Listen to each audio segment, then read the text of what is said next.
Chapter 651. Breaking the bloodline trinity formation, having more than one method, was already much better than they would have ever expected, but they were not really proving to be good enough for them. The third method can be the easiest and also the most difficult one. Its effectiveness depends on the working of the bloodline trinity formation's innate structure. The way it works is that it compares two bloodlines when activated.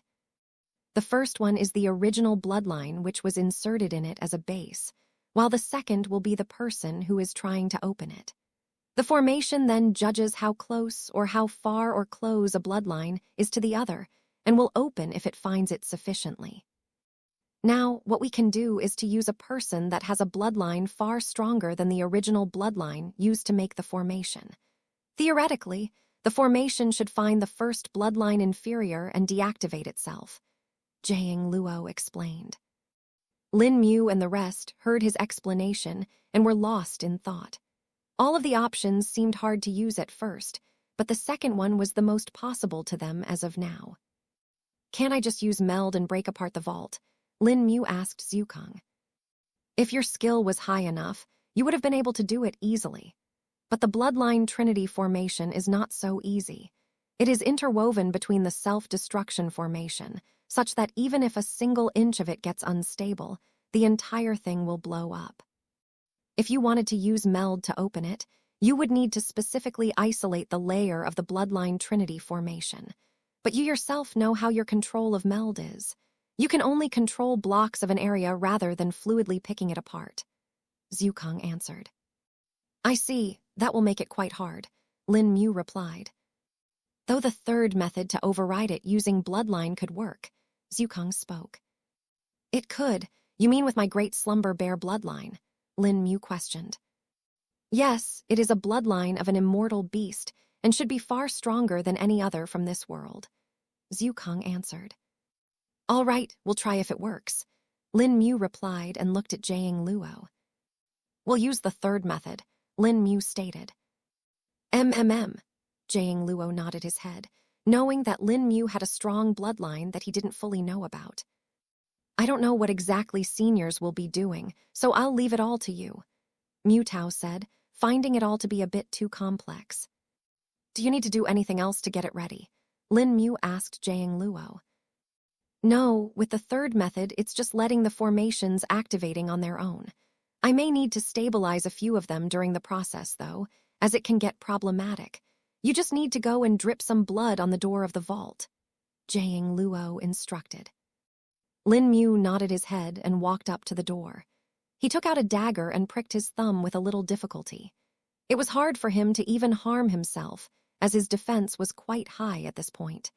He first needed to deactivate mortal strengthening scripture and then forcefully cut his silk using a high-grade spirit weapon. With the cut, some blood appeared on his skin. Lin Mu quickly put it on the door and waited. The formations started to light up, and runes appeared all around the vault. Mu Tao and Mu Niu gulped their saliva, feeling nervous. Each opening of the vault was associated with trouble for them at this point, and thus they mostly had bad memories about it. Lin Mu closed his eyes and let the formation work, while Jiang Luo monitored it for any abnormalities. Tilde hung tilde.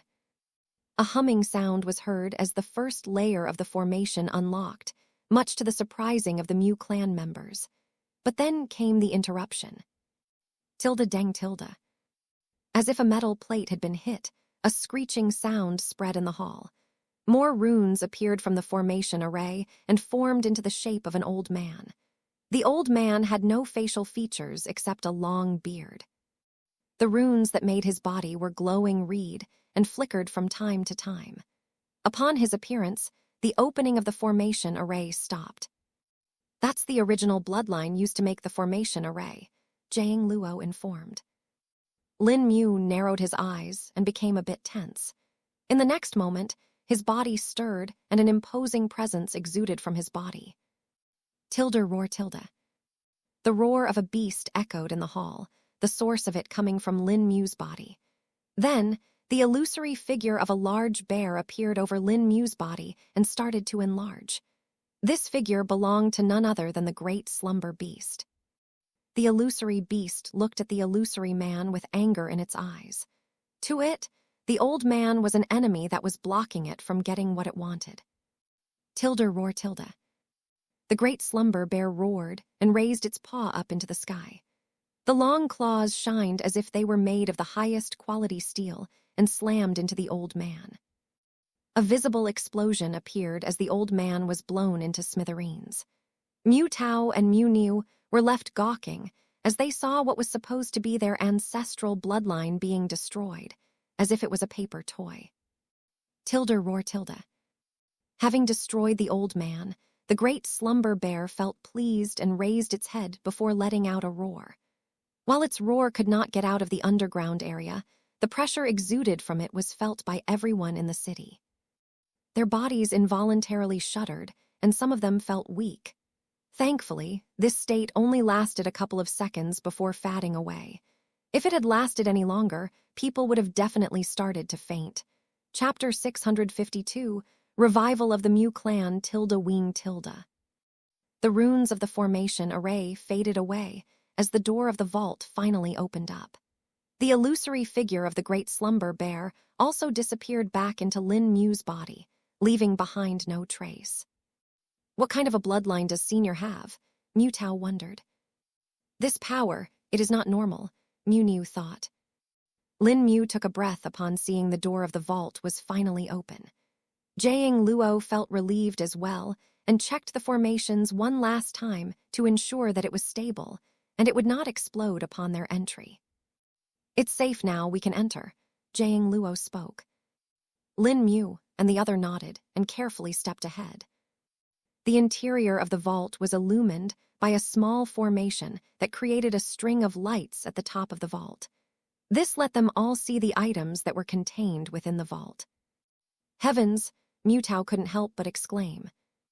The vault was actually not that being smaller than those of the Tri-Cauldron Peony sect. But that was understandable, as that was a vault for an entire sect, while this was for a clan.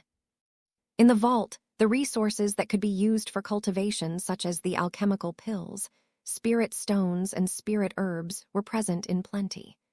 Mu Tao was overwhelmed by just them, as they would be enough to solve all of their debt, even if just 1% of this was sold off. In addition to that, there were also the most important parts of the vault, the records of the clan, and the cultivation techniques. While Mu Tao was looking at this, Lin Mu was looking for the puppets that the Mulong clan was said to have used. This is it, Mu Niu suddenly shouted, a long scroll in his hand. What did you find, Uncle Niu? Mu Tao questioned. It's the manufacturing technique for the puppets, Mu Niu said out loud. We are saved, we are saved. Lin Mu quickly scanned over the scroll with his spirit sense and found a complicated methodology written on the scroll. There were hundreds upon hundreds of steps written on it, describing the process of the creations of a puppet. Lin Mu had learned a little about puppets from the memories of the lost immortal before and knew how they worked. Now that he compared those puppets described in the memoirs, and he realized these were far more complex. But in addition to that, they were also quite small in size. A majority of them were no bigger than the size of a hand, and the smallest ones were only the size of a grape. One could imagine the detail that went into making a puppet this small. In fact, one could even consider that making a puppet this small would be far more difficult than making a giant puppet. Lin Mu had read the cultivation technique of the Mu clan and knew that the 1,000-thread breath technique allowed them to turn their spirit chi into threads, which would then allow them to control these puppets. In this way, even a chi-refining realm cultivator could operate a puppet for at least 100-meter range. One would argue if this was the same as that of spirit sense, but it was not. While their structure might be the same, their functionality was far different. In the case of the puppets, the threads were more like wires that supplied power to them, and in the case of spirit sense, each tendril of it was like a sensory organ that performed multiple functions. That was the reason why refining spirit chi was so hard, as the range increased. This all is rather impressive. With this, the Mu clan should be able to grow quite well, Jiang Luo commented. If everything goes well, yes, Lin Mu agreed. Mu Tao and Mu Niu turned to Lin Mu and Jiang Luo before cupping their hands in a salute and bowing their heads. I, Mu Tao, the patriarch of the Mu clan, thank seniors for their help. You are the saviors of our clan, and we shall be eternally grateful. From here on, the Mu clan will do its best in assisting the seniors in whatever it is that needs to be done, Mu Tao said with reddened eyes. For these past 2 years, he had been under a great amount of stress. He feared that the Mu clan will be coming to an end under his rule, and he would become the sinner of his clan, which let the clan perish. He had matured a lot over the 2 years, but even then, there were certain insecurities that he could not resolve. But then Lin Mu came and brought Jiang Luo along with him, solving the biggest problem of the Mu clan. Now that they had access to the vault, Mu Tao was sure that they could take care of all their other problems, such as the debt, and the council members on their own. It is our pleasure that we now have an additional ally to fight against the tyranny of Gu Yao and the northern tribes, Lin Mu replied. Our work here is not done yet, though. We still have the council members to take care of, Jiang Luo commented. Of course, now that this part is done, we can go ahead with the rest of the plan, Lin Mu said before looking at Mu Tao. I want you to focus on your clan for now and make sure that all of them are able to take advantage of the vault and its resources. Your main aim should be to stabilize your clan first and then increase the cultivation base of everyone in the clan. Don't exclude the servants either and nurture them too. They will provide valuable support to the Mu clan now that it has shrunk by so much, Lin Mu advised. I shall do as you say, senior, Mu Tao humbly responded. Chapter 653, Generosity and Debt. Lin Mu looked at Mu Tao and his cultivation base and compared them to the thousands of enemies they would have. Even some of the servants of the cultivation sects might be stronger than them right now, and Gu Yao had way more of them under his control than just one. After secretly sighing to himself, Lin Mu shook his head. Even if they are willing to help us, at the speed they will grow, they might not be enough, Lin Mu thought. He closed his eyes and thought for a bit before coming to a decision. Mu Tao, does your clan have a cultivation area? Lin Mu questioned. A cultivation area, Mu Tao asked, feeling a bit confused.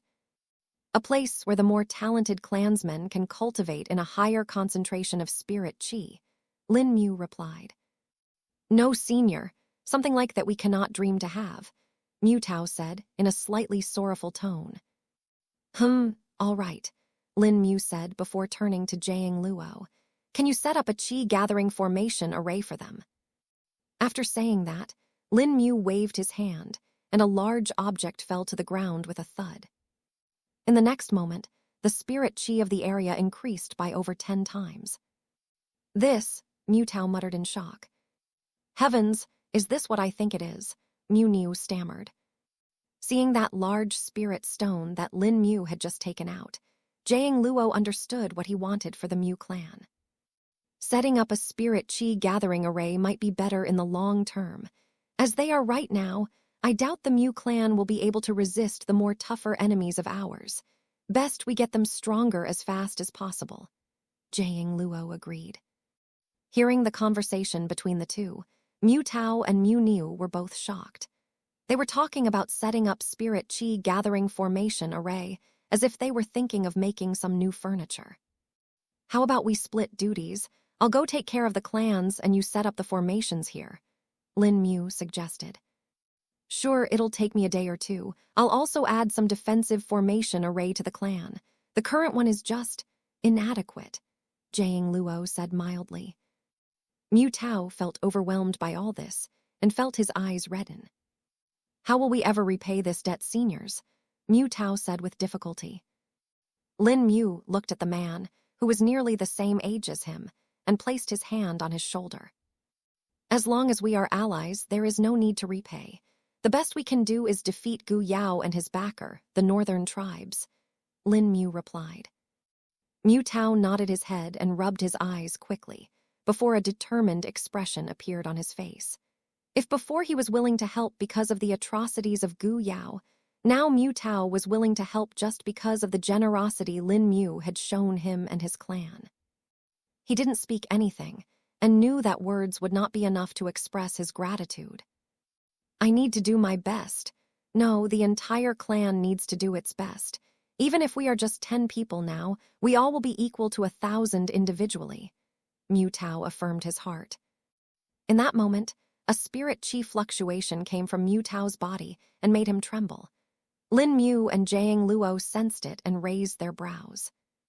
That's some good news for the start, Lin Mu said with a smile. My bottleneck, it's gone, Mu Tao said as he looked at his hands.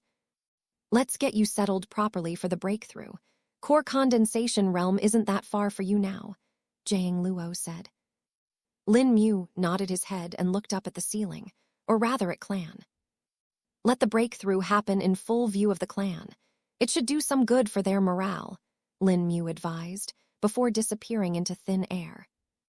Once Lin Mu was gone, Mu Tao was left staring at his position. Come on, we got a breakthrough to do, Jiang Luo stated. In the sky above the Mu clan, Lin Mu let his spirit sense spread across the city. He quickly found the 3 clans that they had targeted and approached the one that was the closest to his position. The clan in question was the Shu clan and was located right in the middle of the city. From the sky, Lin Mu could see the antlers that illuminated the Shu clan below. He could also see their insignia that was imprinted on the walls of the clan compound. Let's get started, Lin Mu said before disappearing and appearing in one of the rooms of the Shu clan. In this room, an old man was having a good time drinking wine and listening to a few women playing music on various instruments. Lin Mu had appeared right behind the old man, and thus he had not seen him, but the musicians did notice Lin Mu there. At first, they were stunned and lost a few notes, which led to the old man's displeasure. He had been enjoying the music, and it was going so smoothly, but now there was an awkward pause. The musicians were about to say sometime, but then they heard Lin Mu mutter something. In the next moment, their eyes glazed over and they fell into a daze. The chants didn't just stop here, though. Even while being very low in volume, they spread across the entire Shu clan, sending them into a daze. The Severing Heart Sutra showed its might after a long time and allowed Lin Mu to sever lives easily. The first to die was the old man in front of Lin Mu. He was none other than one of the council members that Lin Mu had seen and also the patriarch of the Shu clan. Lin Mu's hand wrapped around the man's neck before snapping it in a second. Tilde crack chapter 654, 2 clans down a crisp cracking sound was heard as the core condensation realm patriarch died instantly. Lin Mu let the body fall to the side as he moved on to the musicians. But before extending his hand, he took out the communication jade slip and checked something. Not in the list, Lin Mu muttered to himself. Jiang Luo had checked all 3 clans and had made a list of the people that were absolutely needed to be eliminated. The 3 clans didn't all have people that needed to die. There were several innocent people living among them as well. Besides, they didn't need the entire clan to die. Rather, they just needed to take out the key members of the clan so that they would be weakened permanently. Kind of similar to that of the Mu clan's situation. Lin Mu left the room and appeared in the corridor. Tilde crack tilde. Tilde crack tilde. His hand spread to the 2 directions and clasped the necks of the guards before snapping them as well. Step by step, he moved through the clan and eliminated the members of the clan. In less than 10 minutes, half of the Shu clan was dead. Now let's see where they keep their valuables, Lin Mu muttered as his spirit sense searched for a vault or safe in detail. In a few seconds, Lin Mu spotted a suspicious area that was located under one of the bedrooms of the clan. This was evidently the bedroom of the patriarch and was an obvious choice to keep stuff in. Lin Mu directly uprooted the tiles that were fixed to the ground and revealed the small underground room that was filled with all the valuables of the Shu clan. Lin Mu knew that this was merely a small part of the Shu clan's fortune, as most of their money was in the form of property and fixed assets. But he wouldn't leave this part of their fortune behind, as it would still help the remnants of the Shu clan, which they didn't want.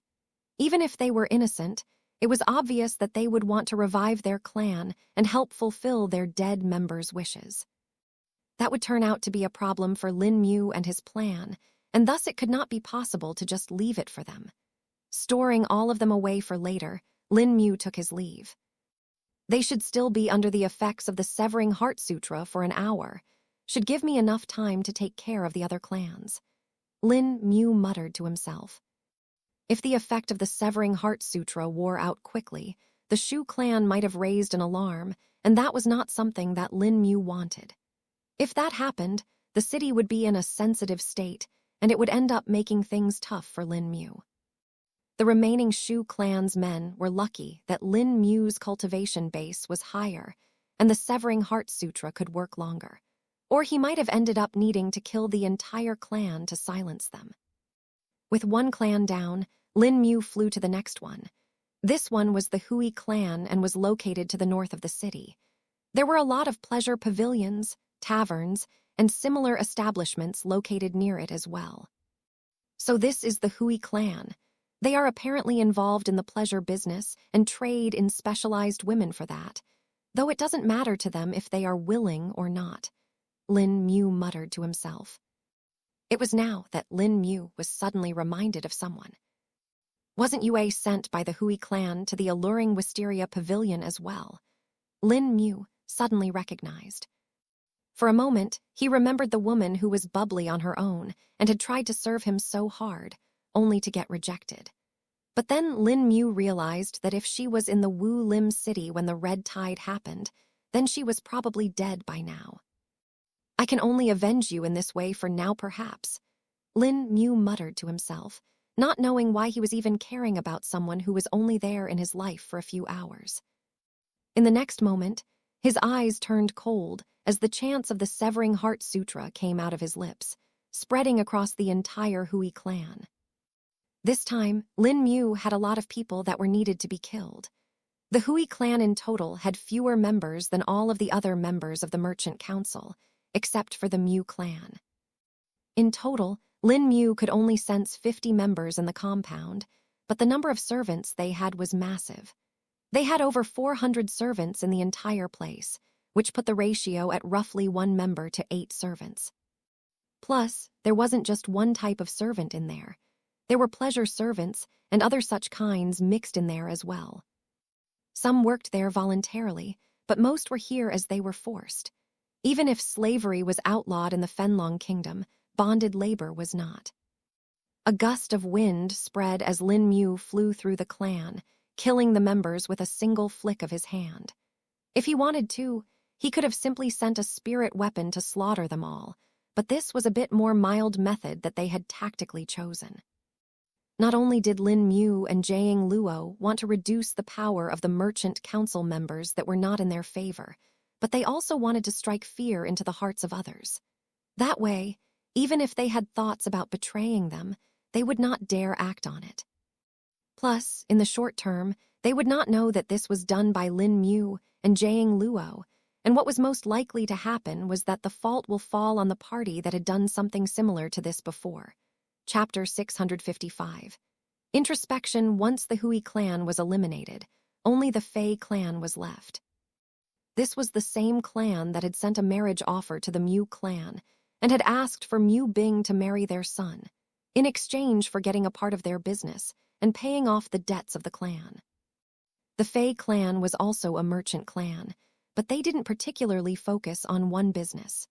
Rather, they preferred to have partnerships in other businesses and own them partially while letting the other party run. In other words, they liked to take profits but didn't like to work. Most of the businesses that ended up in a partnership with the Fei clan did not do it intentionally, rather they were forced to do so. The terms of it were unfair, and the Fei clan would only provide enough amount to make the business function at the start, and then keep on taking the profits. It was still fine if they were taking a minority of the profit, but they often went for partnerships where they took over 60% of the profit. Of course, most businesses were aware of the Fei clan's predatory practices and avoided them like the plague, but the Fei clan knew how to pick their targets.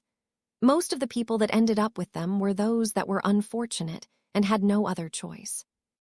Lin Mu was rather surprised that Jiang Luo had been able to gather so much information about these three clans in less than a day. "He's rather good at this, isn't he?" Lin Mu said. "Well, we do know that he and his family were involved in what was basically a rebellion against the empire. If they had survived till now, it is obvious that they had some skills and had learned them very well," Zhu Kang replied. I didn't think of it like that, but it does make sense now," Lin Mu agreed. Lin Mu looked at the Fei clan below and scanned the area. The Fei clan was located at the border of the city, which was a rather strange location for a clan as big as this. They had around 400 members and nearly the same number of servants. "Let's get this over with," Lin Mu muttered as he quickly got the location theft targets that he was supposed to get rid of. In the Fei clan, Lin Mu to kill all members except for the children and also around half of the servants, as they were often involved in the business as well. The more Lin Mu killed, the more he found it to be easier. Especially since these were people that had no chance of resisting or fighting back against him. He was basically trampling on ants with the cultivation base that he had right now. Plus, the Severing Heart Sutra made it so that the Fei clan members had no chance of responding at all. Lin Mu did not notice this, but his eyes only got colder and colder by the time he was done getting rid of the Fei clan members. Within the mysterious ring, the ethereal altar flickered slightly at this moment, but calmed down before it could be noticed by Zhu Kang or Lin Mu. By the end of the massacre, there was not even a single drop of blood spilled, and yet hundreds of lives were taken. Lin Mu ransacked the vaults of the Fei clan as well and cleared them out before retreating to the residence of the Mu clan. It had merely taken him an hour to finish killing all three clans, which now that he thought of was a terrifyingly less amount of time to kill such a large number of people. The power is immense, but also puts pressure on oneself, Lin Mu muttered to himself as he entered the main hall of the Mu clan. "Welcome, Senior Lin Mu." Mu Niu, along with a few other clan members, was sitting in the hall. It was evident that Mu Niu had already informed the other clan members of Lin Mu and why he was here. "How, Mu Tao?" Lin Mu questioned. "Patriarch Mu Tao is at the Spirit Qi gathering formation that Senior Jiang Luo made earlier. He will be breaking through as soon as Senior Jiang Luo is done with the final parts of the formation," Mu Niu answered. "I see. I'll wait till then," Lin Mu said before taking up a seat in the hall as well. He closed his eyes for the time being and silently chanted the calming Heart Sutra, feeling a bit strange. Killing all of them was so easy, and yet, why doesn't it feel that bad to me? Lin Mu questioned himself. Lin Mu wondered if he had gotten too used to killing people and realized that he truly had. He no longer felt averse to the act nor the idea of doing so, as he knew that his life would hang in balance because of that. Lin Mu spent about an hour in introspection before he was woken up by a spirit qi fluctuation that came from outside. "It's time," Lin Mu said as he stood up. Mu Niu and the rest stood up as well and walked out to the area where the new spirit qi gathering formation was made. Jiang Luo had set up the basic part of the formation, and it would function for now, but if he wanted it to last a long time, he would need to work on it more. But for Mu Tao's breakthrough, it was the perfect addition. "Seems like your part went well," Jiang Luo questioned. It went smoothly," Lin Mu answered. "There hasn't been any commotion, though," Mu Tao questioned, a few spirit qi fluctuations coming from his body. Lin Mu nodded his head before speaking. "They should be coming to their senses soon enough. It has been long enough," Lin Mu said and looked in the direction of the city. And just as he did, a faint cacophony of cries echoed from afar. Chapter 656, Mu Tao's breakthrough. At first, only Lin Mu heard the cries, but then Jiang Luo heard them as well. "Oh, just as I asked," Jiang Luo said as he turned his head towards the city. "What's that, seniors?" Mu Niu and others could now hear the sound coming from the city as well. The sound of cries was mixed and distorted by the time it reached the Mu clan, and thus they were unable to tell what exactly they meant. That should be the Fei, Hui, and Shu clan coming to their senses, Lin Mu replied, before looking at Mu Tao. We should start the process, no use wasting time, he added. Of course, senior, Mu Tao said before sitting down in the middle of the formation circle. Jiang Luo had only made the initial circle the formation for now so that Mu Tao could take advantage of it. The rest of it could be added later on, once Mu Tao was done with his breakthrough to the core condensation realm. The entire Mu clan had gathered around by now to witness Mu Tao's breakthrough, and was quite excited and anxious at the same time. After the tragedy 2 years ago, they had only been fed with one bad news after the other, and thus their morale was down in the gutter. But now, they finally had a little ray of hope that may perhaps lift their spirits. Lin Mu was also watching on in interest, as he wanted to see how a breakthrough to the core condensation realm actually happened. This was because Lin Mu had actually not seen anyone break through to the core condensable realm before. Even during his own breakthrough, he was asleep, and it was brought about due to the bloodline ability of the great slumber bear, the Well of Slumber. Thus, he wanted to see how it would all happen and increase his scope of knowledge. Mu Tao closed his eyes and let the spirit chi stir within his body. The bottleneck that had restricted him till now was loosed, and now more spirit chi could finally be condensed within his danshan. The spirit chi concentrated around him due to the spirit chi gathering formation made it easy for him to gather and refine. In less than 10 minutes, Mu Tao had refined the necessary liquid spirit chi needed to reach the absolute peak of the chi refining realm. Lin Mu was watching the man with his spirit sense to see his progress as well. It was here that he saw the unique effect of the 1,000-thread spirit breath technique that the Mu clan used. The spirit chi within their body did not exist in the form of spirit chi wisps, but rather in the form of strings. The same spherical wisps were morphed into the form of a string and flowed through their meridians and accumulated in the danshan. Within Mu Tao's body, the strings had reached the absolute peak, and they started to join up. The process started with a random string that floated within the danshan, but it soon spread to the others. Soon, the entire spirit chi within the danshan started to spin as string after string joined up until a very long string was formed. But this was just the starting as this long string started to spin in the danshan until it turned into what looked like a ball of yarn. Looking at this, Lin Mu couldn't help but raise his eyes as it was different from normal core condensation realm breakthrough. What normally happened was that a continuous spinning vortex formed that kept on sprinting till all the spirit chi was involved in it. This process was called the consolidation of spirit chi and could be considered to be the halfway point to a complete breakthrough. The ball of yarn in Mu Tao's danshan kept on spinning and started to compress. More pressure was applied by the external spirit chi that was trying to rush into his body and danshan as well. With each passing minute, the compression kept on increasing and soon reached a limit. The ball of yarn was suddenly compressed into the size of a marble. This kept on shrinking the more it spun, and about 30 minutes later, it had reached the size of a tiny pea.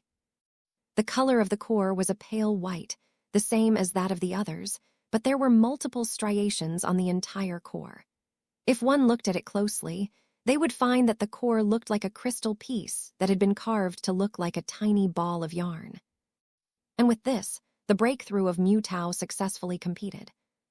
The spirit chi infusion started from this point, and more spirit chi flowed into his body from the air.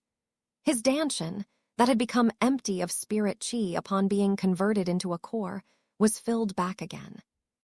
At first, there were only spirit chi wisps that floated around, but as they circulated between his meridians and danshan, they elongated to become strings back again.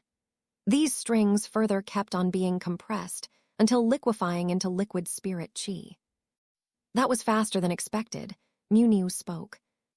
With the formation array, of course, it was going to be fast.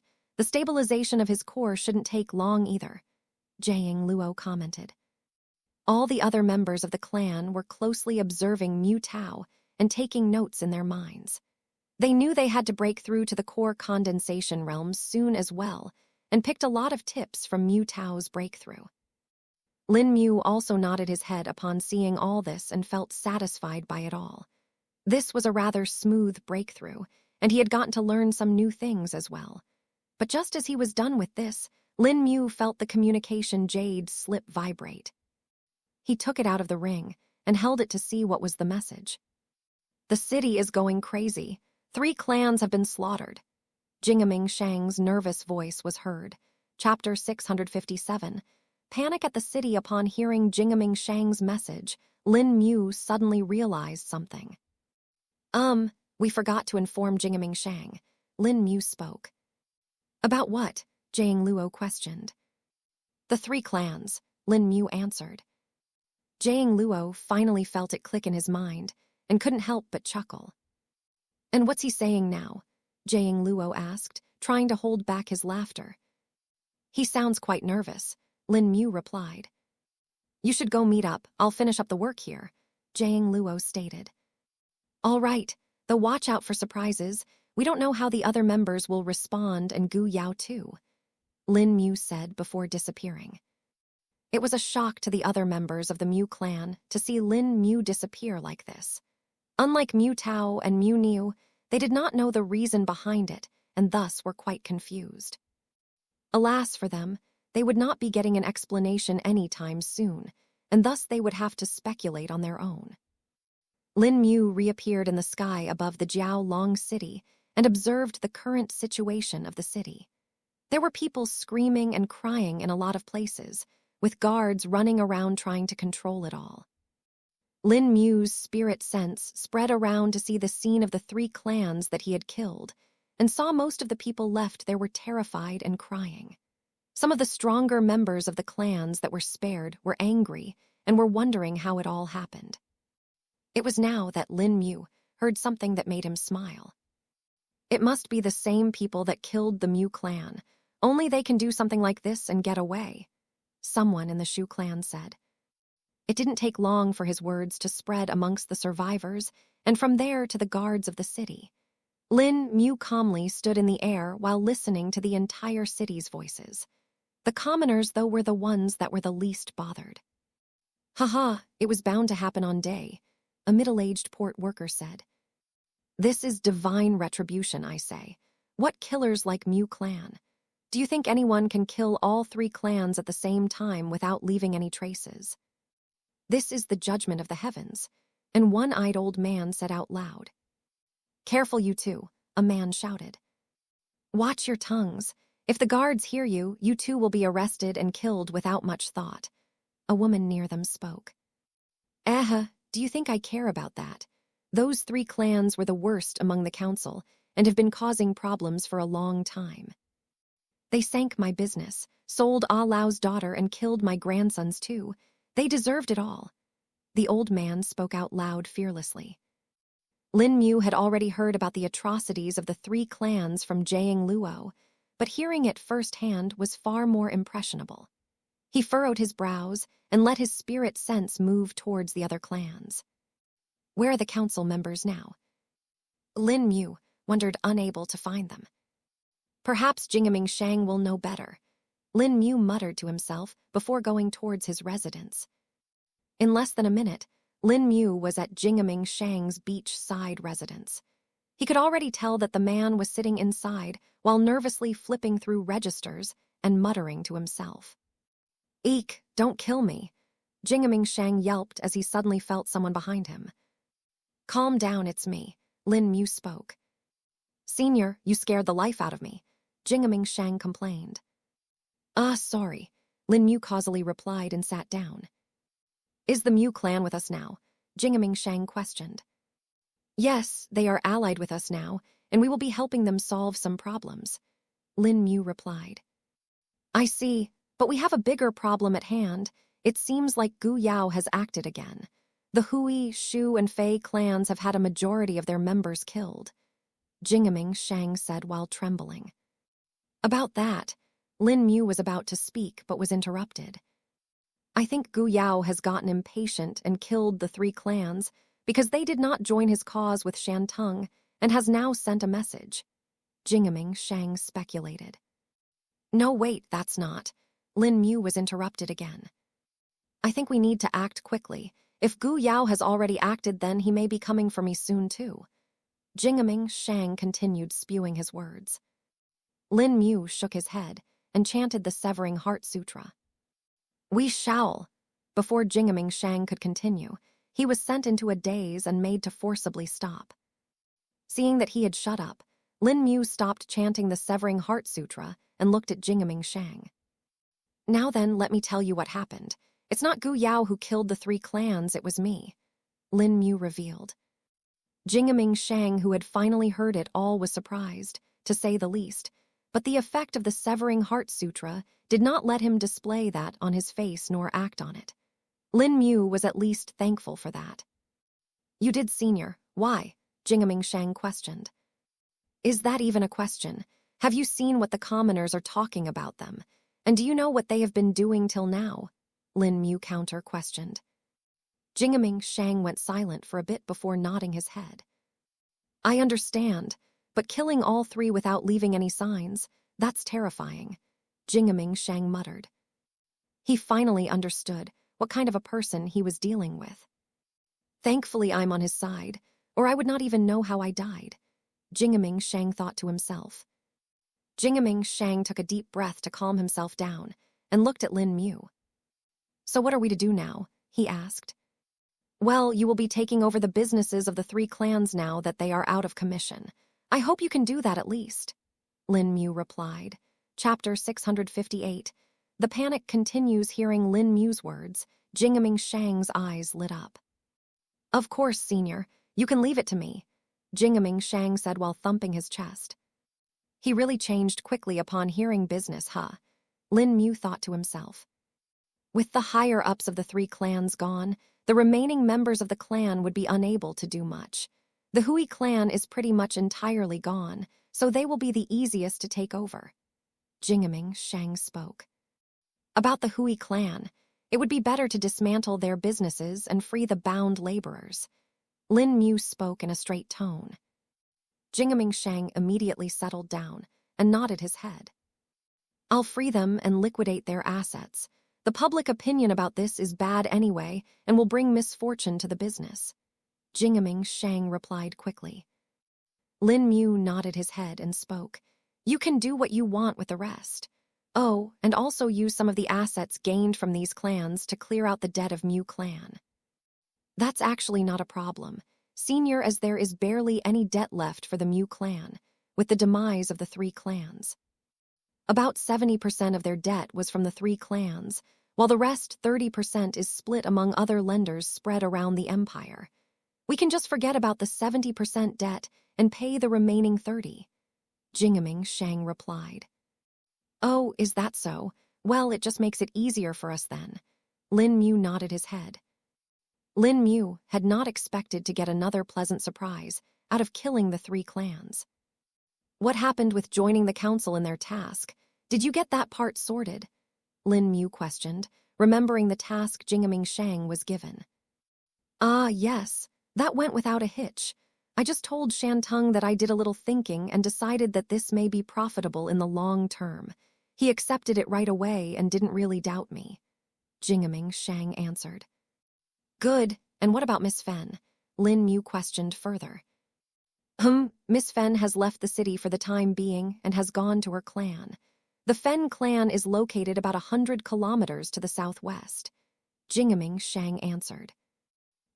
So there is a chance that she may come back after hearing what happened in the city, Lin Mu questioned. I doubt it. If anything, there is a greater chance she may instead get her clan to seal up, till things settle down in the city. She will probably have the same conclusion that what happened to the Mu clan was repeating, and that Gu Yao is making an example of the 3 clans, Jingaming Shang speculated. Lin Mu thought to himself for a bit before speaking. Keep tabs on her and inform me if anything happens.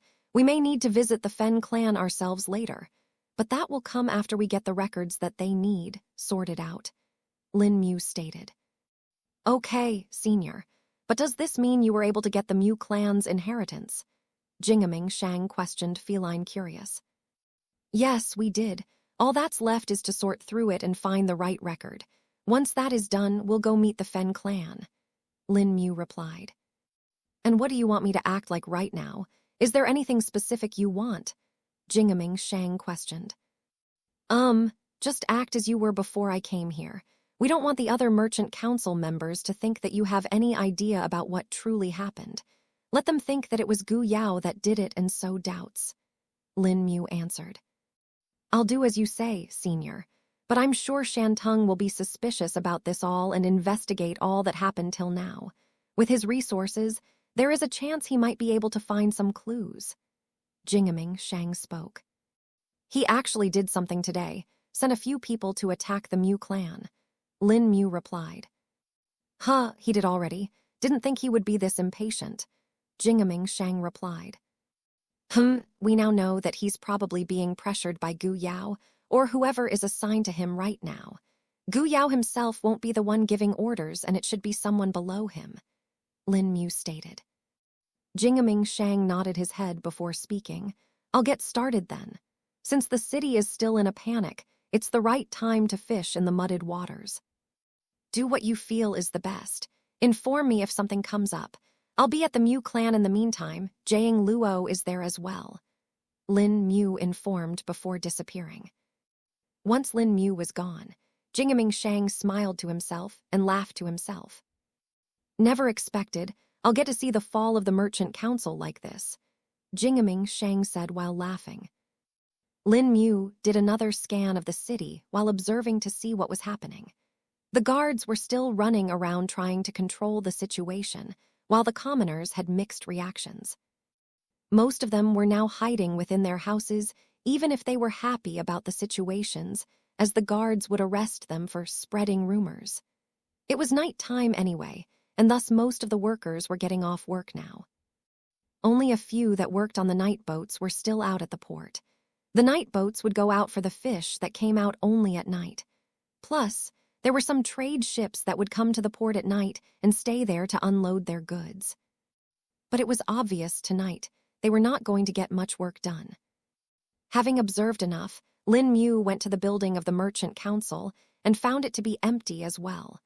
No servants could be seen there, either. Seems like this is enough to keep them in fear for a while. Our work starts now.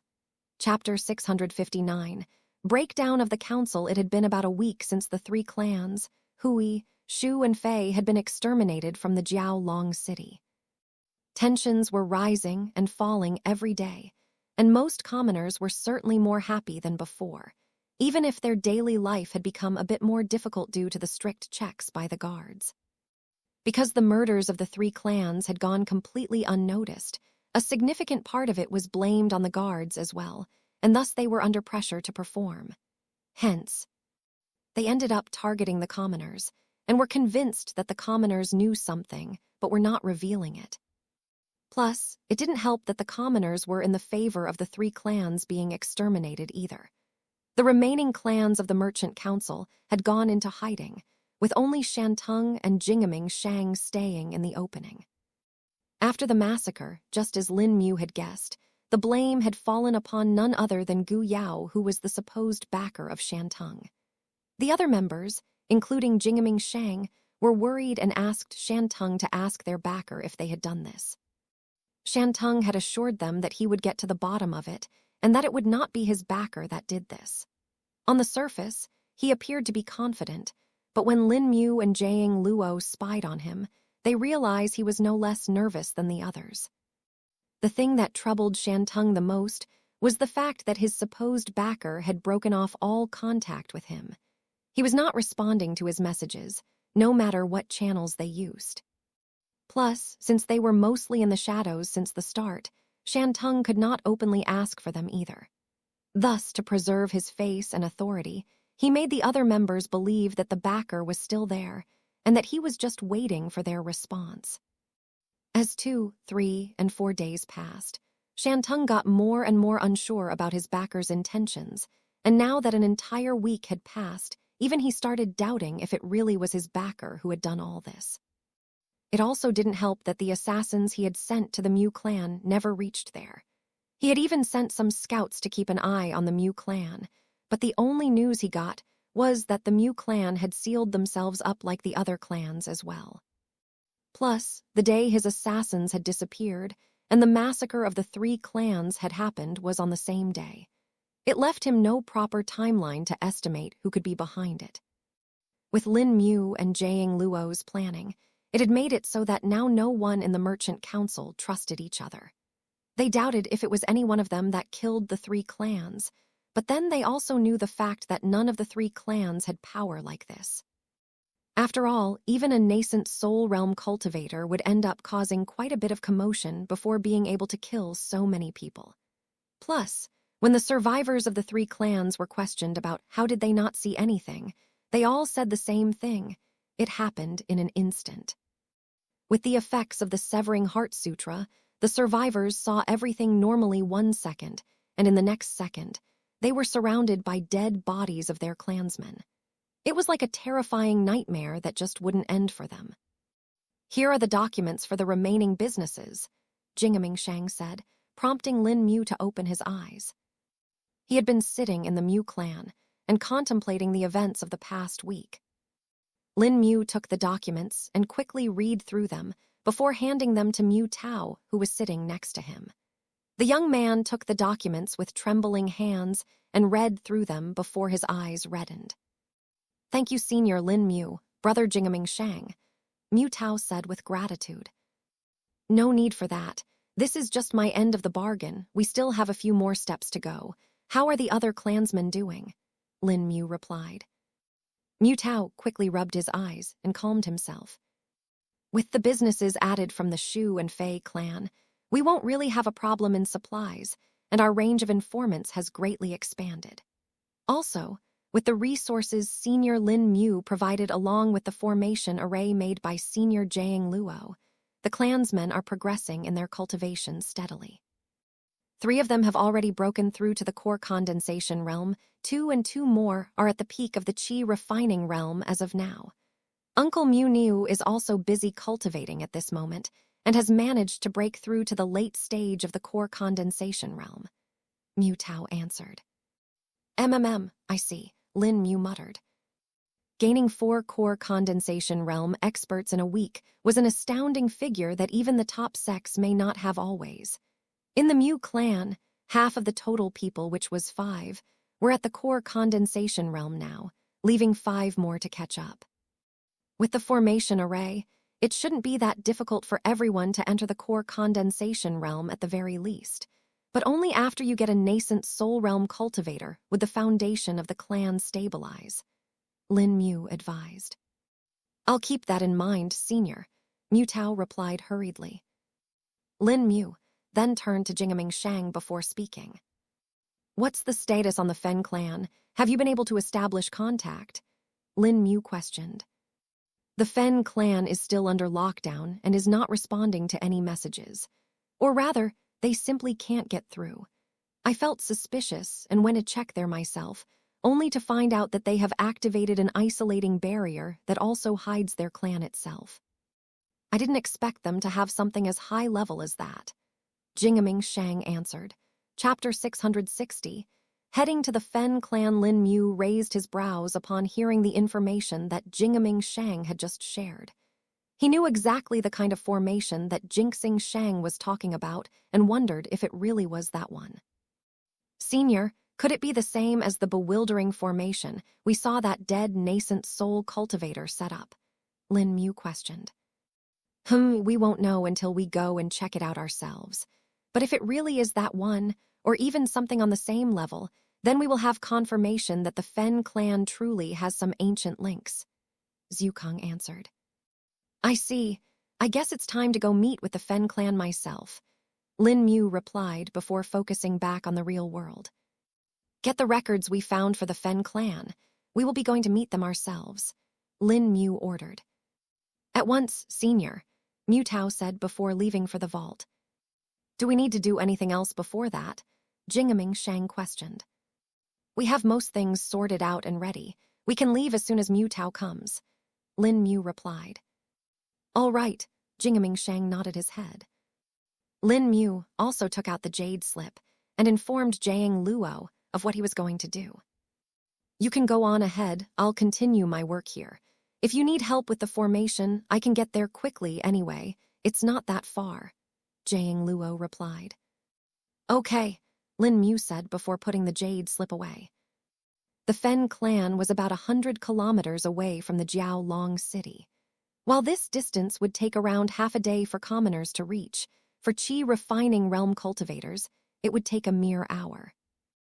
As for Lin Mu and other nascent soul realm cultivators, a mere 5 minutes would be enough to get there. Here, the records, Senior Lin Mu. Mu Tao finally returned with what was a pack of long scrolls.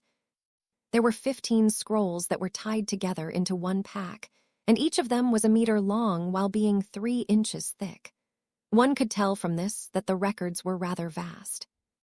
Hopefully, the Fen clan can make use of this and join us in the alliance, Lin Mu muttered to himself. Lin Mu exited the room with Mu Tao and Jingming Shang before looking in the direction of the Fen clan. It's in the west from here, right? Lin Mu questioned. Yes, Senior, Mu Tao replied. All right, let's fly there then, Lin Mu said before taking out 2 spirit swords from his ring. The spirit swords came to float in front of Jingming Shang and Mu Tao. Senior, what's this? Mu Tao questioned, and Jingming Shang looked on in confusion as well. Climb on them. It'll be faster if I fly there and take you 2 along on the spirit swords, Lin Mu explained. Even if the 2 men were in the core condensation realm, Lin Mu's cultivation was way above them, and he would be much faster than them. Mu Tao and Jingming Shang nodded their heads and jumped onto the spirit swords. Lin Mu shot up into the sky, along with the other 2 straight up before going in the western direction. Jiang Luo had upgraded the formation arrays around the clan, and thus, no one could see the 3 of them fly up from the clan. This was also the reason why the scouts sent by Shantung were unable to see anything, despite the hustle-bustle of the Mu clan. Even the servants of the Mu clan had greatly benefited from the increased spirit Qi, and now nearly all of them were in the Qi refining realm, with only the younger children left in the body tempering realm. It was evident that with a little more time, the servants would reach the core condensation realm as well. Plus, all this had only increased the loyalty of the servants to the Mu clan, and they were willing to devote even more to the clan. But this was just the start of the Mu clan. Lin Mu had instructed Mu Tao to pull in more people, along with the new businesses that they had obtained. The other members of the merchant councils had no idea that it was actually the Mu clan that owned the 3 massacred clans' businesses now. They only knew that Jingming Shang had taken advantage of the massacre and taken over the businesses. While they were displeased due to this, they couldn't really complain, since they were intending to do the same if it ever happened. Though Jingming Shang dismantling the Hui clan and freeing off the bonded labor was beyond their expectations, the other members also didn't know that the Mu clan was now debt-free and richer than ever before. There it is. Jingming Shang pointed at a small patch of forest. Lin Mu looked in the direction and found it to be only trees. Just from the initial observation, the formation array seems to be of a good quality. Let's see how it holds up against spirit sense, Lin Mu said before extending his spirit sense. He actually felt a little resistance when his spirit sense got closer to the barrier, but after a little push, it easily bypassed whatever thing was restricting it. Huh, they have a spirit Qi muddling formation added to the array as well, Lin Mu muttered. He continued ahead, and the 3 of them were now at the very edge of the formation. Lin Mu touched with his hand and felt it easily pass through. Yup, it's a bewildering formation, and one that is even better than the one in Northern Forest, Lin Mu said to Zukong. That might be more due to the fact that the one in Northern Forest was running out of spirit Qi and was made with few resources, Zukong replied. Ah, yes, that might be it, Lin Mu said before looking at the formation array. Let's see how this goes. Chapter 661, Entering the hidden Fen clan, Lin Mu started to find the nodes of the formation array and managed to do so in about 2 minutes. Once that was done, he found the linking runes that connected it to the lower layers of the array. Since this was a formation array, there were multiple layers that worked together, and if one wanted to stop it, they would need to deal with the layers that either functioned as the connective layer or the layer that supplied the spirit chi to the formation array. This was the basic method of dismantling a formation array and was the two-pronged approach that was used often. Either one removes the power supply or the circuitry to stop it from working. Of course, Lin Mu could go the direct and more crude route by using an attack to break the formation array. But they were here for an alliance with the Fen clan and not a war. Plus, Lin Mu didn't want to break the formation array either and only wanted to open a path for him and the other two to enter. This is true of a higher level than the one before. The number of layers is also higher and the complexity is increasing, Lin Mu thought. After spending about 10 minutes prodding with the formation array, Lin Mu found the linking layer and another layer that actually functioned as the identification formation. There it is, Lin Mu muttered as he injected some spirit chi into the identification layer at a few specific nodes. In the next moment, the formation array flickered and some new runes appeared on top of it. 2 such runes floated out from the formation and entered the bodies of Jingaming Shang and Mu Tao. The 2 of them were a bit surprised and were almost going to dodge. But seeing as Lin Mu had not done anything, they understood that this must have been intentional. What was that? Mu Tao questioned. That is the identification tag of the formation array. It will allow you to enter without a problem now, Lin Mu, who had just opened his eyes, said. Ah, I see, Senior, so should we proceed? Mu Tao replied. Let's go, Lin Mu said with a nod. An opening appeared on the formation array opposite to where Lin Mu was standing, allowing them to proceed. Lin Mu and the other 2 walked in and saw the scenery in front of them change completely. Previously, the place where the formation array was, they could only see some trees. But now that they had entered the formation array, they could see what was truly located here. There were multiple small hills spread around the area and the courtyard that surrounded them. At the very center, they could see the largest courtyard that was decorated with some statues that were placed on the walls and paintings of guardian gods on the doors. In addition to that, the entire area was surrounded by a 5-meter-tall wall, at the gate of which a large nameplate hung. The nameplate read Fen and was written in bold yet elegant strokes. So this is the Fen clan. They seem rather big, Lin Mu said upon seeing all the courtyards. There weren't these many courtyards the last time I saw this place. There was only a medium-sized courtyard present. Jingaming Shang furrowed his brows. Upon hearing this, Lin Mu finally understood. Looks like the Fen clan has really been hiding themselves for far longer than we thought. The formation array has always been active and just hid a specific part of the clan, Lin Mu explained. They can do this too, Senior, Mu Tao questioned.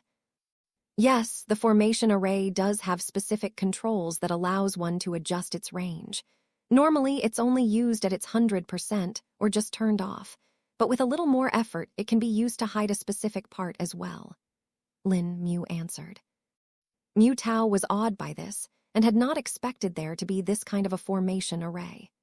He himself was not proficient in either formations or other occupations of cultivators, and had mostly been focused on just cultivation and running the clan for the past 2 years. Though this would have to change soon if he wanted to bring his clan to the rise. After all, their clan's signature cultivation technique required puppets to use, which were made using a combination of several things. There were not only forging techniques used to make the body parts of the puppets, but the formations were also used a lot to make them function properly. In addition to that, even alchemy was used in it to give the puppets different effects, such as making their attacks toxic. But while Mu Tao was lost in his thoughts, he suddenly saw a group of people coming out from the gate of the Fen clan. Who are you? The voice of an old man came from the group that had just walked out. Lin Mu looked at them and found them to be all at the core condensation realm. Wasn't Miss Fenn at the mid-stage of the core condensation realm? If they have peak stage core condensation realm elders, then why would they send her as the representative of the Fen clan to the Merchant Council? Lin Mu wondered to himself. State your name and reason why you are here, or you shall be killed. The old man warned again, this time spirit weapons appearing in the hands of everyone. I am Lin Mu, and I'm here with the patriarch of the Mu clan, Mu Tao, to propose an alliance with the Fen clan. Lin Mu spoke up. What? Say truthfully, if you were here for that, why would you break out clan's formation array? A middle-aged man asked this time. I am stating the truth. As for the formation array, Lin Mu said and turned to look at the back. He waved his hand, and the formation array returned to the state it was originally in. There you go, it is back to how it was. Lin Mu said, Chapter 662. Adding the Fen clan to the alliance, seeing their formation array intact, the people of the Fen clan took a breath of relief. Patriarch Mu Tao, the voice of a woman came from the back. Let me through, she spoke again, and the group of men parted to give way to the woman that had just appeared. The woman who had appeared was none other than Miss Fen. Greetings, Miss Fen. Mu Tao cupped his hands in greeting and came forward. Miss Fen looked at him and nodded before looking at the other two people. Of those two, she only recognized Jingaming Shang. Why are you here and who's this? Miss Fen asked, seeing Lin Mu. He was the most eye-catching person here, not only in looks, but also the spirit chi fluctuations that were coming from him. Even if Lin Mu was intentionally suppressing them, Miss Fen could sense it faintly. This man, he's not simple. Thankfully, they did not break out in conflict right away, Miss Fen thought to herself. Miss Fen, we are here to propose an alliance with the Fen clan. Mu Tao answered first and then gestured towards Lin Mu. As for him, he is Senior Lin Mu, he introduced. Greetings, Miss Fen. I believe your clan is in need of certain records. Lin Mu spoke. Hearing this, Miss Fen was confused at first, but then it suddenly struck her. How do you? She questioned, feeling a bit lost. This will be a long explanation. I believe it will be better if we find a good place to sit and talk, Lin Mu suggested. Yes, that will be good, please, Miss Fen, allow us, Mu Tao added.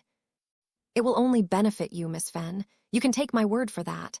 Jingaming Shang spoke up too. Seeing that even Jingaming Shang had spoken in favor, Miss Fen raised her brows. Jingaming Shang does not dabble in matters that he is not sure of and brings problems. If he's saying this, then it might be worth it, Miss Fen thought to herself. A few of her clansmen whispered something to her before she nodded. All right, let's go in and talk, Miss Fen invited. The other clansmen of the Fen clan went in first and spread around while Lin Mu and the other entered behind Miss Fen. The Fen clan is truly big. I never thought you all would be hiding something like this. Mu Tao spoke in feeling surprised. Our Fen clan does not like to be in the limelight and prefers to stay low-key. Standing out is only the call for trouble, Miss Fen replied. I see, Mu Tao said. Jingaming Shang looked around and furrowed his brows. There were a lot of materials and people in the clan. Even their cultivation bases were not that bad, as around 90% of them were cultivators. Isn't this already on the level of a small sect? Jingaming Shang thought. He did not voice out his doubts at this point, though, and just continued on with Lin Mu. About 2 minutes later, Miss Fen brought them to a detached courtyard that was located on one of the hills that were within the formation array. The courtyard was far better looking than the other ones, and there was even a verse written on its gateway. The cranes rise and fall over the years, yet the cicada stays hidden. They read the verse that was written on the gateway. The verse did not look complete and seemed like had been taken out from a poem of some kind. Tilde Creek Tilde. The gate opened up, letting them all enter. Miss Fen brought them to the outer hall and let them all take a seat. So what is it that you are here for, Patriarch Mu Tao? Miss Fen questioned. I think it would be better if Senior Lin Mu explains, Mu Tao replied. All right then, please do, Miss Fen replied, unsure if she should add the title of a senior as well. The cultivation base of Lin Mu was still hidden to her plus looking at his face. He looked to be even younger than her, thus it was hard for her to tell if it would be appropriate to use senior or not. It goes like this, Lin Mu said before beginning his explanation. He explained everything from the start, and how Gu Yao had changed the face of this world, secretly all the way to how he was the one behind the massacre of the Mu clan. It took Lin Mu over 2 hours to finish the explanation, and by the end of it, Miss Fen was stunned. How could we be so blind? Miss Fen couldn't help but say. It's not just you, it's everyone. If even the top sex can fall to the schemes of Gu Yao, then you are not to blame, Lin Mu replied. It was now that Mu Tao suddenly spoke up. Wait, if the Fen clan is also an ancient clan and changed their name from Fenlong to Fen because of attackers, then doesn't it mean that it was actually the invaders that made them do this? Mu Tao questioned. Hearing Mu Tao's words, Lin Mu nodded. Miss Fen, on the other hand, was stunned for a moment before anger appeared in her eyes. Damn them! First they suppress my ancestors and then come ask me to J-ion them. Never, Miss Fen said out loud. You will not need to worry anymore, Miss Fen. We are here for that exactly. Jingaming Shang, who had been silent for a bit, chimed in. Yes, not only is Senior Lin Mu here to oppose Gu Yao, but he is also willing to help restore the Fen clan's bloodline, Mu Tao stated. Miss Fen couldn't help but look at Lin Mu with a mix of emotion in her eyes. It was as if hope and doubt swirled within her eyes, forming a complex tone. Are you really going to help with that? Miss Fen couldn't help but ask for confirmation from Lin Mu himself. Yes, I am, Lin Mu said with a smile. Chapter 663, Matriarch Chapter and History. Hearing the words from Lin Mu himself, Miss Fen felt much better than before. And do you already have a way to do so? Miss Fen questioned. We do actually, Lin Mu said before withdrawing the records that they had obtained from the inheritance vault of the Mu clan. There should be the records that you were intending to get from the Mu clan, Lin Mu stated. Hearing this, Miss Fen felt a bit embarrassed. It was as if a secret had been revealed, and that too, one that was not just humiliating but something that could cause a blood feud. But surprisingly, no one here was angry at her. Seeing this, she took a breath of relief and felt much better about doing this. This is more than I thought there would be, Miss Fen said after she saw the number of scrolls there were. Not only the quantity, but their size was quite large too. She opened one of them and saw it spread for over 12 feet before being fully opened.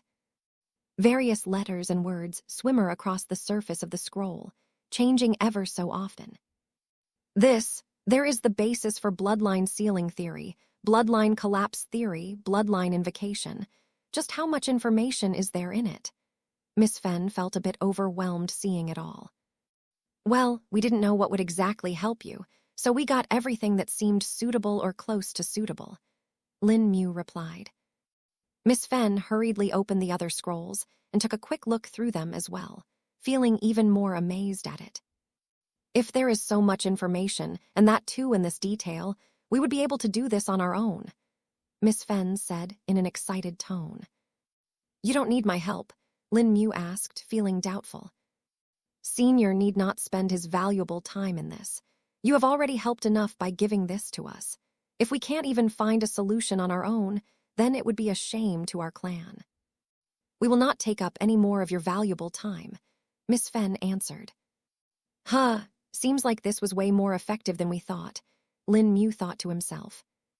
At least it allows you to do other things till then, Zukong added. That's true, Lin Mu said before looking at the scrolls. He had already gotten the Mu clan to make copies of all the records and documents there were in the vault, and thus he had them too. He kept them with him just in case he ever needed the information in the future. Besides, Lin Mu was intending to learn some of it as well when he was free. These past few days, he has been to the sleepscape a few times, as he had been working on some doubts about formations that he had. His understanding of the formations was increasing once again, which was a good thing for him. Since Lin Mu had 2 teachers now, Jiang Luo and Senior Zukong to clarify his doubts, his progress was even faster. Lin Mu, Mu Tao, and Miss Fend discussed a few more plans with Jingaming Shang for about 6 hours before they were done finalizing everything. Jingaming, Shang asked her for help in determining the flow of goods to find out the location where Gu Yao was hiding, along with getting access to their trade routes. Miss Fen also had a rather expansive trade circle, and it would fill in the missing gaps in the information that Jingaming Shang had. The trade circles of the Hui, Fei, and Shu clans had already expanded their scope of surveillance, and this was only making it better. While Jingaming Shang did not have an estimate on how fast they would be able to find some clues, he did say that it would take less than a year for it. Since the long-distance trades usually happened in the cycles of several months, it was normal to take that long to find the patterns. "We shall take our leave then, Miss Fen," Lin Mu spoke. "Please stay assured that we will do our best to assist Senior in the alliance," Miss Fen said simply, knowing that the best way to show her gratitude would be through actions rather than just words. Lin Mu nodded his head, and then left along with Jingaming Shang and Mu Tao. "That went well, much better than I expected. I was sure that the elders would have opposed us," Mu Tao said. Well, if Miss Fen gave the word, they would not dare oppose her. After all, she is the matriarch of the Fen clan. Jingaming Shang spoke. "Matriarch," Lin Mu said, feeling a bit confused. "Ah yes, I guess not many people know this. The Fen clan is a matriarchal clan, and women are the ones who take care of the administrative matters of the clan, while the men take care of the business part outside the clan." Jingaming Shang expanded. "Huh, even I didn't know that. I thought Miss Fen only became the council member because she was the one with the highest cultivation base in her clan," Mu Tao stated. "Yes, that is something that might be confusing to others, and I don't think the Fen clan clarifies this for others either. Even I only know about it in detail because I had the Fen clan investigated before," Jingaming Shang replied. Lin Mu raised his brows upon hearing this and felt a bit curious. "And why did you do something like that?" Lin Mu questioned. "Well, before I actually joined the Merchant Council of Jiaolong City, I was looking around the entire empire for a suitable place to settle down. One fine day, I was sitting in a tavern when I heard some gossip about the Fen clan that had come to trade a lot of herbs for a low price. After investigating a deal like that, I got more curious and eventually found out more. In reality, it was the fact that something as unorthodox as a matriarchal clan like the Fen clan could establish itself in the Jiaolong city that caught my attention. I thought that if someone like that could be stable here, then it should not be a problem for someone like me with a troubled past." Jingaming Shang bared his history. "I see, that does seem like fate," Lin Mu muttered. Chapter 664, breaking under stress. About 5 days had passed since the day when the Fen clan agreed to join the alliance. The overall progress had been steady, and everything had been going well. Even the other members of the Merchant Council seemed to have stabilized by now, and the initial panic after the massacre of the 3 clans was now mostly gone. Though Shantung still seemed to be at a loss for what to do next. He had exhausted every means of contacting his backer, but had gotten no response. At this point, he was close to believing that it might be his own backer that had massacred the 3 clans and was now refusing to answer him. Shantung sat in his clan's mansion while nervously drinking some wine. "Patriarch, you need to mediate. So much worrying is not good for you," a man spoke to Shantung. Shantung put the cup of wine on the table with a clack before rubbing his forehead. "Even if I want to, I can't. If it really is as everyone is expecting, then our troubles would increase many folds. With the backer changing the stance, we are left between a cliff and a ravine. If we still decide to stick with them, while we might have a chance to survive, we would also be excommunicated from the Merchant Council. Not to mention the final intentions of the backer are still unknown to us," Shantung said to the man. "Then what are we supposed to do, Patriarch? As you said, the backer is very powerful, so what does he even want with a place like the Jiaolong city? Even if the Merchant Council members are based here, that is only because of the safety. Our actual businesses are all spread across the empire. We don't even keep our wealth here," the man asked, feeling confused. Shantung had cold sweat appear on his forehead after hearing the words of the man. For about 5 minutes, Shantung went silent before letting out a sigh. "My son, you might be right. When I was asked to support him, I wasn't asked exactly, more like threatened," Shantung answered. "Tharned, why didn't you tell us so, patriarch?" the man, who was evidently the son of Shantung, questioned. Letting out another sigh, Shantung shook his head. "If I could, I would have, but the danger was simply too much. The backer said that he would exterminate me and our clan if I opposed him. And look now, the 3 clans Hui, Fei, and Shu, who had shown neutrality first, were directly eliminated. If the backer had waited just one more day, he would have gotten the news that the 3 clans had joined us," Shantung explained. "What? So we could have had the same fate as that of those clans?" the son of Shantung said in shock. "Yes," Shantung nodded his head in a fatigued manner. The son of Shantung couldn't help but fall on the ground from the shock. "No wonder you had been worried so much. This is just our worst fears coming true," he spoke while trembling himself. Silence descended in the room for about 10 minutes before the son of Shantung moved again. He picked up the other cup of wine and drank it all in one go before putting it back on the table. The heat from the wine roused him, and the buzz of the alcohol calmed his nerves. "We need to find a solution to this, Father. We can't just be on the passive anymore," he said, changing the title being used. Seeing his son being a bit more mature than him, Shantung couldn't help but feel emotional. The mix of wine and stress was sending him into a tizzy. "You are right. Do you have any suggestions? I don't think I can do this alone anymore," Shantung admitted. "I think the first course of action should be to reverse our stance. We cannot associate with the backer anymore, whoever they are. We need to consolidate support from the other council members and denounce the actions of the backer. If we are the ones to admit it first, while the council members may vilify us at first, they will still have some semblance of trust. Even if we are merchants, we should aim for the target that brings us profit, and associating with the backer is no longer good for us," the son of Shantung advised.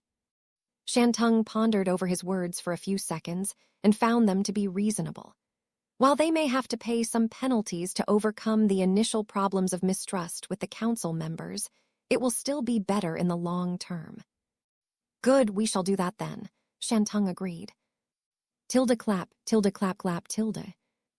Just as Shantung said that he was shocked by the sound of someone clapping, he and his son became alert and turned to the source of the sound. "Who's there?" they said in unison. Shantung then saw a handsome man descending from the sky in a nonchalant manner. Seeing this, his eyes went wide as he understood what this meant. "This, nascent soul realm," Shantung muttered. "Could it be the backer? Have they come to kill us?" the son of Shantung wondered in shock. "I have to say, Shantung, you son is way smarter than you are. Smart enough that he has saved your clan from being exterminated," said Lin Mu, who just descended from the sky. Who are you?" Shantung questioned, feeling unsure. "Me, I'm here to offer you help, your clan help," Lin Mu answered. "You'll help us, but how?" the son of Shantung questioned.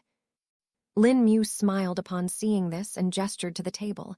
"Why don't we all take a seat? This will take a while." Lin Mu's choice of waiting and watching had gone well, and the Shantung had broken under stress. The added pressure from the loss of their spies and no replies from Gu Yao had also made it more problematic for Shantung. Eventually taking advantage of this, Lin Mu managed to add them to the alliance as well. Chapter 665. Propositions and discussions. A small group of people sat in a hall in the Mu clan. This was the small alliance that Lin Mu had created, and they were the very first members of it. In the center sat Lin Mu, and opposite to him was Jiang Luo. On the right of Lin Mu sat Jingaming Shang and Mu Tao, while on his left there were Miss Fen and Mu Niu. "I still can't believe how Senior managed to get Shantung to join us as well," Mu Tao said.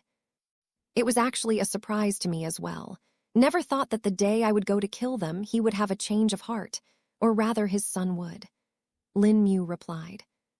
Miss Fen had her hand on her chin as she thought about it for a bit. But is it really fine to trust him? He can change at any time, Miss Fen said in a concerned tone. I know. That's why we will be keeping him on a short leash. His son is far smarter than him and knows how to adapt. He seems to be the better person to interact with. And seeing from how Shantung has voluntarily taken to a more passive position in this situation, it makes sense that he's letting his son handle it.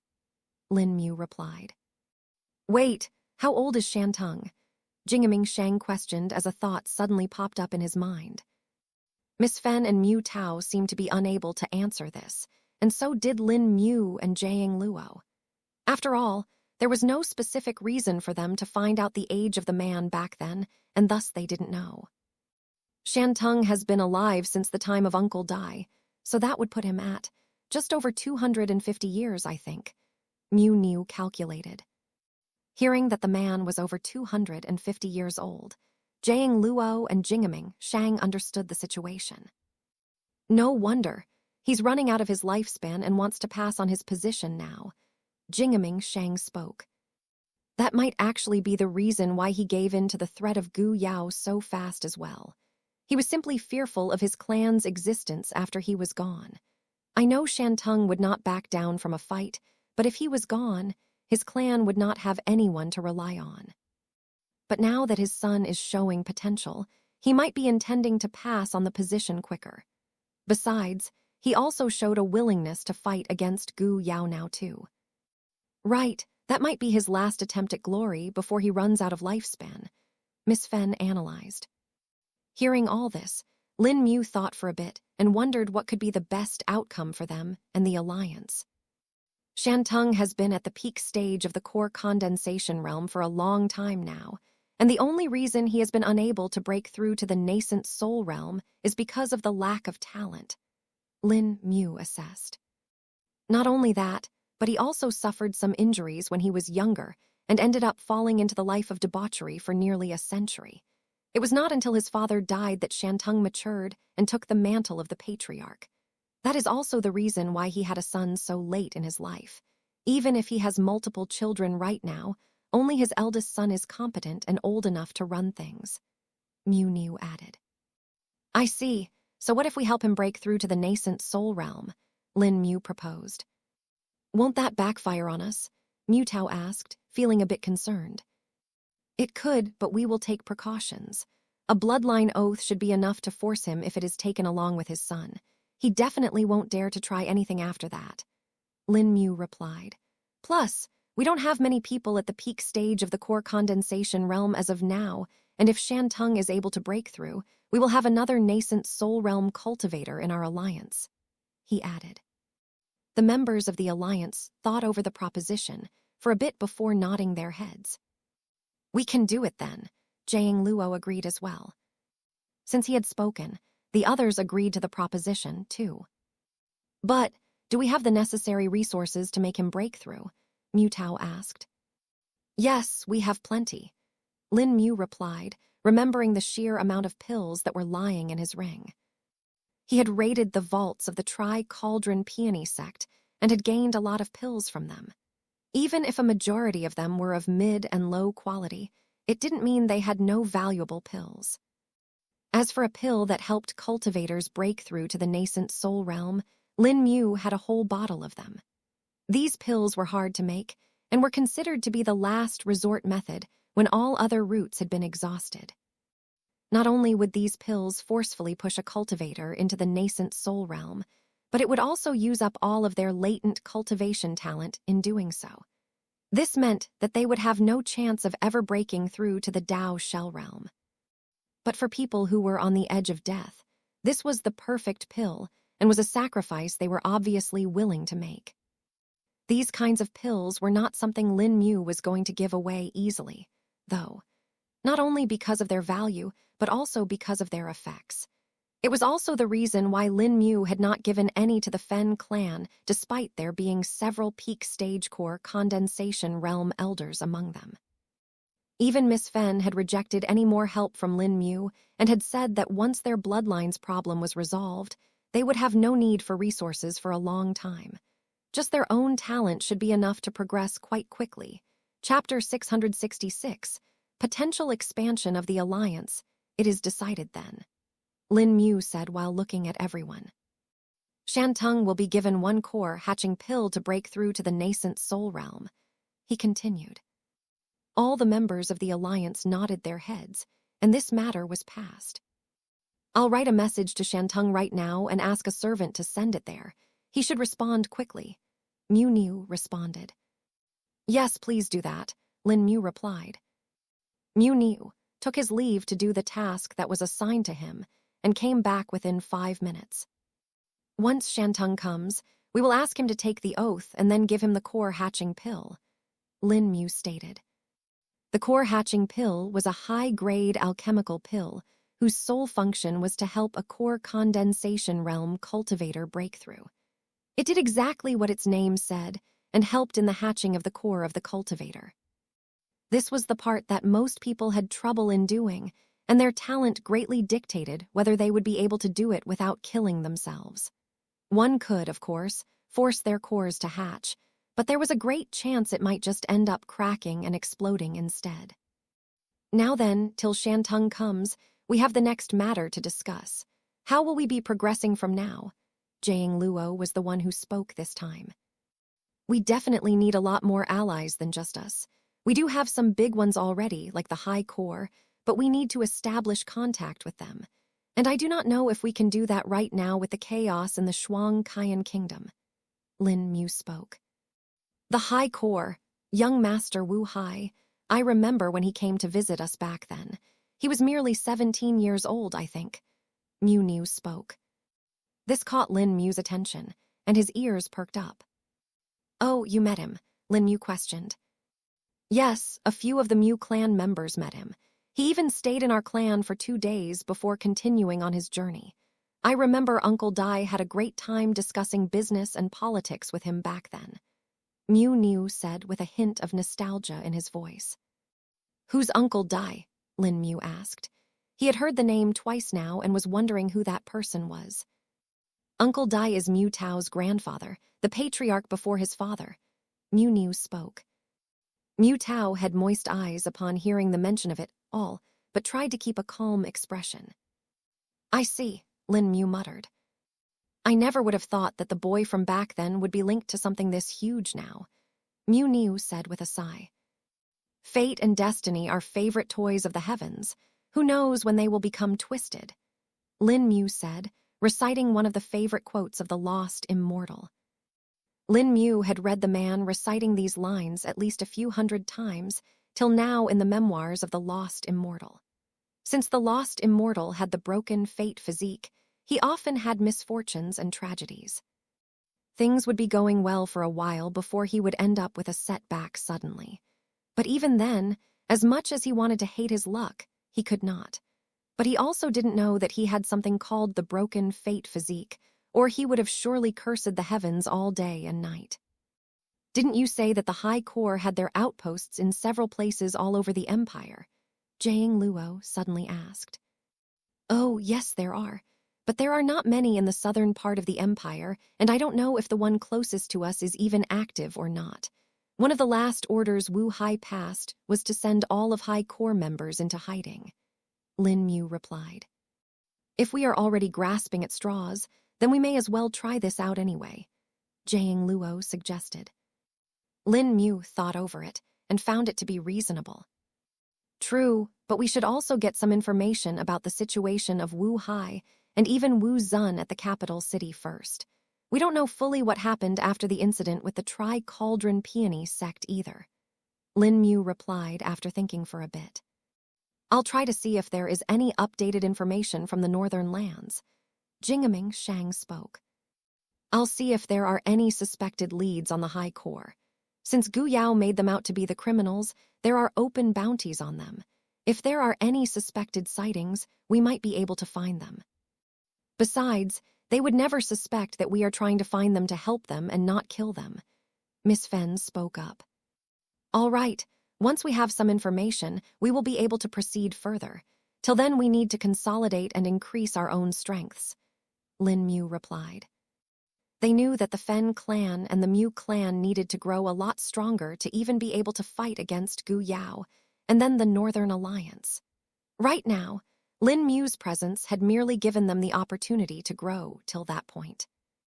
Just when all of them had finished the discussion, a servant knocked on the door. Council member Shantung has arrived. The servant spoke from the outside. Just in time, Jiang Luo commented. Come in, Lin Mu called out. Tilda creak tilde. The door of the room opened, and in walked Shantung with his son. The two of them seemed to be quite nervous and didn't know fully what they were called here for. Mu Niu had merely mentioned that they had been called by Lin Mu. They had already seen the strength of Lin Mu and dared not to make him wait any longer. What have you called us for, senior? Shantung questioned.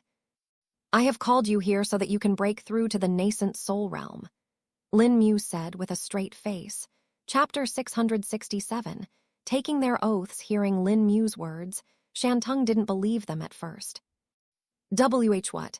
Shantung couldn't help but say. His son was the same, but didn't speak anything. First wanting to observe the situation lest they make a mistake. He had become really careful since the appearance of Lin Mu and knew that they were being watched at all times now. Not to mention, they were shocked by the progress of the other people such as Mu Niu and Mu Tao. Both of them had broken through the next stages in just a few days of Lin Mu's appearance. He knew that the tide of change had arrived, and if they tried to swim against it, they would only drown. It was better for them to go along with the flow and have a chance of flourishing. If you take a bloodline oath that you and your clan shall never harm me, and the alliance ever in the future, I'll give you a chance to break through to the nascent soul realm. I know your lifespan is coming to an end, and you want to set your clan's future. I'll give you a chance to live longer, and let your son gain a better grasp over the functioning of the clan. I'm sure you know the coming few years will be turbulent, and without you being there, your clan will not survive. Do you want that to happen? Lin Mu expanded. With the carrot and the stick presented to the Shantung, there was little he could do. He feared for his clan and his own life as well. Over the years, he had come to accept that he would have no chance at breakthrough. It was not merely a case of resources, since with his clan's fortune, they could definitely buy enough to nurture another nascent soul realm cultivator, eventually. But his problem was due to a lack of talent and injuries as well. In the long term, though, the specific resources needed to increase his cultivation base were way more than what their clan might be able to afford.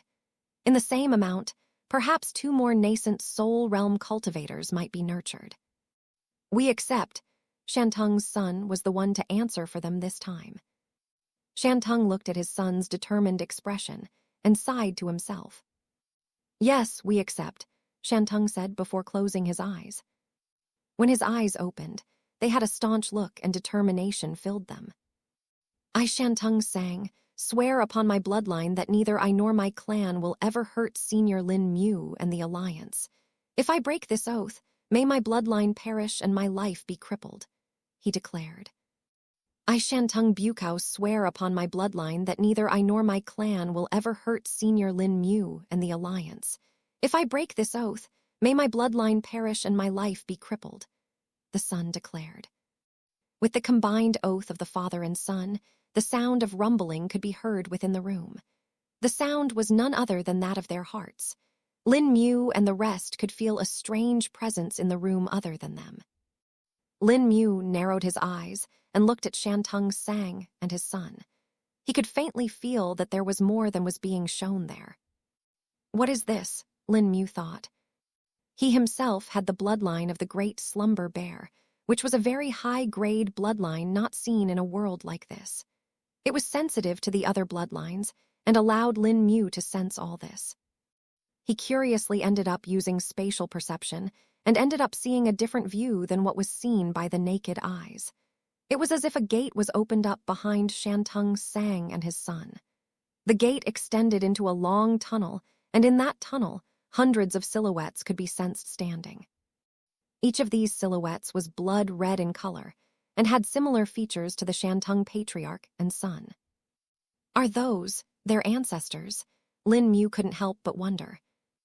While Lin Mu had known about the effects of the bloodline oath, he did not think it would literally summon the specters of their ancestors. They should be the bloodline imprints of all their ancestors, Zhukang replied. Does this happen always? And I could only see it because of spatial perception, Lin Mu questioned. No, even if someone else had spatial perception and tried to see it, they would not be able to. The main reason behind it is the bloodline of the great slumber bear that is within you. Since the bloodline oath of the Shantungs included you specifically in their oath, it invoked the pressure of the great slumber bear. This caused resonance between the two bloodlines and allowed you to see the ancestral imprints. Other people who have bloodlines strong as you would be able to see the same in a situation like this too, Zhukang explained. I understand now, senior, Lin Mu replied, before focusing on the task at hand. The presence stayed for about 30 seconds before fading away. The heartbeats of the father and son went to normal again, and they had rather red faces after that, as if they had done a lot of work. Lin Mu nodded his head and took out a small pill vial. Very good, take this, Lin Mu spoke and handed the pill vial to Shantung Sang. Shantung Sang looked at the pill feeling a bit confused, as he could not recognize it right away. It's a core-hatching pill, Lin Mu spoke, seeing that they didn't even understand what he got.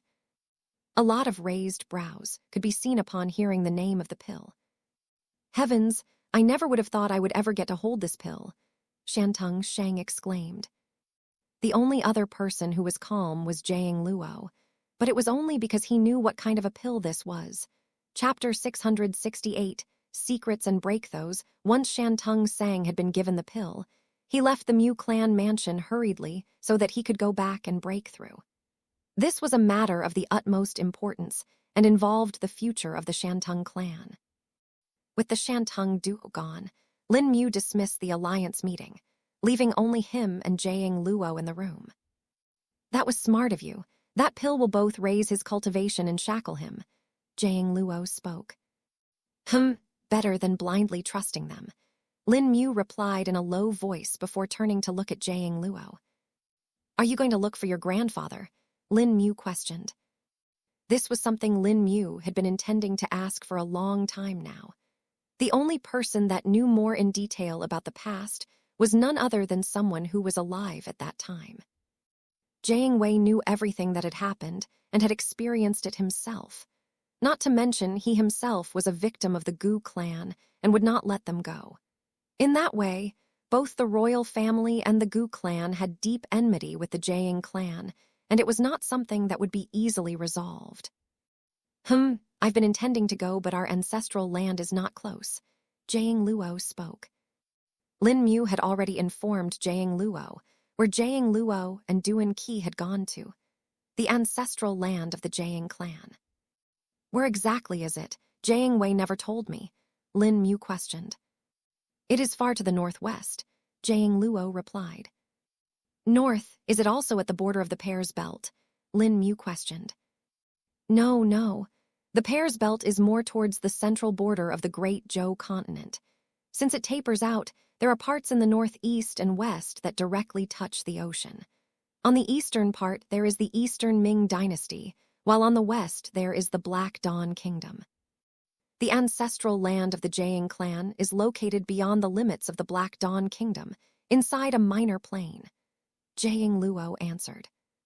Lin Mu was a bit stunned upon hearing this, but nodded his head. So will you be going there? Lin Mu continued. No, at least not yet. Even if I know the approximate location of the ancestral land, I don't know the exact coordinates of it. I might be standing right next to it and would not see it, Jiang Luo spoke. Hearing this, Lin Mu knew that he could definitely work it out. Do you need my help then? Lin Mu asked. Finding a minor plains entrance won't be hard for me. No, that's not necessary. You have more important things to take care of here. I can go there myself. I just need to prepare the entry token first, Jiang Luo spoke.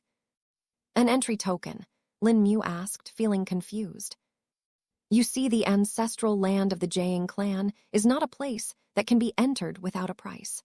Only those that are talented in the clan were allowed to go there, kind of similar to the sacred grounds of the Ripple Mist sect. Except in the case of our clan, the proof of our talent would be the entrance token.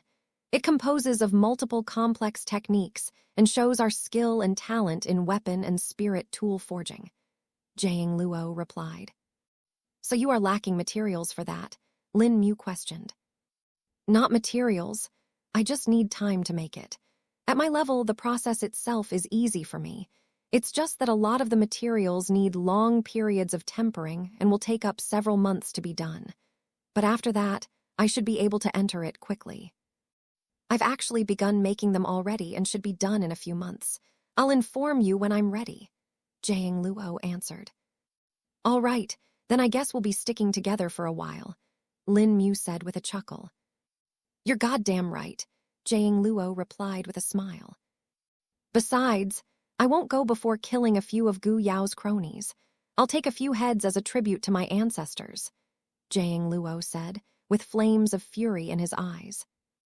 About a month passed since the day Lin Mu had given the core hatching pill to Shantung Sang.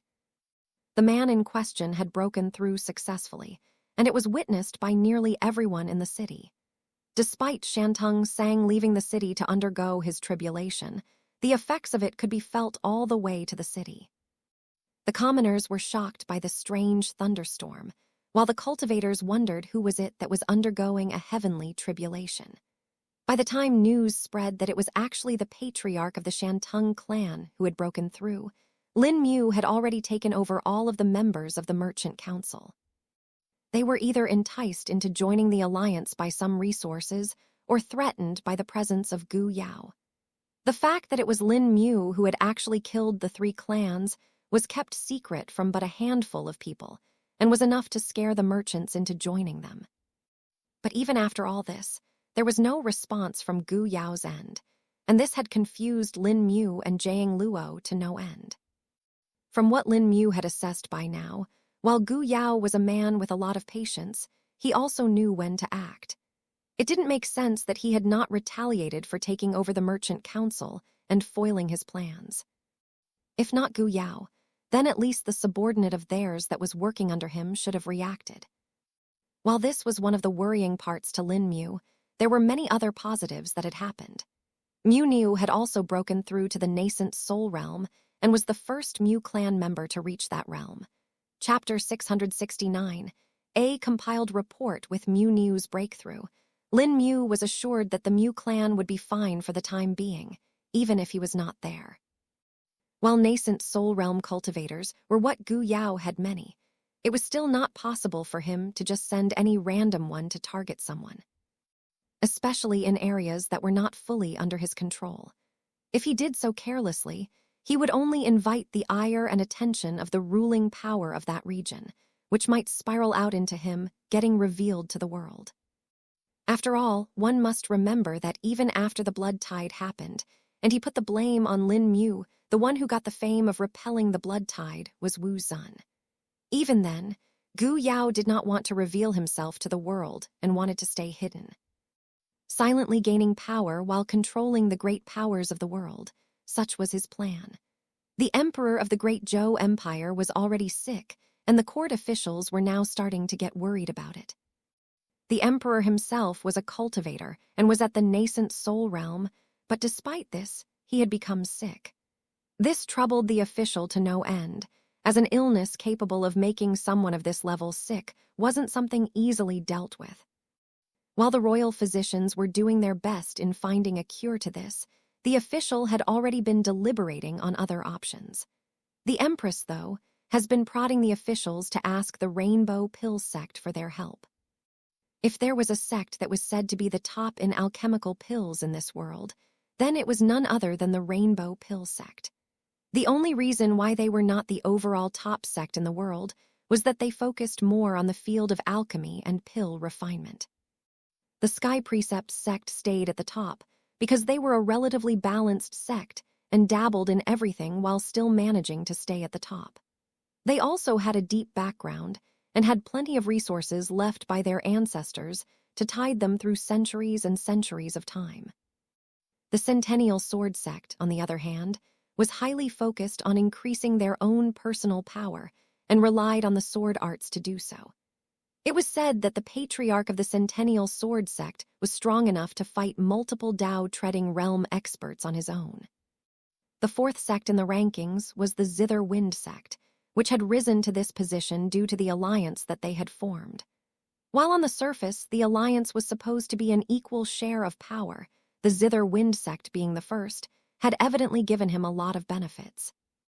Below them at the fifth position was none other than the Long Cloud Sect, which was the creator of the Long Cloud Alliance.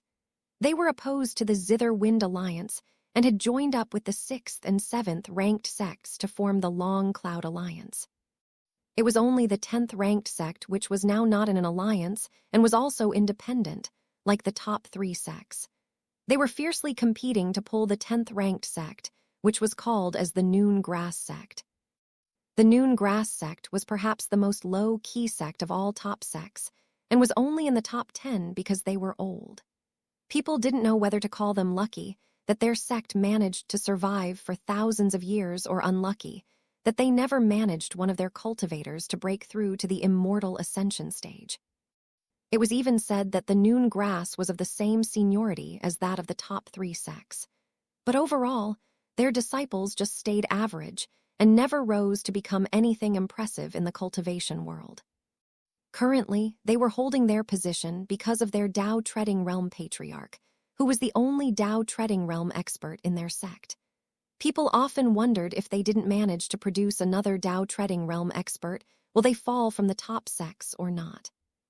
It had already been more than 2,000 years since the patriarch of the Noon Grass Sect had reached his position. While his exact age was not known, he was said to be close to the end of his lifespan now. This was the entire report that had been compiled by Jingaming Shang and Miss Fen, after collecting the information from their links. Lin Mu had been reading it all day and had gathered these important points from this. And the reason why he had asked them to compile this was to see if they could pick allies from these powers. With the current power they had, it would be impossible for them to resist Gu Yao for long. "What do you think?" Lin Mu questioned the man sitting to his right. The Long Cloud Alliance seems like the obvious choice, since they are in direct opposition to the Zither Wind Alliance. Any of the top 3 sects would be the best choice, but they are far too conceited to even believe the Gu clan can make a return and the northern tribes' infiltration. Jiang Luo answered. "Indeed, plus, I am currently wanted by the top sects. While they might not recognize me at this moment, they definitely will once we actually go to them for the alliance proposal," Lin Mu replied. Jiang Luo was deep in thought after hearing this, and wondered what might be the more reasonable choice. The top sects can be convinced, but to convince them, it would need someone that can match their level and talk to them at the same strength. Jiang Luo spoke after thinking for a bit. "Indeed, if only we could get your grandfather to come out, all of it would work." Lin Mu spoke. Chapter 670. The strong cultivators and beasts of the world. Jiang Wei and his family had a grudge with the imperial family and the emperor, along with several of the top sects. Those were the sects that could be directly excluded from the choice of potential allies. "Which sects participated in attacking you and your clan before?" Lin Mu questioned. The top 3 sects were mostly neutral, but it was their neutrality that gave the others free rein to act as they wished. But the ones that did not act at all were only 2 from among the top sects. "These are the Long Cloud Sect and the Noon Grass Sect," Jiang Luo answered. "Well then, that's our choice for the allies. We either go for the Long Cloud Sect and gain help of the entire Long Cloud Alliance, or go for the solitary Noon Grass Sect," Lin Mu decided. "All right, even if the other members of the Long Cloud Alliance were once involved in hunting us down, we can spare them, since they are under the leadership of the Long Cloud Sect. As for the Noon Grass Sect, I don't really have anything much to say about them. Even back when the Jiang clan was at its peak, we didn't have any transactions with the Noon Grass Sect, and they hadn't bought any peak-grade spirit tools and weapons from us," Jiang Luo explained. "I see. We can choose who to go to depending on who's closer then. Lin Mu spoke. If we consider the distance, then the Long Cloud sect is the closest to us. It will take about a month or more to reach it, though, Jiang Luo replied. How far is the Noon Grass sect? Lin Mu questioned. It is to the extreme south, almost at the border of the previous southern continent. If we want to get there, it would take us over 6 months to do so, Jiang Luo answered. 6 months, even at little shrubby speed? Lin Mu asked, feeling a bit surprised. Yeah, I considered his speed too. If it was a straight distance, it might have only taken 2 months to reach there, but the problem is the terrain obstacles that come up. Many of them can't just be passed directly and need to be crossed through safer paths. Not to mention, many of these areas are dangerous to pass through and are populated by numerous beasts, some of which can even reach the Dao Shell realm. Plus, with the location that the Noon Grass sect is located, the danger increases even more. The dense forests of the southern lands are home to the most resources in the world and also the most dangerous beasts. There are multiple Dao-treading beasts that live there as well. Perhaps if the beasts had some ambitions, they might have already taken over the world, as the number of Dao-treading realm beasts easily outnumbers that of the humans, Jiang Luo explained. My, that's a lot. And what about the immortal ascension realm? Are there any cultivators or beasts of that level? Lin Mu couldn't help but feel curious. Even in the records that Lin Mu had obtained till now, there was no mention of details like these. Most of it was minor information that just prodded the surface and left one wanting more. The immortal ascension realm is a complex realm. From what I heard from my grandfather, it has no stages and is said to be a boundary realm. As for what that means, I do not know, and neither does my grandfather.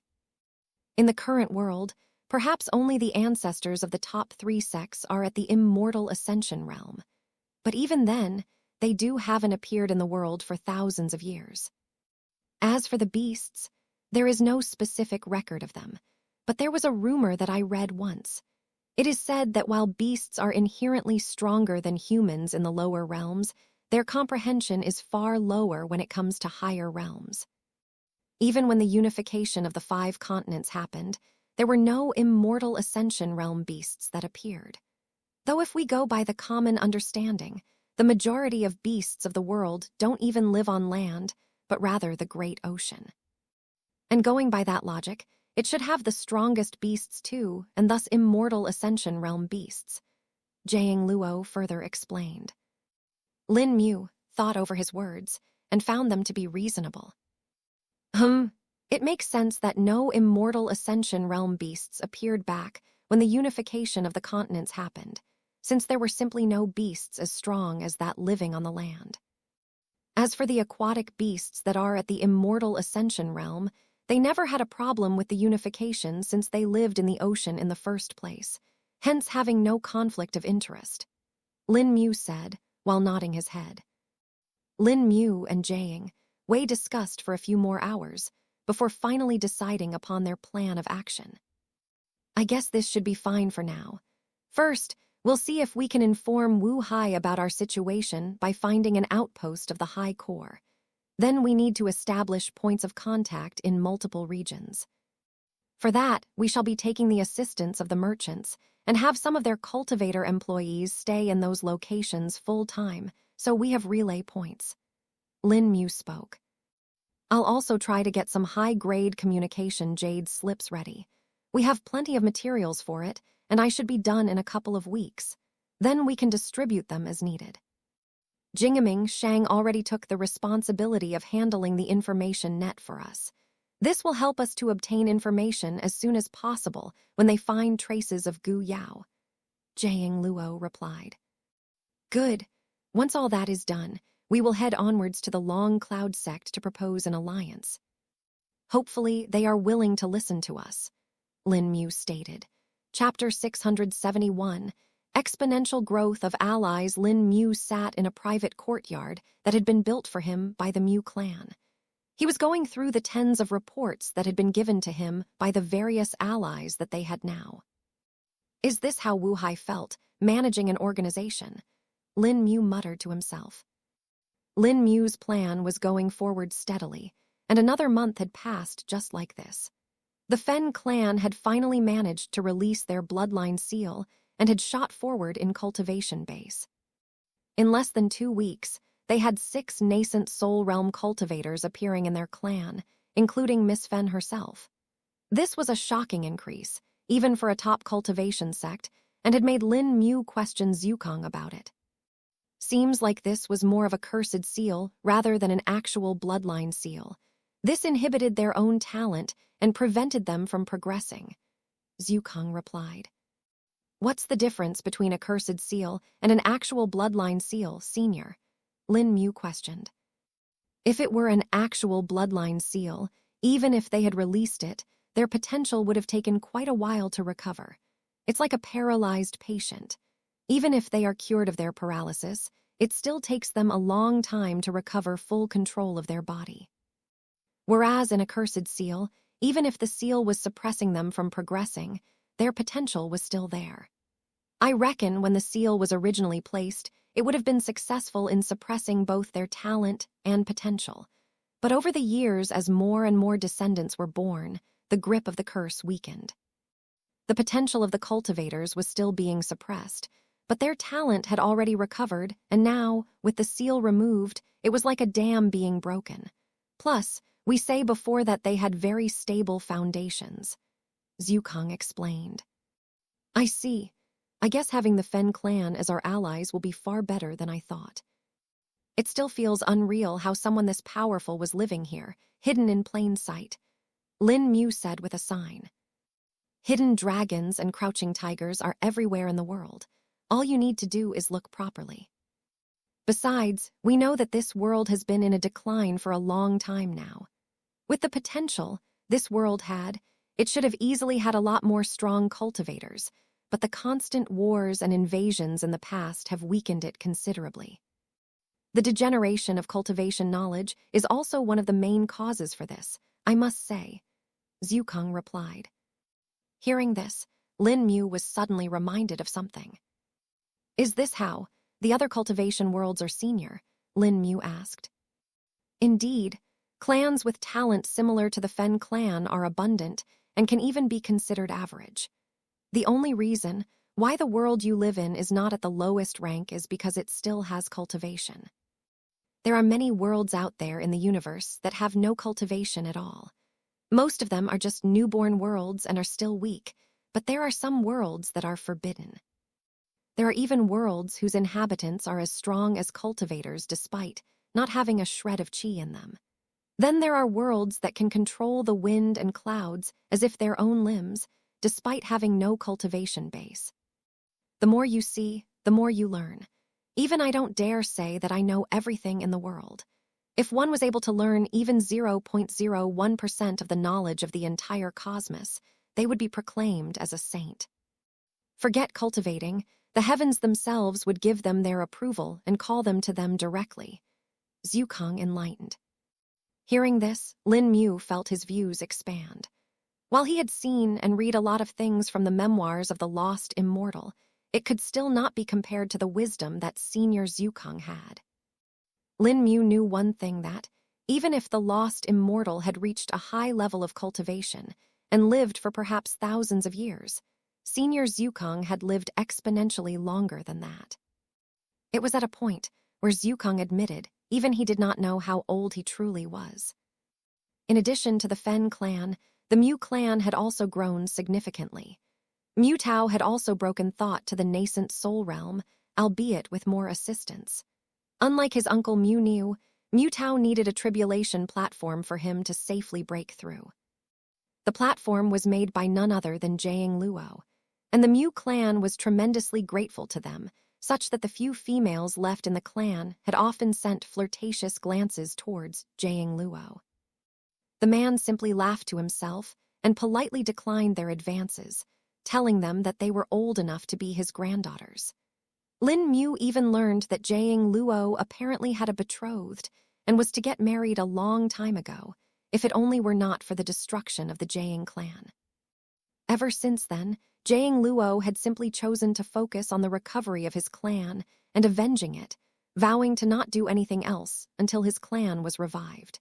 Lin Mu couldn't help but feel awed by the man's dedication and determination. On the side of the merchants, there had also been some progress, though mostly for the intelligence. Lin Mu had been given a report on the suspected whereabouts of a high-core outpost, though this was what they had assumed, and might not be fully true. If there is one member, there should be more. Plus, since they were this far from the Shuang Kaiyan kingdom, they had a longer time to hide. They should definitely be there. Lin Mu analyzed. He continued to read the documents, and saw that the location mentioned was a kingdom called the Hong Lin Kingdom. So the Hong Lin Kingdom is the next destination. Lin Mu muttered to himself. Chapter 672. Introducing little shrubby Lin Mu and Jiang Luo stood at the gate of the Mu clan while the others waited for them there. We shall be in contact at all times, Jingming Shang spoke. With the communication Jade Slip's senior Jiang Luo made, it will be far more convenient and easy for us to talk, he added. Indeed, I never thought I would see high-grade communication Jade Slips out of top sex before, Miss Fen added. Very well, inform us if anything comes up. Although with the increased strength, I doubt you guys should have a problem unless Gu Yao sends tens of nascent soul realm cultivators or even a Dao shell realm cultivator. Lin Mu spoke. Yes, senior. Plus, no one has an idea that our clans have progressed this far and increased in strength. Thus, even if Gu Yao does send his people to kill us, he will make a mistake, and that will give us time to readjust our strategy, Mu Tao added. Lin Mu nodded to himself and looked towards the northern end of the Jiao Long city. Seeing that the two of them were not moving, Mu Tao and the others felt strange. Is there something left? Mu Tao questioned. We're just waiting for someone, Lin Mu answered. Someone? There's another person with seniors. Miss Fen was rather surprised. Till now, they had only seen Lin Mu and Jiang Luo, and did not know that there were more people. From Lin Mu's words, they could tell that there was at least a third person in their group. Just how many more people does Senior have? 4, 10, or even 100? Senior Lin Mu's planning is truly profound. Mu Tao thought to himself. Oh yeah, I never told you guys, did I? It's not a person I'm waiting for, Lin Mu spoke. Just as Lin Mu spoke, the sound of wind coming from the far could be heard. Not a person. Jingming Shang narrowed his eyes as he suddenly had a hunch of what it might be. Tilde roar tilde. A rumbling roar could be heard coming from afar, pulling the attention of everyone. But to Lin Mu's surprise, it was actually coming from the sea. No wonder he's been silent. He's been enjoying his time, huh? Lin Mu said upon spotting his companion of years in the distance. A red streak was coming in from the sea, and some turbulent wind accompanied it. There seemed to be a massive object behind it that was at least 10 times as big as the red streak. No way is that, Jingming Shang said in shock. The speed of the red streak increased even more as the object behind it sped up too, turning it into a blur as well. Finally, the red blur slowed to a halt next to Lin Mu, and its appearance was revealed. Look, I got us food for the journey, Little Shrubby spoke excitedly. Lin Mu looked at the object, which was now seen clearly. It was a large fish that had sharp teeth and a long tail. It was dark silver in color, and its scales glistened under the sun. Even while dead, the fury in its eyes could be seen. Heavens, that's the saw-toothed tuna. It's a nascent soul realm beast that has been plaguing the ocean near the first Sun Kingdom. Mu Niu identified. The large fish was blocking the view of Little Shrubby, and thus the others had not seen him yet. But once Lin Mu stored the saw-toothed tuna in the ring, they could see him. Tilde gulp tilde. Jingming Shang couldn't help but swallow his saliva upon seeing Little Shrubby. He had known very well who this beast was. Mu Tao and the rest, though, had no idea who Little Shrubby was, and neither had Lin Mu told them. It wasn't that he didn't want to, but that simply never came up. I guess I should introduce. This is Little Shrubby, my tamed beast. Lin Mu spoke. Grrrr. Little Shrubby responded with a growl that only Lin Mu could understand. So these are the people who are helping Master. They seem weak. Little Shrubby spoke. Lin Mu almost chuckled upon hearing this, but managed to suppress his laughter. He didn't want the others to feel bad. Senior's tamed beast, Mu Tao muttered. Unlike Lin Mu and Jiang Luo, the cultivation base of Little Shrubby was in full display, and that, added with the strong bloodline he had, caused some pressure to be exerted on them all. Even those at the nascent soul realm felt like they would not last for even a second against the beast. While Little Shrubby was calm right now, they could feel the predatory aura that exuded from it. If not that, then the saw-toothed tuna was the best proof. One must know that beast was a nuisance, and the only reason no one could do anything to it was because it was at the child soul stage of the nascent soul realm. Even Mu Niu and Mu Tao would have to think twice before fighting against a beast like that, not to mention the advantage it would have in the ocean. Miss Fen, though, had a completely different reaction. She had cold sweat break out on her forehead when she saw Little Shrubby. What is this beast, this fear? Why's my bloodline telling me to run away? Miss Fen thought. Unlike the Mu clan, the Fen clan had recently awakened their bloodline, and they were sensitive to the other bloodline auras now.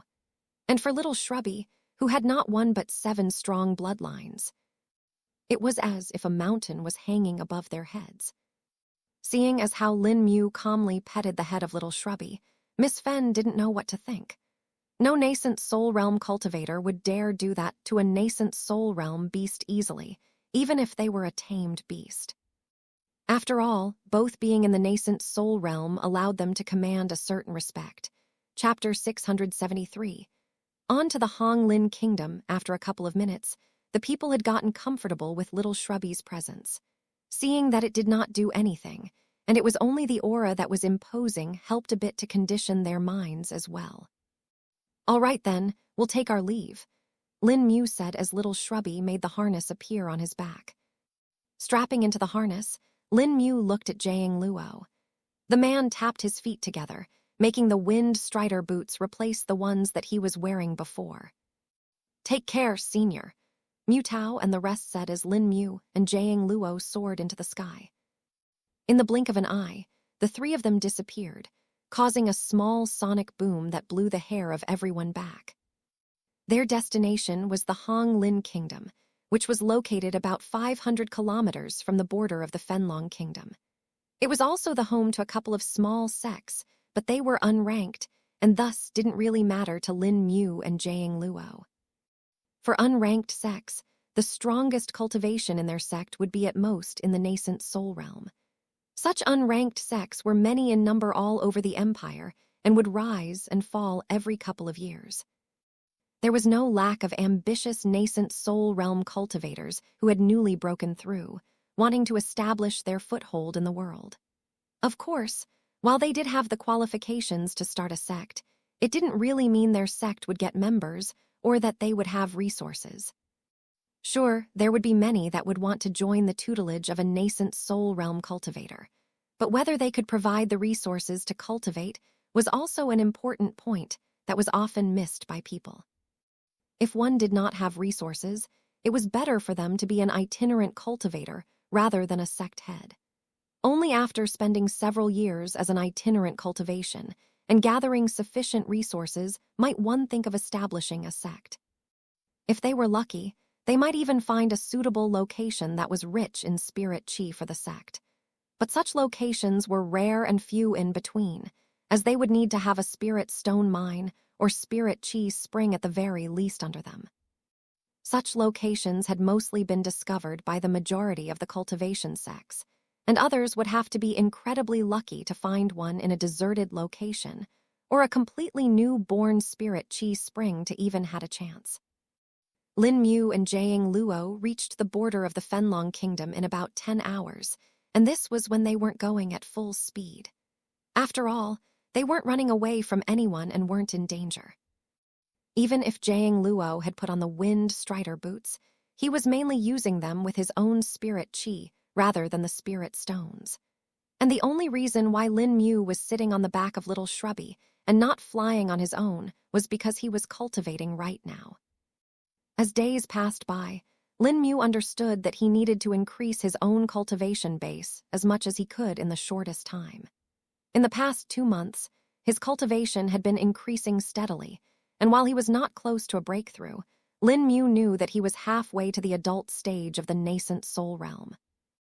Little Shrubby had some shocking gains in the past 2 months as well, and had reached the adolescent soul stage of the nascent soul realm. How did you break through again? Lin Mu questioned Little Shrubby through their link. I've been hunting beasts in the ocean and eating them. I found that, unlike the forest, there are a lot of nascent soul realm beasts in the water. I don't even need to do much and they come out on their own to die. Little Shrubby said smugly. Lin Mu had a wry smile on his face, understanding that Little Shrubby had basically eaten his way to a breakthrough. He had been aware of his taste for nascent souls and knew that he had been desiring them for a while now. Seeing the saw-toothed tuna, Lin Mu knew that while the beast's body was intact, its nascent soul had already been killed and possibly eaten by Little Shrubby. Lin Mu curiously checked the body of Little Shrubby and saw that it had become stronger than before. The beast chi that Lin Mu had given Little Shrubby 2 months ago was fully assimilated and had brought about several minor changes that were hard to notice on the outside. His bloodline also felt a bit more stable to Lin Mu and was possibly affecting him more than he could understand right now. Once Lin Mu and Jiang Luo reached the border of the Fenlong Kingdom, they could see the dense forest that started from there. Most of the area of Fenlong Kingdom was sparse hills and trees, but on the southern border, the forest started. Once the trees of this forest start to turn red, we'll know that we have entered the territory of the Hong Lin Kingdom, Lin Mu informed. I've heard of this before. The Hong Lin Kingdom is also known as the Crimson Leaf Nation and is filled with the Hong Lin trees. There are some special herbs that are only found here too, Jiang Luo replied. Have you been here before? Lin Mu questioned cursorily. Once when I was a child. I came here with my uncle to get some 1,000-year-old Hong Lin wood. They are used as a material for weapons and are very good for use with fire attribute materials, Jiang Luo answered. I see. Anything of use we can get here in addition to our mission? Lin Mu asked again. Nothing that specifically comes to my mind, but I guess we can get some resin of the Hong Lin trees here. I'll be able to make some more formations with it, as it can be used in several unique inks, Jiang Luo replied. Chapter 674. A horde of monkeys. Lin Mu had heard of the Hong Lin tree resin before. It was harvested in the winters when the trees let out their sap, and only those that were over 100 years old produced this resin. It was used to make ink, which was used in the creation of talismans and other formations. While most of the formations could be made with spirit chi as the ink and spirit sense as the brush, the direct method of using actual ink and brush was also quite popular. In some cases, that was the only way to make several formations that were above the capabilities of one's cultivation base. Many formation masters who had great skills with formation, but were restricted due to their cultivation base, used this method. The ink used to make these formations and talismans was made by mixing and processing several materials. There were an almost endless amount of combinations that could be used, which led to several different formations. Since the Hong Lin tree was innately of the fire element, its resin was the same and used in the creation of offensive fire attribute formations. Of course, the number of Hong Lin trees that reached the age of over 100 years were quite rare. This was because they had a hard time reach that age, as they would either end up being cut down or dying due to some other problem. As for the 1,000-year-old Hong Lin trees, they were the rarest, and there were no specific records of such trees. One could only wander around the forest trying to find one based on their luck. When you went with your uncle, did you even find the 1,000-year-old Hong Lin tree? Lin Mu questioned. We did find one. It was mostly dead through, and only a single branch was viable to be used, Jiang Luo answered. I see. I guess. We may as well get some of them while we are there, just in case we need it in the future, Lin Mu replied as they continued on their journey. After about 3 more hours, they decided to take a break. Lin Mu and Jiang Luo ate the grilled fish that was made by Little Shrubby and were impressed. "You've gotten so much better at cooking now," Lin Mu praised. "Of course, I've been practicing every single day," Little Shrubby replied. Jiang Luo, on the other hand, was confused. Why does a beast really like to cook so much, though? He had asked himself this question many times till now, but had eventually decided to give up. He looked at the prosthetic hands he had made for Little Shrubby, flipping and rotating the skewers that were being cooked on top of a grill with a wry smile. He silently shook his head and just decided to finish up eating his food. After about an hour of rest, Lin Mu and Jiang Luo were energized and returned to their journey. It was now night time, but it was no trouble for the trio to see in the darkness. Little Shrubby could see in the night even when he was a normal beast, while Lin Mu and Jiang Luo just used their spirit sense. Eek! The sound of a beast was heard echoing through the air and made Lin Mu and Jiang Luo alert. Traveling at night was not safe, and they had encountered their first obstacle. "What was that?" Lin Mu questioned. "There's another beast nearby, 5 kilometers away," Little Shrubby informed. Jiang Luo, on the other hand, furrowed his brows and spread his spirit sense around. "It's a green-tail howler monkey. This one is at the core condensation realm," Jiang Luo spoke. "Huh, just core condensation realm, that's nothing to us," Lin Mu replied. "That's not the problem." Just as Jiang Luo was about to speak more, a cacophony of cries interrupted him. Eek.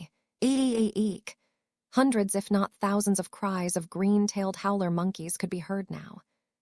The sound was loud enough that Lin Mu and Jiang Luo were forced to close their ears. "Damn it, it's too loud," Lin Mu yelled. Tilde. Little Shrubby got annoyed by this too, and his eyes glowed in a dangerous light. A thunderous roar was let out by him as a massive fireball shot out of his mouth. The fireball traveled far, before explaining in the sky. The explosion of the fireball illuminated the area of around 5 kilometers, allowing Lin Mu and Jiang Luo to see the beasts that were hiding in the shadows. They seemed to be a bit intimidated by Little Shrubby's roar, but soon a stronger presence was felt in the distance. On one of the bigger Honglin trees, a green-tailed howler monkey was standing. Its back was straight and fangs jutted out of its mouth. It was nearly twice as big in size as a normal green-tailed howler monkey and seemed to be its leader. K-I-I-I. The chief green-tailed howler monkey let out an oppressive cry as if ordering his kin to attack. E-E-E-E-E.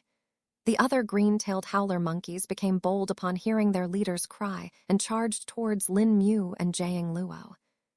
"Seems like we get monkey meat added to the menu now," Lin Mu spoke. That chief monkey is good, too. Its bones are one of the ingredients in making a fluted staff," Jiang Luo added. Tilde. "I guess we fight," Lin Mu said as tens of spirit weapon appeared around him. He held the blackthorn spear in his hand and pointed at the beasts. "Kill," Lin Mu ordered. Little Shrubby burst forward, going directly towards the chief green-tailed howler monkey. With its speed, none of the weaker monkeys were able to stop him, and he directly went a clash with the chief. The sound of collision between Little Shrubby and the green-tailed howler monkey chief made a lot of weaker monkeys flinch, but this gave Lin Mu and Jiang Luo the perfect chance to begin their slaughter. Chapter 675. The Honglin forest swords and spears flew around as they decapitated, pierced, and killed the green-tailed howler monkeys. In less than 5 minutes, the entire horde of monkeys was eliminated, while Little Shrubby finished up fighting the chief. He too returned with the corpse of the green-tailed howler monkey chief, which was being carried by the prosthetic hands. "Well, that was quite a bit of action," Lin Mu said upon seeing the hundreds of corpses that littered the forest now. "This is unusual, though. They should not have been active at this time, not to mention attack us like this," Jiang Luo commented. "Indeed, this does not seem like their natural behavior," Lin Mu agreed. He then looked at all the corpses and didn't feel like letting them go to waste. Little Shrubby, can you pile all the corpses up here? Lin Mu asked. Little Shrubby didn't even wait to answer before he started collecting all the corpses. With his speed, only 2 minutes were needed before all the corpses had been stacked into a pile near Lin Mu. Lin Mu then simply placed his hand on them and stored them into the ring, leaving only the chief howler monkey outside. You want its bones, right? Lin Mu asked. Yes, I can use that to make a fluted staff. Jiang Luo replied as he flicked his hand and set a spirit dagger to butcher the corpse. What's the fluted staff exactly? Lin Mu asked while watching Jiang Luo dissect the howler monkey chief. It's a high-grade spirit staff that makes sounds when it is used. It has special holes and grooves in it that make sounds while passing through the air. These sounds can be modified with formations to cause disturbance to the opposing enemies. Jiang Luo explained. Ah, I see. Lin Mu nodded his head. While he also knew about staffs and had used some according to the 1,000 armament blade scripture, those staffs were different as they were all bladed, unlike normal staffs that were blunt weapons. Overall, Lin Mu had not used as many blunt weapons and thus did not have as much experience with them. Once they were done with the cleanup, the trio continued their journey and eventually reached their destination. That's the capital of the Honglin Kingdom, Jiang Luo spoke. The two men stood on top of a hill as the sun rose from the horizon, casting a glow that made it seem like the forest was lit up with red flames. In the center of the forest, a city could be seen which was populated by over 1 million people. The city didn't seem out of place in the forest, though, as if in harmony. There were Honglin trees in the city as well, but they were more uniformly arranged, along with other normal trees and plants. The Honglin forest was a rather unique ecosystem, which was able to sustain itself despite having only one kind of a tree as the majority. All other plants were in the minority, such that only 10% of the entire forest consisted of normal plants. It was considered to be one of the miraculous areas of the Great Zhou continent that could be witnessed by both commoners and cultivators alike. Most miraculous areas were inaccessible to commoners and thus were hidden. Lin Mu could feel the beauty of the forest and felt rather calm. This place feels good. It's very comfortable for me. Little Shrubby spoke too. Indeed, for you the fire element of the trees is also a plus point, I guess, Lin Mu replied. Lin Mu closed his eyes and sensed the spirit of qi in the area. After a bit, he could sense a different kind of spirit qi in addition to the basic attribute less spirit qi. Fire attribute spirit qi, Lin Mu muttered as he took a deep breath. Spirit qi rushed into his body from all 7 of his apertures, along with the millions of pores on his body. This spirit qi had the fire attribute spirit qi mixed in, and thus automatically elicited a new response from his body. As the fire attribute spirit qi flowed through his meridians for the first time, they reacted to it, and it was a bit uncomfortable for Lin Mu at first. But as he kept on breathing more and more, his meridians started to adapt to it, and soon formed a small pool of fire attribute liquid spirit qi in his danshan. The pool was small, containing only 10 drops of liquid spirit qi, but the rate at which Lin Mu had made it was astounding. If it were any other cultivator, it would have taken them several days just to be able to sense the fire attribute spirit qi in the air if they did not have an affinity with it. Lin Mu was someone who had the affinity with earth elemental qi and none of the other elements.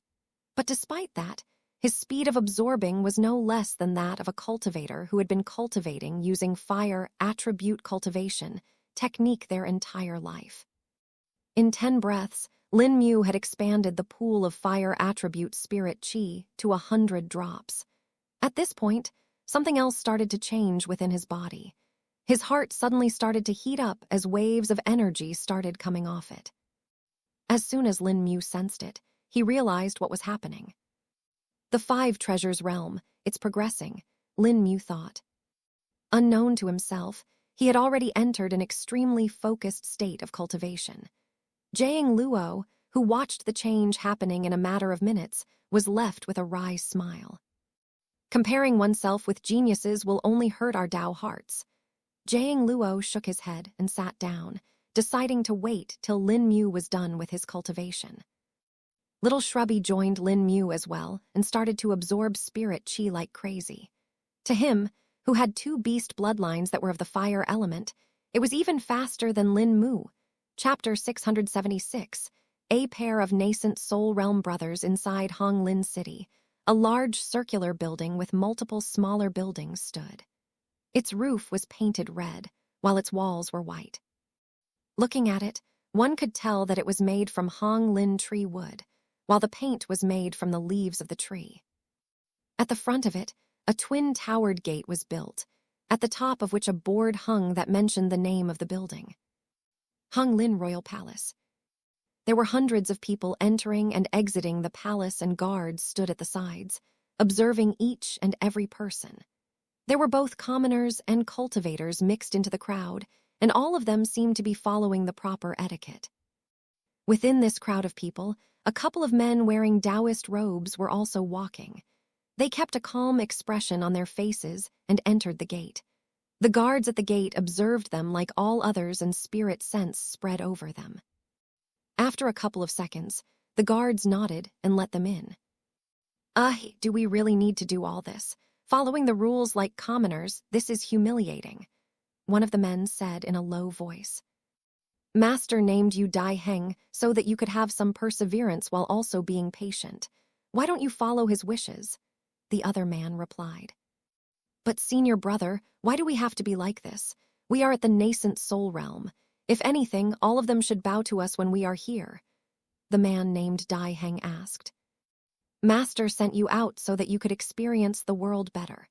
Just because you are a nascent soul realm cultivator does not mean that you can just exert your might and suppress others. There is a place and timing for everything. Doing that here would bring you no benefits, and you will only lose face for Master and yourself," the senior brother replied. "Fine, I won't," Dai Heng replied. The two of them continued onward to the second gate, where they were checked as well. The entire area of the place was divided into 4 circles. Each circle had different buildings, and the innermost circle was the one that held the royal palace and the royal court. All the other circles held other important buildings of the kingdom, such as the Ministry of Labor, the Ministry of Agriculture, the Ministry of Culture, and so on and so forth. Depending on their importance, they were all assigned in different circles. The buildings in the outermost circle were the offices of minor officials and workers that took care of the miscellaneous tasks of the administration. The buildings in the second circle were those that housed the more important buildings, such as the Royal Library, the Royal Repository, and many more. The third circle contained all the ministries, while the final 4th circle was the one that held the actual royal palace. All this took up half of the area of the capital city and looked like a large crown set upon the earth, with the buildings the decorations of the crown. The 2 men in Taoist robes were halted at the second gate and were checked more thoroughly. The security increased the deeper one went into the circles, with the outermost circle being accessible to nearly everyone, including commoners, while the second circle and onwards needed special identity tokens to enter. "Halt, show us your identity token," the guard at the second gate spoke. The senior brother among the 2 took out a relatively plain piece of paper and handed it to the guard. "We do not have tokens. We were given a temporary pass. We have been invited to the palace," the senior brother spoke in a humble tone. The guard narrowed his eyes and took a look at the pass. Only 2 lines were written on it, and the words were written rather casually. "Please grant entry to the bearers of this pass. Taoist Hua." In addition to these lines, a red stamp that was in the shape of a leaf and another stamp that read "Noon" was imprinted at the bottom. The guard found it to be rather dubious and wondered if these men were here to ridicule them with a thing like this. But when his eyes fell on the red leaf stamp, he knew that it was genuine. "HMPH, enter, but next time tell whoever issued you this pass to use a better quality. It is very rude to use this kind of format for official documents," the guard warned. The senior brother could only smile wryly. knowing that he couldn't really say anything to the person who issued them this pass.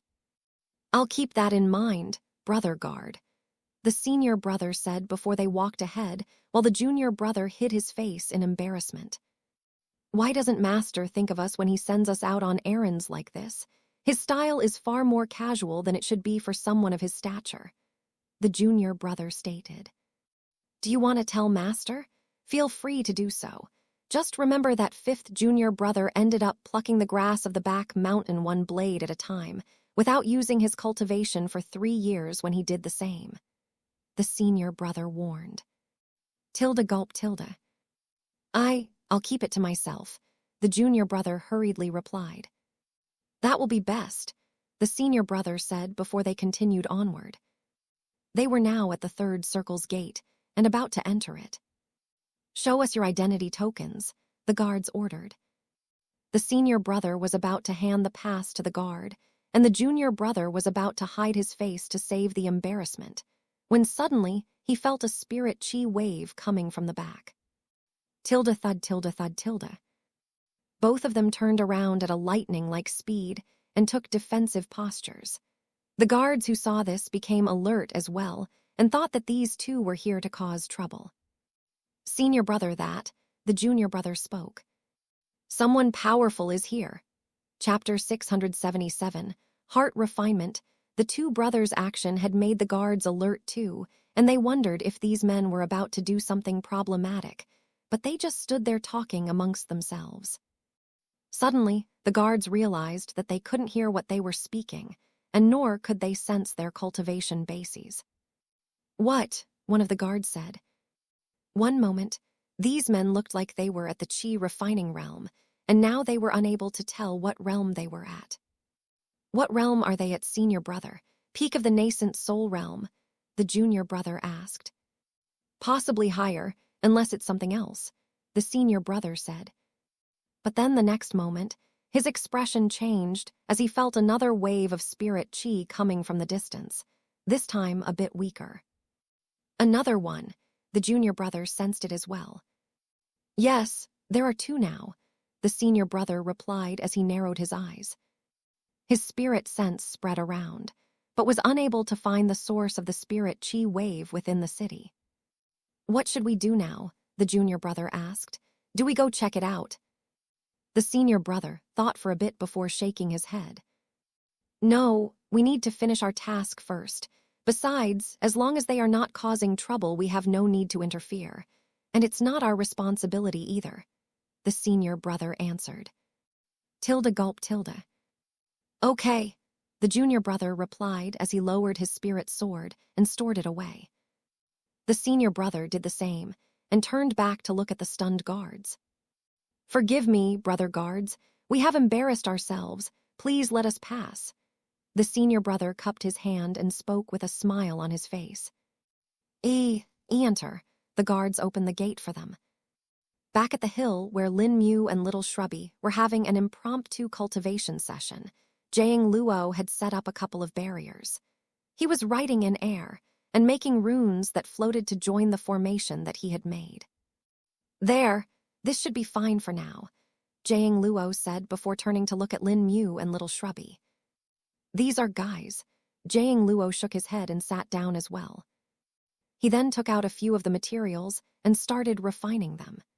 Jiang Luo had not forgotten that he still needed to make the entrance token that would grant him the passage to the ancestral land. He was barely 10% done with the refinement of materials, and he wanted to be done as soon as possible. Thus, to not waste any time, he made use of all free periods of time he had while waiting. Lin Mu and Little Shrubby, on the other hand, were having rather great progress, and their cultivation bases were experiencing an increase once again. Except in the case of Lin Mu, it was his body cultivation that was increasing, and for Little Shrubby, it was his chi cultivation. Inside Lin Mu's body, the fire attributive spirit chi had now made a complete cycle and was ready to be assimilated by his heart. The pool of liquid fire attribute spirit chi started to be guided towards the heart, while the other meridians kept on refining more of it and depositing it into his danshan.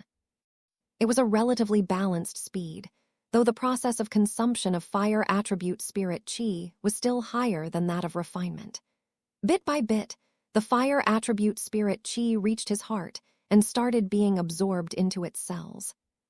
The heart was one of the 5 treasured organs and belonged to the fire element. It was responsible for providing blood to the entire body and was a vital organ. The stopping of it would cause even a cultivator to die. The stronger one's heart was, the better stamina they would have. Plus, the other organs would also benefit overall if a heart was strong and could withstand strains and stress stably. If it were up to Lin Mu, he would have chosen to refine his heart first as well among the 5 treasured organs. But unfortunately for him, he only had a technique for the earth element and thus had chosen to refine his spleen instead. While it was also an important organ, it wasn't directly useful for Lin Mu as much as a heart was. Even right now, Lin Mu did not have a body cultivation technique that could cultivate fire attribute spirit qi. The situation that he was in right now was because he was lucky, and he had a bout of enlightenment due to sensing such high amounts of fire attribute spirit qi for the first time. It was his body's natural response, and it was also the fire attribute spirit qi in the air responding to it. It was the same as water moving from a high point to a lower point until equilibrium was reached. The fire attribute spirit qi found his body conducive under its absorption and started entering it. Lin Mu took advantage of it and let his heart take up as much fire attribute spirit qi as it could right now. Since the refinement of organs was easier at the start, even direct spirit qi could help it. But in the latter parts, one ended up needing spirit herbs and pills to assist it as the process only got more and more difficult. Lin Mu had plenty of fire attribute spirit herbs and even several pills, and thus he chose to use the infusion of fire attribute spirit qi he was experiencing right now to refine his heart as much as he could. This is rather different. I can feel the fiery warmth in my chest, Lin Mu thought to himself. The cells of Lin Mu's heart absorbed the fire attribute spirit qi and started to change. They began to replicate and divide, but the new cells that were born were better than the original cells. These were the newly refined cells. Chapter 678, 30% refinement completed. Lin Mu's heart started to change cell by cell and became stronger. The fiery warmth he was feeling in his chest was now accompanied by an itch. The itch was similar to what one would feel on their scabs and wounds when they were healing, but Lin Mu could not scratch it at all. This is far more uncomfortable than I thought it would be, Lin Mu thought to himself. After all, while the pain was something he could tolerate and suppress, itching was something that went beyond that and could not be suppressed easily. Even being at the adolescent stage of the nascent soul realm and the second level of the 5 treasures realm was not enough. Lin Mu held on for about 10 minutes, but it was getting a bit too much. Need to do something, Lin Mu thought to himself and went to the solution he had used many times before. Lin Mu started to chant the calming heart sutra so that it could calm the itch on his heart. The effect of the sutra was rather effective, as in less than 10 seconds, Lin Mu felt the itching subside. The refinement of his heart still continued, though, and was now reaching 15% completion. This was a rather rapid pace, but Lin Mu knew that he would not be able to keep this up for long. Once the state he was in passed, and the infusion of fire attribute spirit qi stopped, he would not be able to do it again. I need to find something that can be used to further my 5 treasures realm body cultivation, Lin Mu thought to himself. Lin Mu let the process continue for as long as possible and focused on it so that it could be drawn for even longer. But eventually, as an hour passed, he had to stop as the infusion of fire attribute spirit qi stopped as well. Lin Mu let out a breath that was hotter than normal and opened his eyes. He checked his heart and saw that it had reached 30% refinement successfully.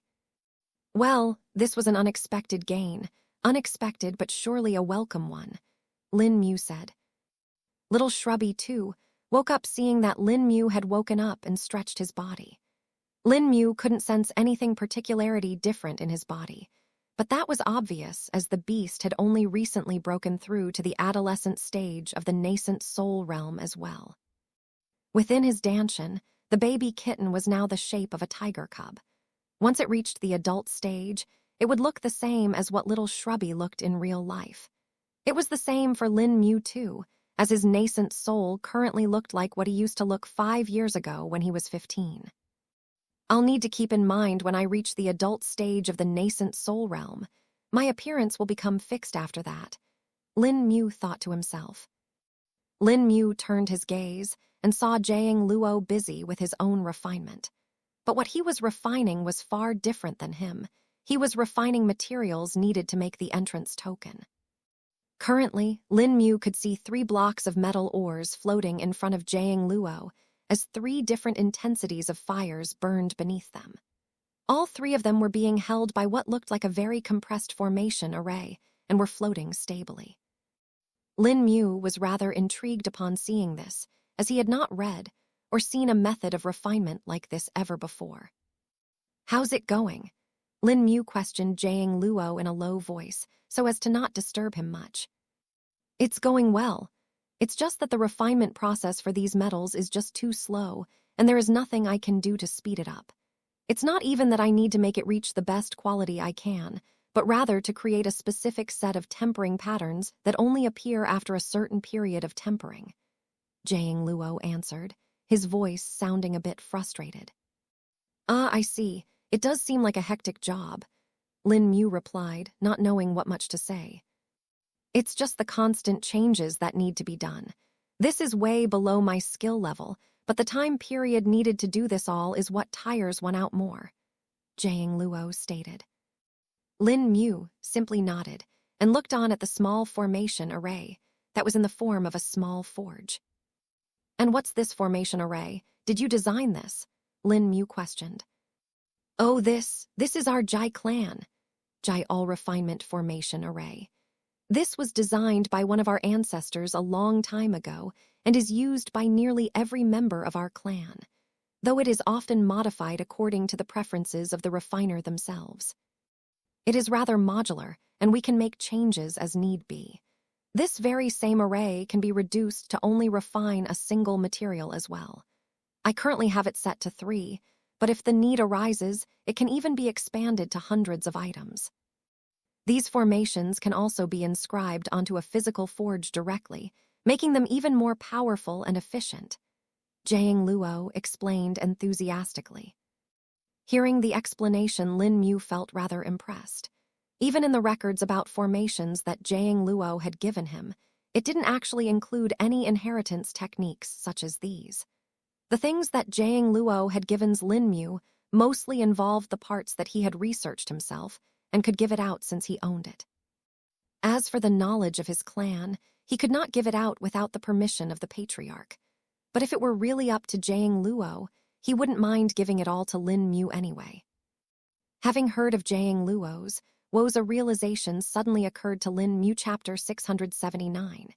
Giving Jiang Luo the high-leveled knowledge, Lin Mu wondered why he had not done this before, and then realized that he and Jiang Luo had simply been far too occupied with other matters, and did not come to the issue of refinement as much.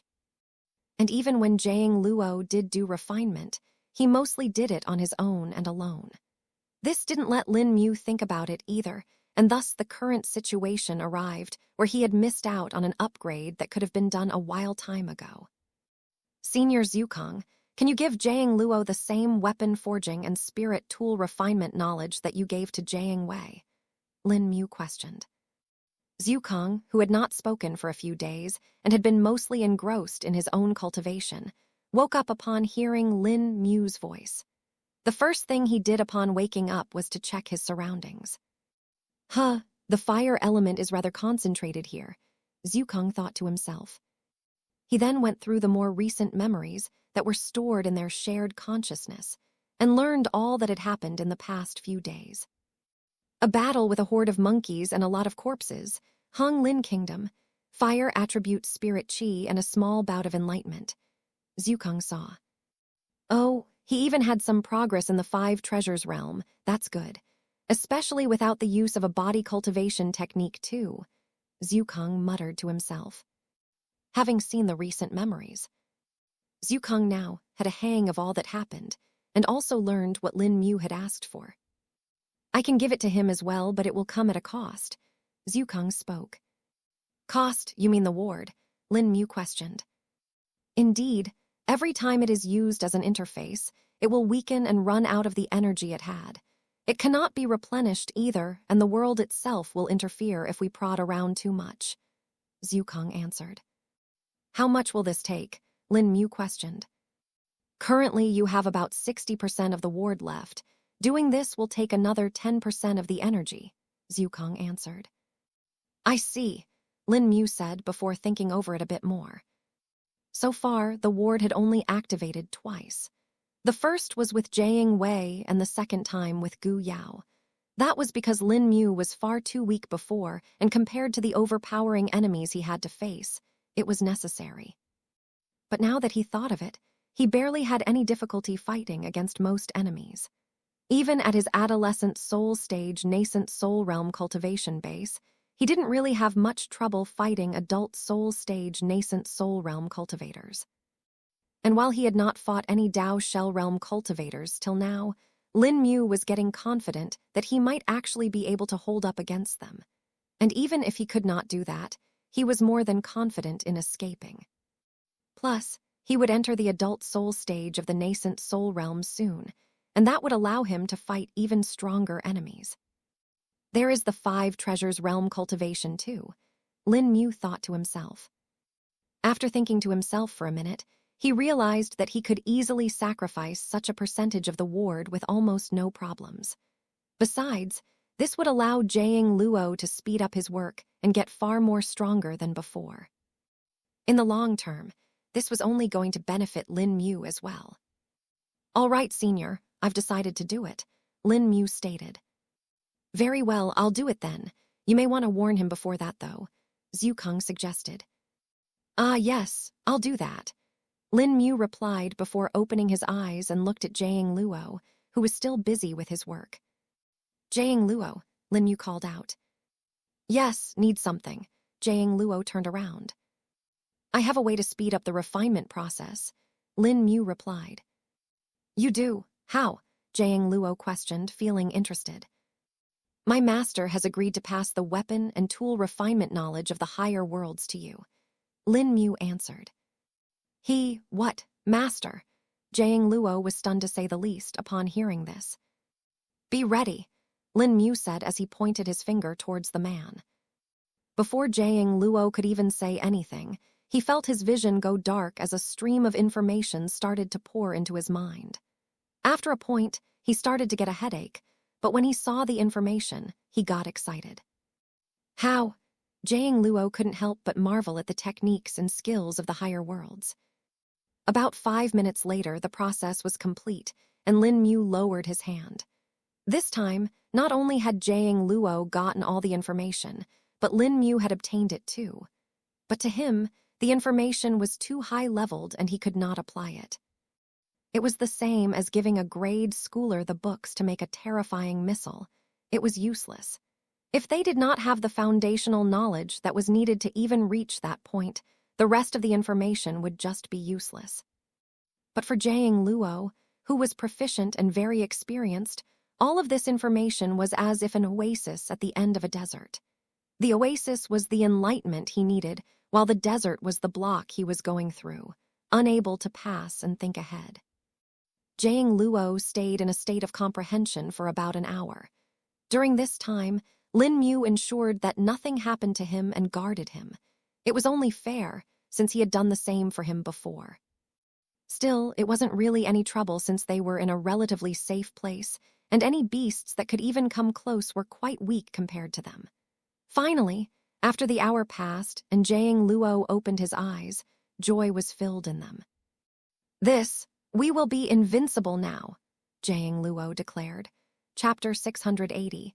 Into the Honglin capital. Seeing Jiang Luo's response, Lin Mu knew that he had definitely figured out a solution to his problems from this. I reckon you had some good gains from this, Lin Mu asked. Good gains, that will be a grave understatement. This knowledge, if I'm given enough time, I can bet my life that I can make hundreds of peak-grade spirit tools, pseudo-immortal tools, or even an immortal tool, Jiang Luo spoke. Seeing Jiang Luo's enthusiasm, Lin Mu knew that the man was quite pleased. Very well then, I guess you should finish up on the entrance token first, Lin Mu asked. I'll do that later. First, I need to assimilate all this information, Jiang Luo spoke. Ah, yes. Your grandfather needed to do the same. That was also one of the reasons why he chose to go to the ancestral land, Lin Mu replied. That would be the most optimum decision. There is said to be a comprehension and enlightenment room there, which can greatly speed up the process of learning new techniques and skills.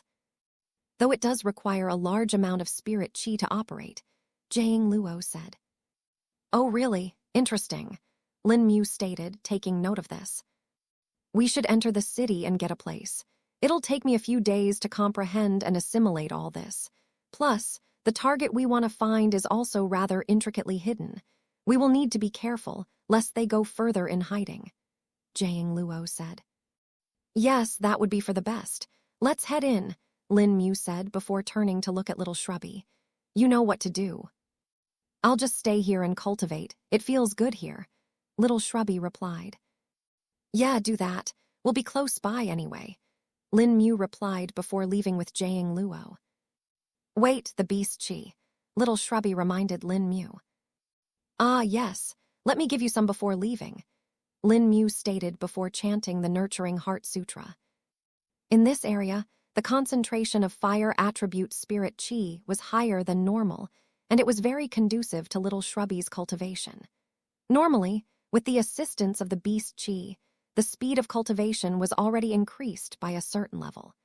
Lin Mu could only imagine the speed little Shrubby might have with a suitable area like this. Here you go, Lin Mu said as she sent a thick stream of beast chi to little Shrubby. Little Shrubby absorbed it and quickly sprawled on the soft grass before falling asleep. Jiang Luo looked at the barrier formations and spoke.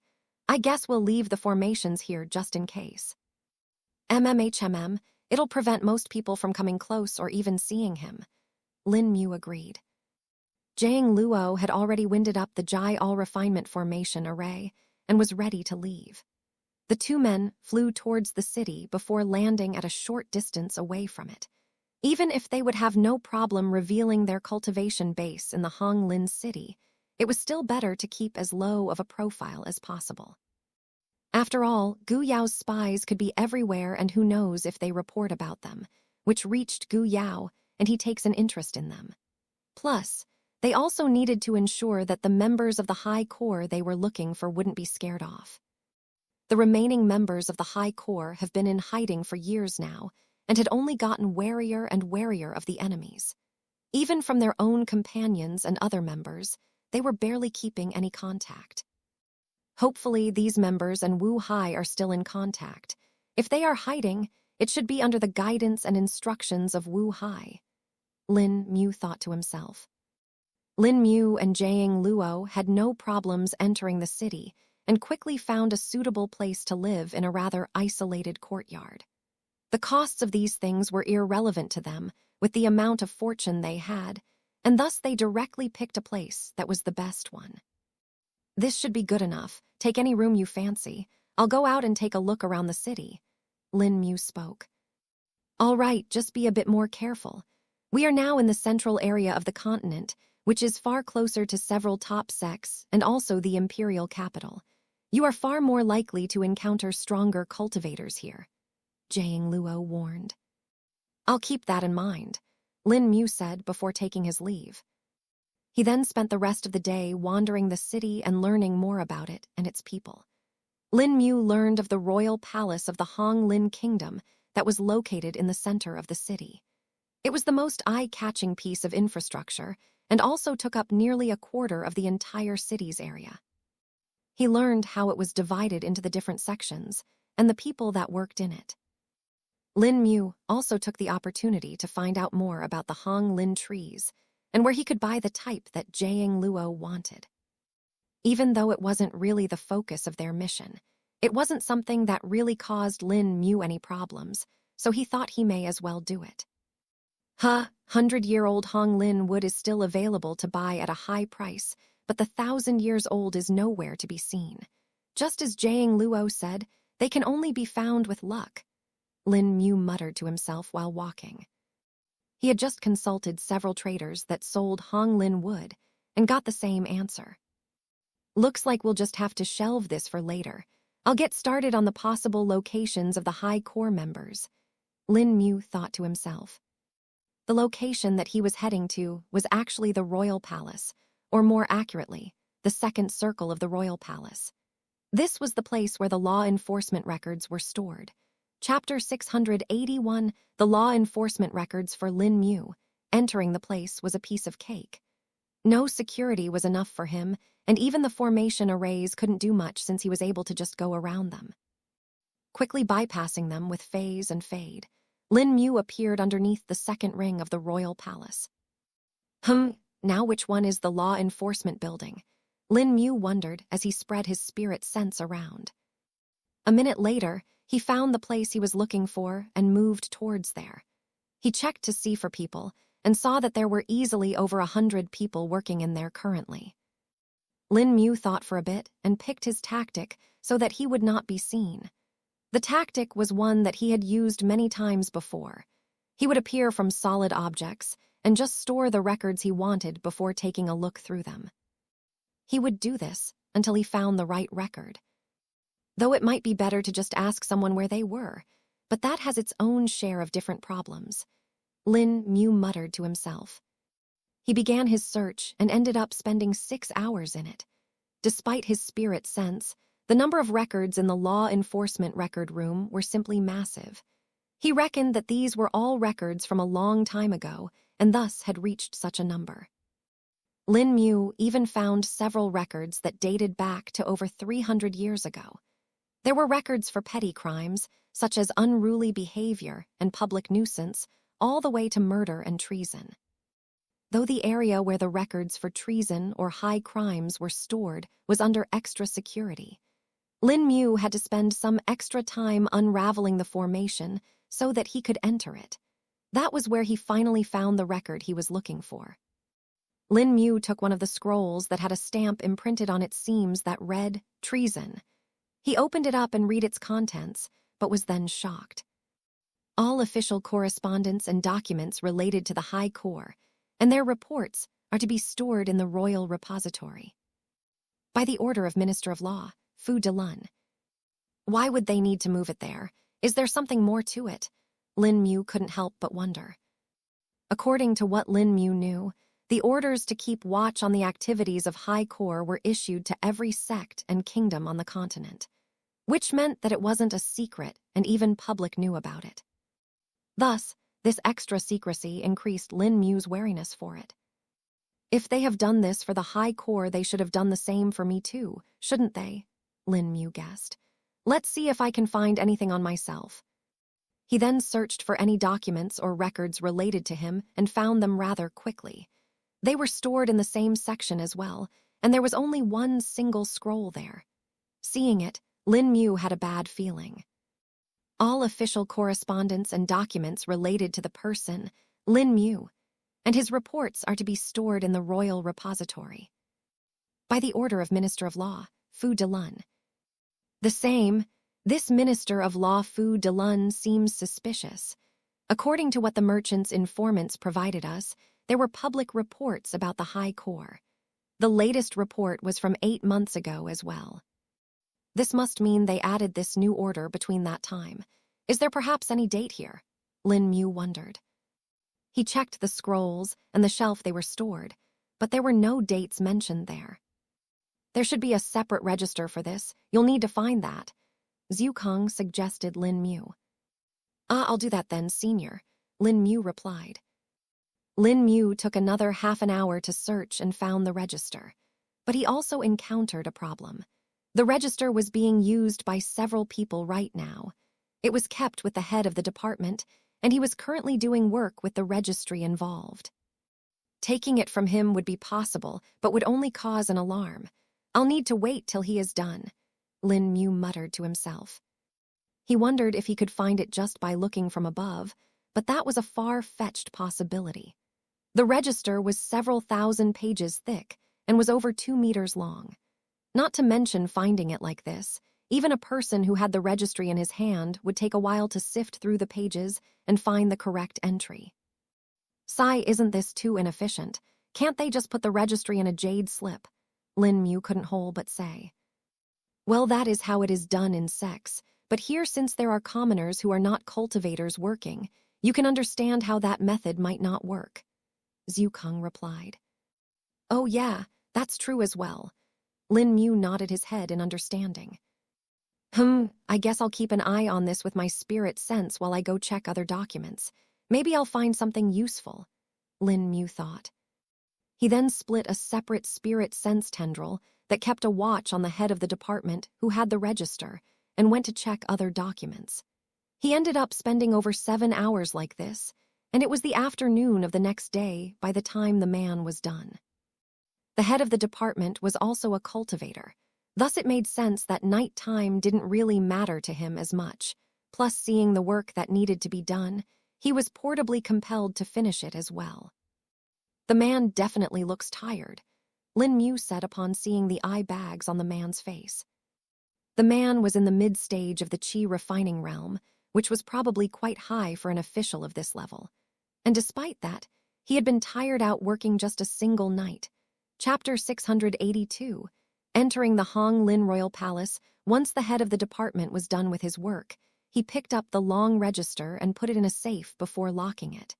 He also locked his office before he left the building.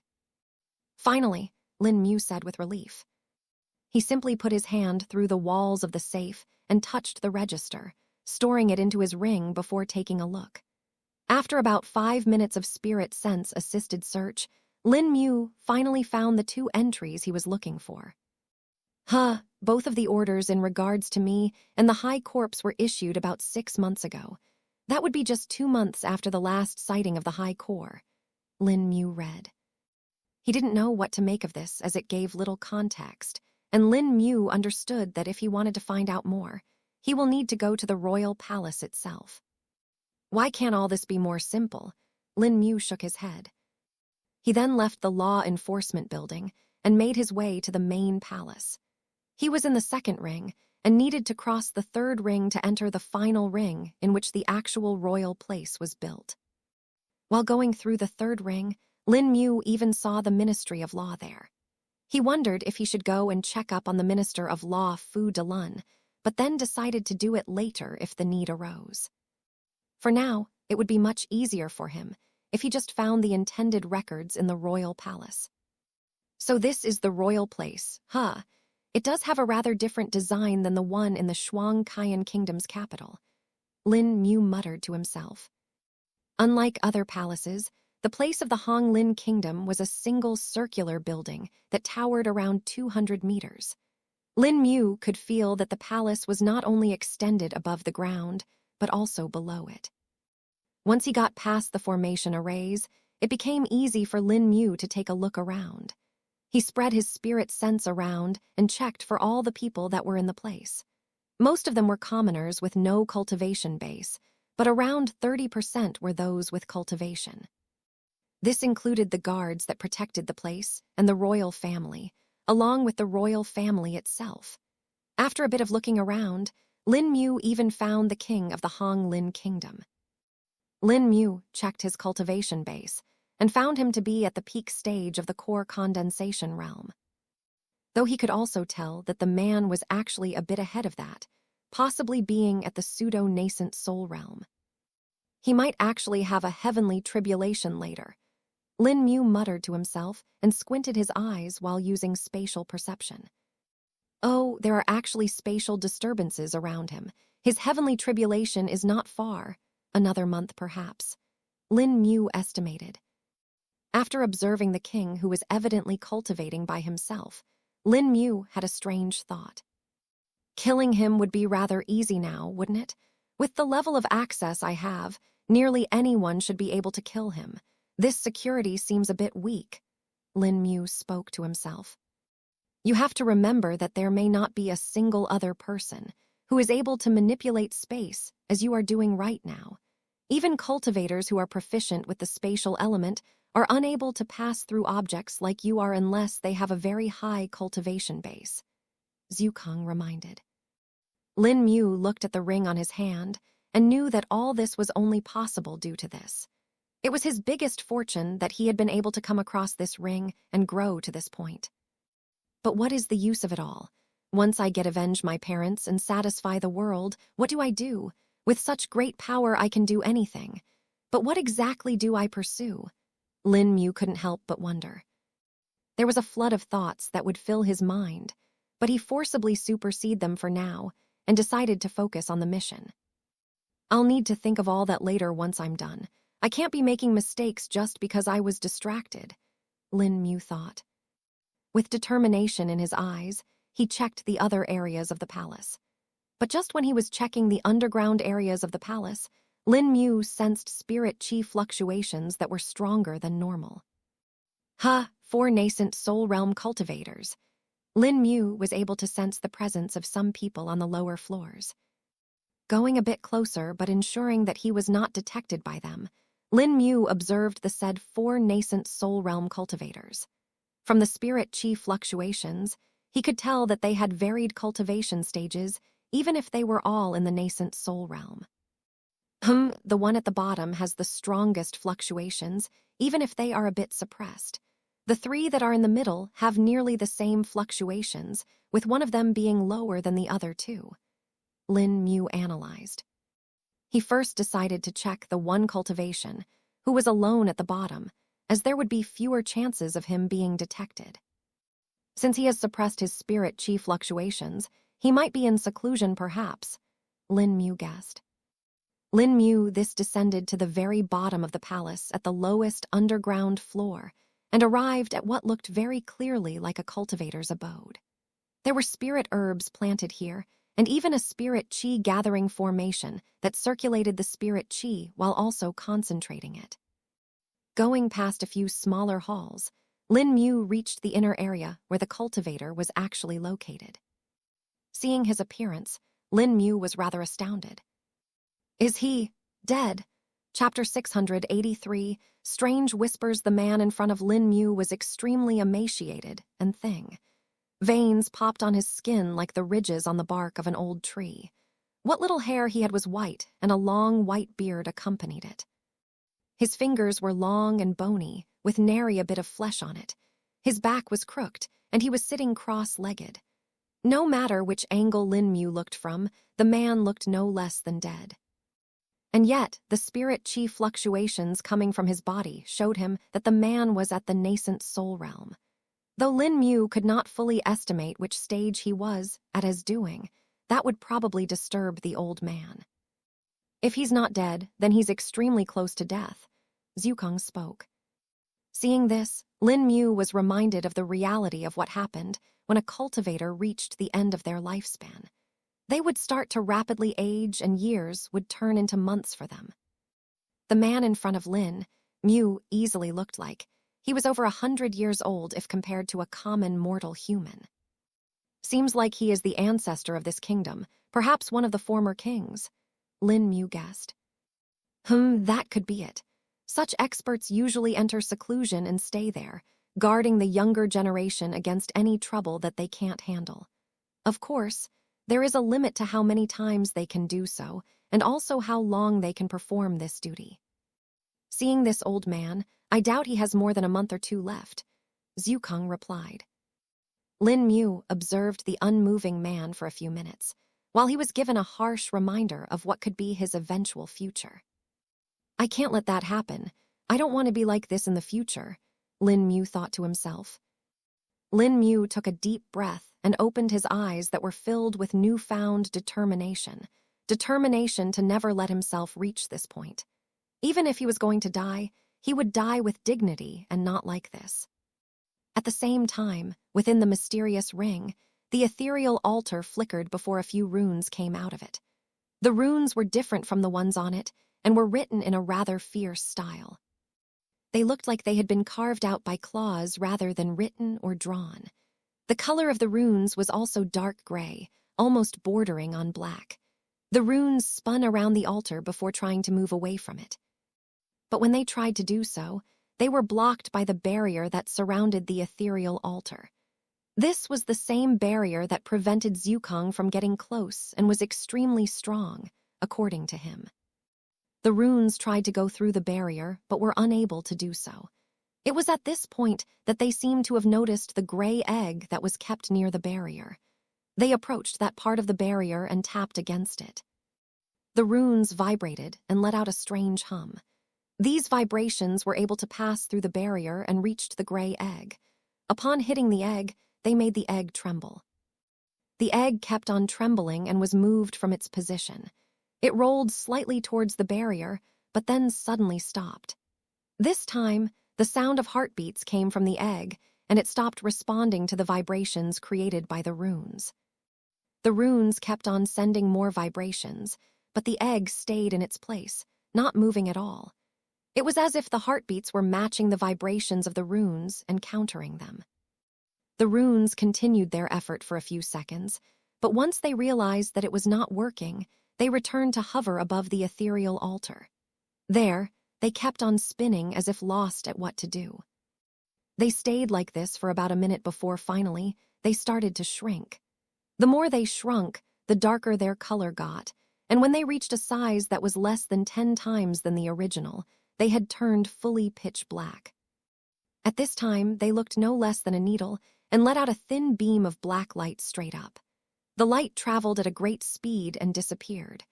Zukang, who was also in the ring, suddenly turned around and looked in the direction of the ethereal altar. Did something happen? Why did the space tremble? Zukang wondered. He moved to see the altar and saw that nothing had changed. He even saw the egg, which was lying in a tilted position but did not put much thought to it. Lin Mu withdrew the egg nearly every day, and thus its position would change often. Of course, Zukang did not pay any extra attention to how the egg looked or moved. He observed the barrier and the altar within, confirming that everything was fine. At the same time as this, Lin Mu was also having a different experience. While he was thinking about his own lifespan and how it would end, Lin Mu suddenly heard a whisper. It was extremely strange to him as he didn't hear it from his ears, but rather directly in his head. Kill, kill forever, live forever. Lin Mu could only hear a few words, and even if he tried to focus on it a bit more, he was unable to hear anything more. What the hell are these whispers? Lin Mu said in his mind, pulling Zukang's attention as well. What happened? Zukang questioned. I heard some strange whispers, but they weren't from outside, rather directly in my mind. Lin Mu answered. Whispers, what did they say? Zukang asked, now feeling a bit concerned. They said, I can't remember them, Lin Mu exclaimed in his mind. Zukang was now officially concerned and wondered if what he felt before was linked to this. Chapter 684, The King's Uncle, Senior. Lin Mu called out, seeing that Zukang had gone silent all of a sudden. Yes. I can't tell what exactly happened, but I did feel the space within the ring tremble for a moment there as well, Zukang informed. You did?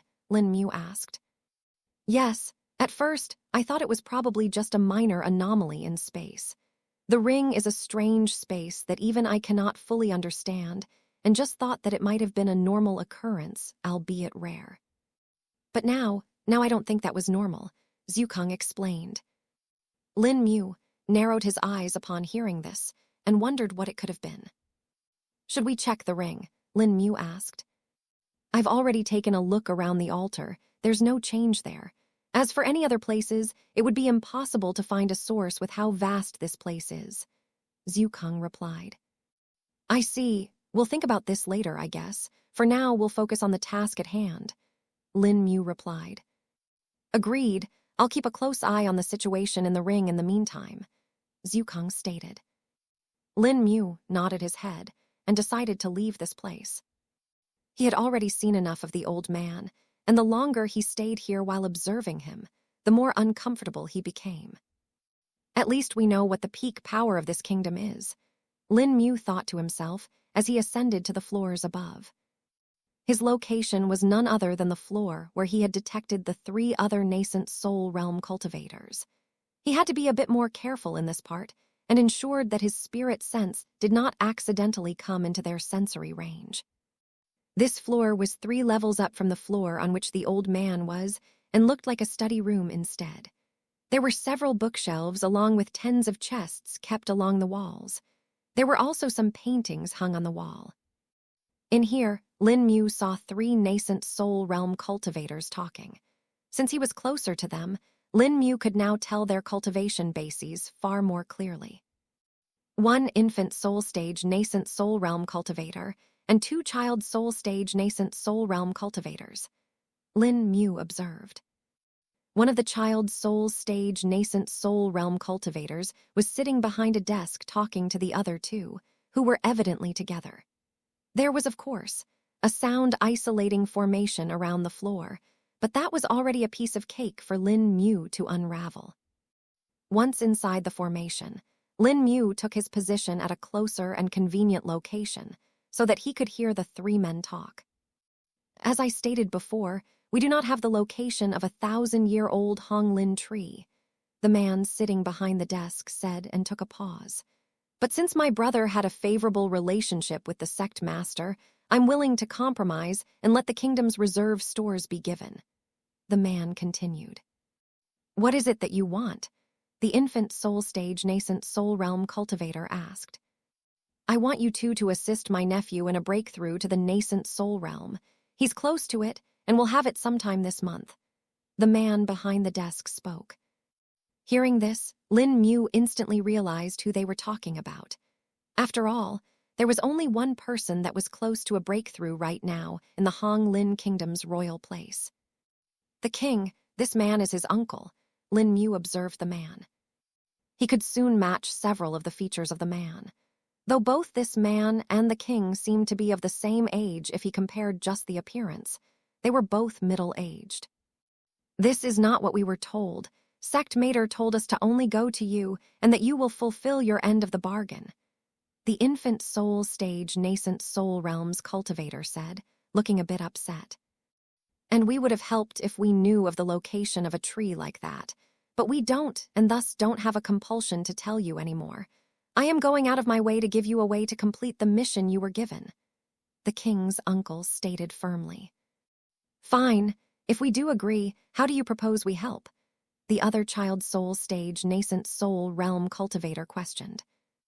You can make a tribulation attenuation platform so that my nephew can break through safely and can also act as the Dharma protectors along with me then. Even though I'm sure nothing would happen and no one would dare to interfere, it would still be best for the safety of my nephew. The king's uncle answered. Senior brother this. The infant soul stage's nascent soul realm cultivator seemed agitated upon hearing this and was about to stand up when he felt a hand on his arm. Be calm, junior brother, let me handle this. The senior brother spoke. Humph, you should listen to your senior brother. Even if you are from a top sect, you can't act without decorum in the royal place of an official vassal of the great Zhou Empire. The king's uncle stated without a hint of fear on his face.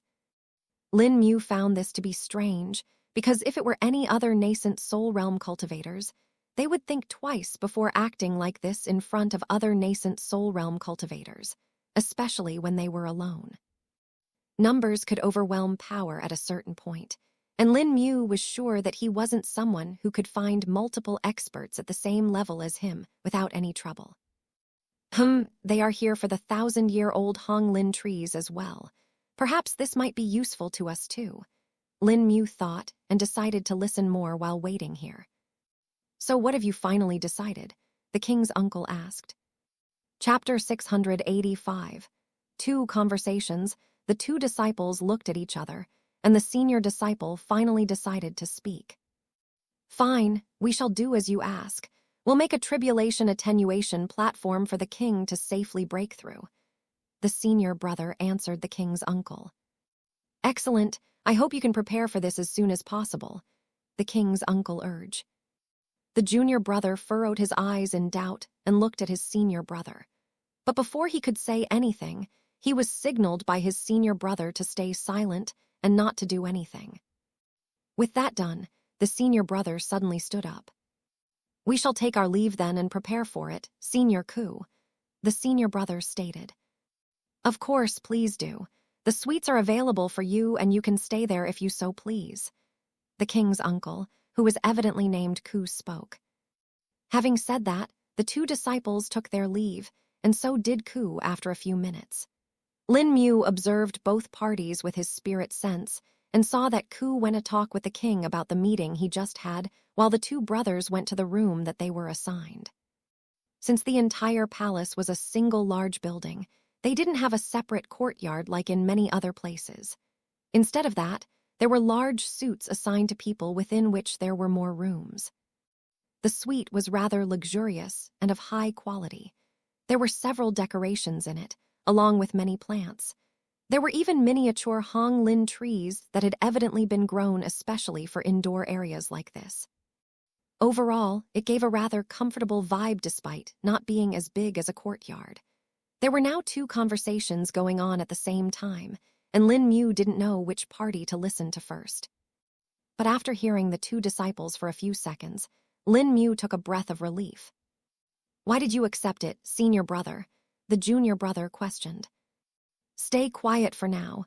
There can be people listening in more ways than just one. We shall talk later outside, for now just cultivate and wait," the senior brother stated, not letting the junior protest.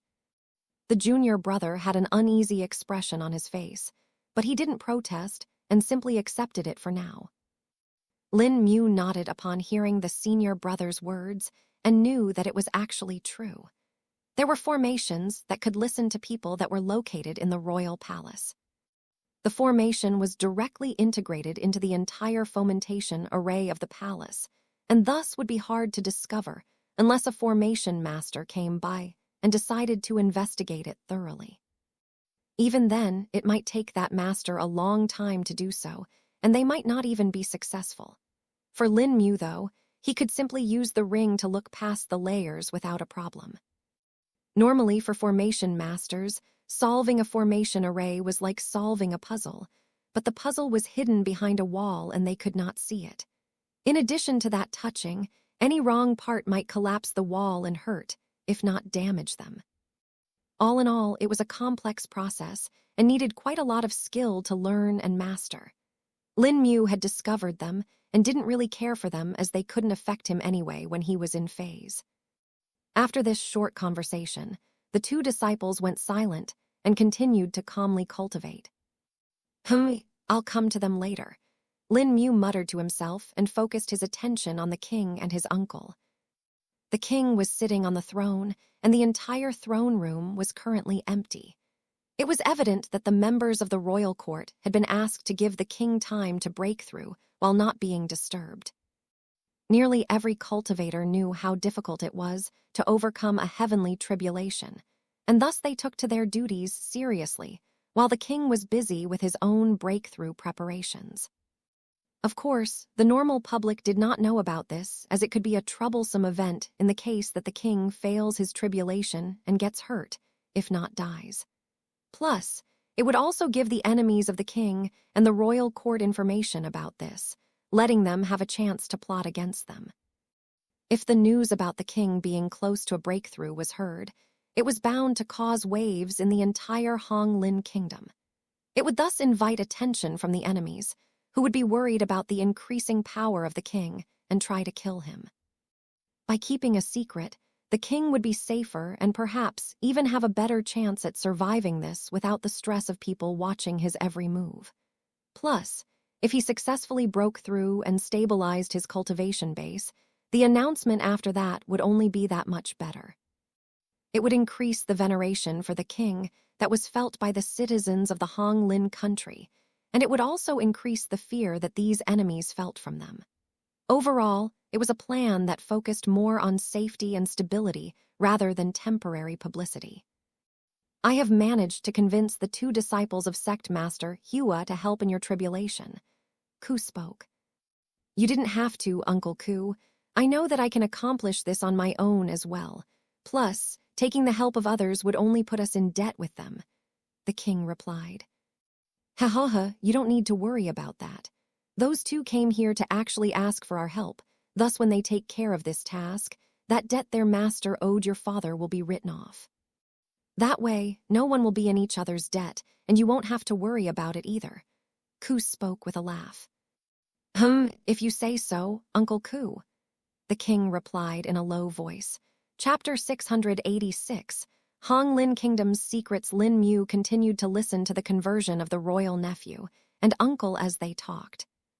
But what is it that they wanted with us, Uncle Ku? The king questioned. Oh, it was the same old, people needing 1,000-year-old Hong Lin trees. I told him that we don't have the location for any such trees as of now. Instead of that, we are willing to provide them some wood from our own reserve storage that they can take. Ku answered. Hearing this, the king furrowed his brows. The number of Hong Lin trees that reach 1,000 years has greatly fallen over the years for us. I think it may be time to enact the measures father had chosen back then. The king spoke upon hearing Ku. Those measures were controversial, and you know that. If we really do announce them, our trade will fall, and so will the taxes we gain from our people. Ku replied. But if we really don't do anything, we will be losing our heritage, the Hong Lin trees. You of all people should know well, uncle, there must always be at least 10,000-year-old Hong Lin trees living, or the entire forest will start to die. They are the mother trees that we protect, but if others cannot replace them later on, if some accident happens, we won't be able to do anything, and it will be too late to regret it. The king said in a concerned voice. This is a problem that has troubled us for a long time now. Many past ministers and kings tried to find some solution, but it was never suitable for the time period. Even now, we cannot do it. It is unknown which trees have the potential to survive till 1,000 years and become 1,000-year-old Hong Lin trees. If we forcibly protect all trees and prevent them from being cut down, just for the fear that it might be the potential 1,000-year-old tree, it will only cause an uproar. Ku explained. The king shook his head and closed his eyes to focus on his cultivation back again. Unknown to both of them, Lin Mu had heard their entire conversion, which could be considered to be very sensitive. Lin Mu had evidently gotten to learn several sensitive secrets of the Hong Lin kingdom. The first was that there were 10 mother Hong Lin trees being actively protected by the royal family somewhere, and that not all Hong Lin trees had the potential of becoming 1,000-year-old. Lin Mu knew that there were actually people that sold Hong Lin saplings to various people. The customers for this were both the citizens from the Hong Lin kingdom and also other kingdoms. Several sects had bought them as well, just for the hope that the tree might reach 1,000 years and grow to become 1,000-year-old Hong Lin tree. But what they did not know was that they had been intentionally misinformed. If they did find out about this, there was a great chance they would be offended, despite the fact that the natural survival chances of a Hong Lin tree only decreased once it lived past 500 years. In the entire Hong Lin kingdom, there were less than 5% of trees that were actually 100 years or older. One could only imagine how difficult it would be for a Hong Lin tree to reach 1,000 years. Lin Mu thought about this all and wondered if there was a way he could take advantage of this somehow. The king's uncle took his leave and went back to his own room to cultivate for now. Lin Mu observed both of them for a while and saw that they were not doing anything other than cultivating, and thus decided to take his leave.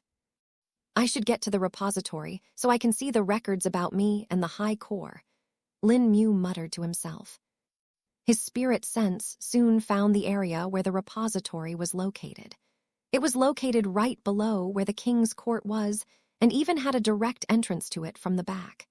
Its main entrance for others, though, was from the floor below it. All of these, of course, were irrelevant to Lin Mu, and he directly descended into the repository. Luckily for him, there was no one in the hall for the time being and let him search it freely. It may be because the king is cultivating right above this that they decide to prevent others from coming here and accidentally disturbing the king. Lin Mu thought to himself. While the royal repository was large, it didn't have the same number of documents and records as that of the Law Enforcement Hall. Plus, the documents and records that were kept here were rather varied and contained more than just crime reports and such. There were official records of the kingdom's daily expenditure and functioning that went all the way back to over 300 years, its history and genealogy of all the kings, and even several cultivation techniques. While Lin Mu found several of these documents interesting, he put off reading them for the time being and focused on the task for which he came here. After about an hour's search, Lin Mu finally found the thing he came here for. There it is, Lin Mu and High Core. Lin Mu picked up the 2 scrolls that were kept together, along with several other scrolls with sensitive information. Lin Mu first read his own scroll, and then the scroll about the High Core. In his own scroll, there wasn't anything that seemed out of the normal to him. It was just more and more orders about how to find and where to report the information about him. It was all general instructions that would be issued for most wanted criminals. But when he finally got to the scroll about the High Core, his eyes narrowed. Chapter 687, Change of Plans. Lin Mu read the scroll and furrowed his brows. They caught over 10 members of the High Core of the 16 that they had detected were in the kingdom. The remaining 6 are still missing and have been put at a high level of importance. The ones that were caught were then sent to the Empire itself, as was requested of them according to the orders. Lin Mu muttered after reading the entire scroll. He knew that it wasn't fully the Hong Lin Kingdom's fault either in catching and sending the members of the High Core off. From all that he knew, the kingdoms needed to follow the orders of the Empire, especially for highly wanted criminals like this. Plus, it was not like they would listen if the members of the High Core protested. They were simply doing what they were asked to, and anyone else would do the same if they didn't know that the sects and empires were being manipulated, no less. This doesn't help us much. There is no more information about the 6 members that managed to escape either, Lin Mu said while shaking his head. Comparing the dates, Lin Mu was sure that it would be close to impossible if he wanted to find the members of the High Core here. The outpost that was located in the Hong Lin Kingdom could be said to be as good as gone now. Perhaps they have left the kingdom a long time ago as well, Lin Mu thought. With these thoughts in his mind, Lin Mu didn't know if completing their mission here was even possible anymore. Things won't always go according to your plans. This is one of the very important things you need to learn. Fate is a fickle mistress and often likes to play without much rhyme or reason, Zhukang said in a sagely tone. I understand, Senior, Lin Mu replied. Though, it's not like this is a complete failure for you either. There are other things you can accomplish here from what I've been seeing till now, Zhukang stated. Lin Mu thought over it and indeed found it to be true. There were a lot of things he could do in the Hong Lin Kingdom, plus it didn't seem like Gu Yao had a very strong control here. At least not for now. I'll see what else I can do here. At the very least, we'll get the Hong Lin wood before we leave for the Long Cloud sect, Lin Mu stated. With that done, Lin Mu felt a bit free now, and felt like he could do some other things and didn't need to rush everything. I'll take a look at the other things here. Might as well take the advantage of being here already, Lin Mu thought before looking around. Lin Mu read through many records and documents that were stored in the repository, and even learned of the history of the Hong Lin Kingdom. It was said that the Hong Lin Kingdom was founded over 3,000 years ago by the first king of named Hong. He was an orphan as well, who was abandoned in the Hong Lin forest. He grew up in the harshness of the forest and survived it all, taking up the forest as his parents, and thus naming himself Hong. He alone managed to cultivate all the way to the peak of the Qi refining realm upon coming across a secret cultivator abode in the forest. Using the cultivation technique he found in it, his cultivation continued to soar, and so did his status. Back then, while the unification of the entire continent was already done, the area where the Hong Lin forest was located was still free. And since the nearby powers were still struggling in their own troubles after the war, they didn't have the chance to expand or take over more things than they could deal with back then. This allowed there to be several small clans that settled in the Hong Lin forest. These were the natives of the forest and lived in large circular houses, much like the royal place itself. Over time, the architecture style had changed and been influenced by the rest of the empire, but the royal palace still kept up the tradition. The first king, Hong, reached the nascent Soul realm and was said to be so talented that he was invited by many sects back then, even including several top sects. But he rejected all of them and instead chose to settle in the forest that had raised him and called it his home. He established the Hong Lin kingdom and united the smaller clans, making them his citizens and subjects. He dispelled opposition with an iron fist and decimated his opponents with ease. But the one thing he loved dearly was the forest itself and the Hong Lin trees. He wrote countless poems and couplets about them and praised them to no end. Many people said he was obsessed with the trees and that he would even marry them if one turned into a human. His obsession even carried on after he became king. Becoming a king came with the duty of producing offspring and heirs, and thus he married several women. But the queen that he married never managed to truly win his heart, and he was often found cultivating in the forest instead. Despite him having many heirs, his queen and concubines were always displeased with him. Over the years, this led to many conflicts among the heirs of the first king. Since he didn't pay much attention to his wives and the royal court, it ended up with them competing against each other. With no attention from their husband, the wives fought and quarreled amongst themselves, redirecting their goals to gain more power in the kingdom for themselves, their children, and their families. While the commoners lived in relative peace, the royal palace was almost always in some kind of internal trouble. All of this only stopped when the king suddenly disappeared one day. Upon his departure, he only left a single letter from which mentioned that he was reaching the end of his lifespan and would not deal with the matters of the kingdom anymore. As for who would be the next king, he left that up to a quest that he assigned to his heirs. Before leaving, the king had sealed the royal treasury and even the repository, basically leaving the entire royal place helpless. He stated that the next king will be the one who finds the oldest Hong Lin tree in the forest and takes the royal seal from it. The king had hidden his royal seal, which was his token of authority on the oldest tree of the Hong Lin forest. This tree was something that only the king knew, as he was the only one who had spent so much time in the forest. It is said that due to the pressure from the potential fall of the royal family, the heirs actually worked together and eventually found the royal seal. One of the heirs was elected as the king, while the rest of them took different positions in the royal court. Though half of them also chose to leave the kingdom and pursue the life of a cultivator, either in the sects or just as itinerant cultivators. Over the years, the throne changed hands several times, and the king wasn't always someone who reached the nascent Soul realm. That was one eccentric king. Why did he even choose to become one when he didn't want to run his kingdom well? Lin Mu couldn't help but wonder. People have many obsessions in their life, and some of these make them want to protect it. The first king loved the forest like his own parents, and thus took the only method he thought would be possible to protect it, becoming king. Zukong explained. Lin Mu thought over it and found it to be reasonable. He then continued to read through more documents and spent several hours in the repository. He also kept checking the status of the king, his uncle Ku, and the 2 disciples from the sect he didn't know about yet, but they were all still in their places and cultivated in silence.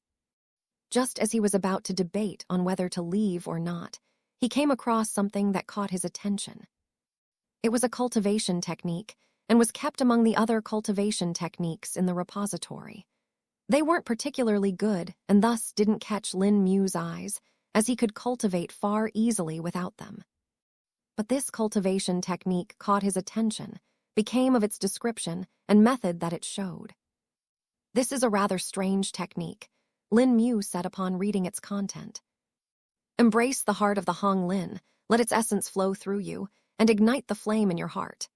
Lin Mu read the mnemonic of the technique, Chapter 688A Technique. The technique in front of Lin Mu was unlike the other ones he had seen. The more he read it, the more he found it to be strange. By the time he was done reading it, he understood that it was not a normal cultivation technique. It was then that it hit him. "Senior, could this be a body cultivation technique?" Lin Mu questioned. Zhukang quickly took a look through the recent memories and assessed the technique.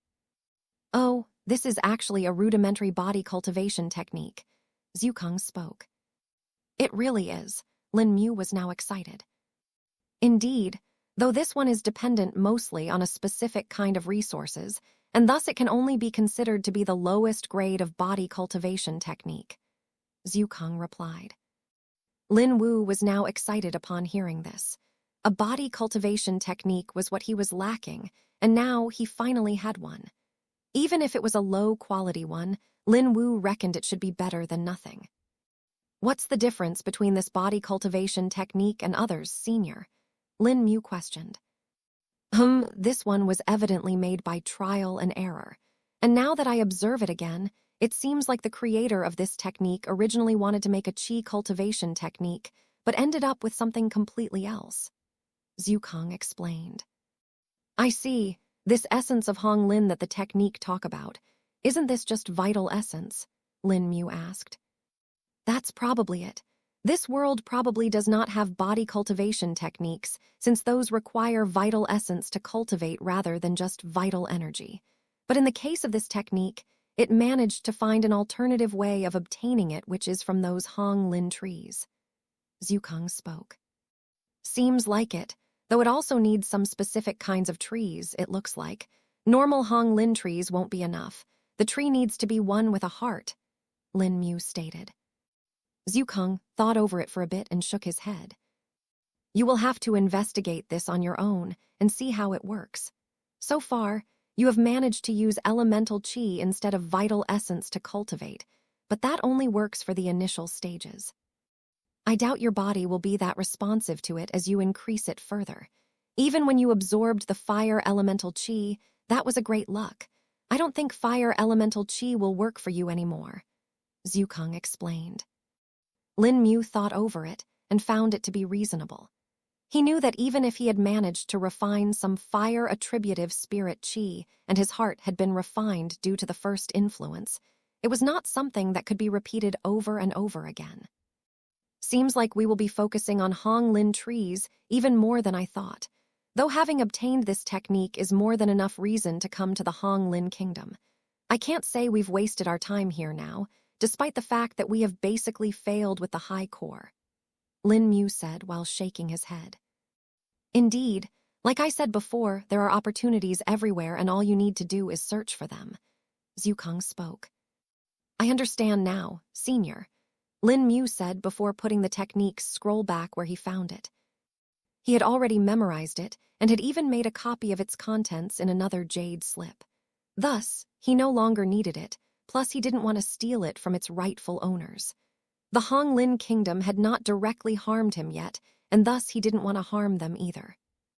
Even if they did end up harming the high core, it was not something Lin Wu could blame them for. With that said and done, Lin Mu swept through the rest of the repository, reading and gathering information that was of use to him. There were some minor pieces of information that came to his use, and cleared some of the doubts that he had about the Empire as well, and thus he felt that this was all useful to him. Once he was done, Lin Mu checked the entire repository to make sure that no one would find that he was here and left it. He observed the king, his uncle Ku, and also the two disciples, only to find them cultivating now as well. This makes it easier. I'll go check up on Jiang Luo and see how he's doing before doing other things," Lin Mu muttered to himself and quickly left the royal palace.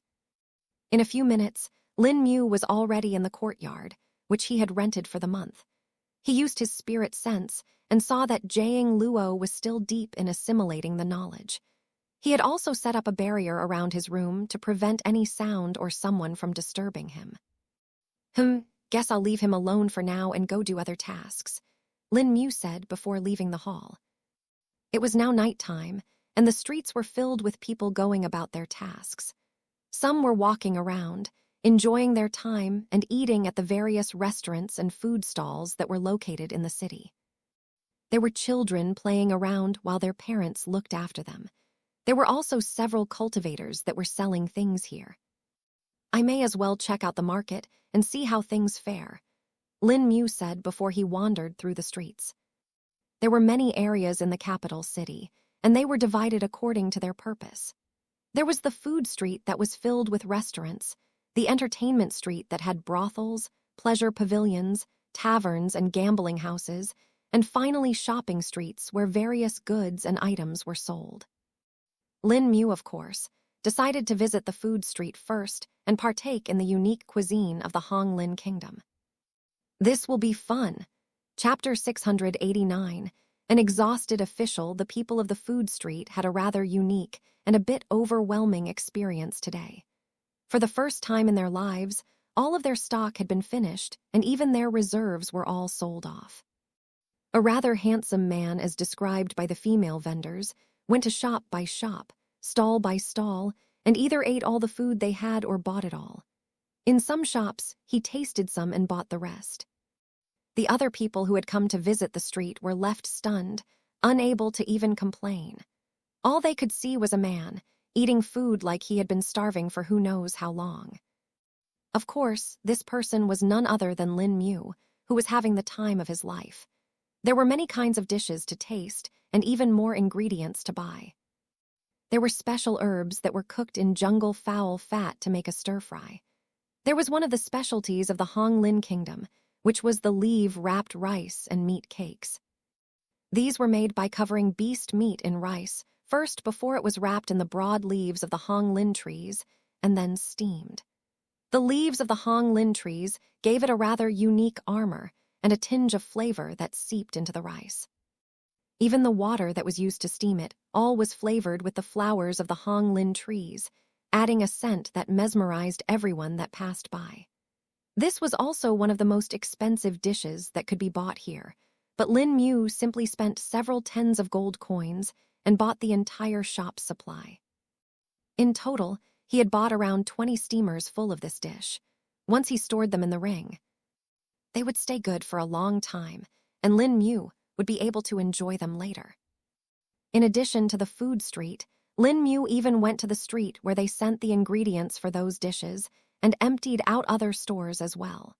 Some of the other customers protested, of course, but they couldn't really do much in the face of money. After all, no sane shopkeeper would deny Lin Mu, who was paying everything up front. The other customers could only sigh to themselves and curse their bad luck that they met a whale today. The thing was, they didn't even know why Lin Mu was buying all this. At the start, the customers thought he owned a restaurant or something like that, and thus he was buying in bulk. But when Lin Mu started to empty out other shops as well, they started to find it really strange. No restaurant would buy these many ingredients. Even if they wanted to keep some in the reserve storage, they wouldn't keep such a massive amount. Doing so was just asking to make a loss, as the ingredients would go bad on their own after a while, even if they tried to use as many as possible. Of course, how could they know that Lin Mu had a spatial storage treasure that had a massive capacity that was not even a fraction of 1% filled? And the food and ingredients that were kept in it would not go bad for years to come, which was enough for him to finish it all of. Though to be honest, that situation would never arrive, as even after eating so much food, Lin Mu didn't feel full at all.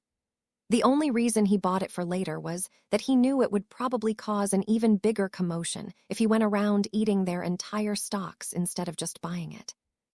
Another reason why the people didn't question Lin Mu much was because of his identity as a cultivator.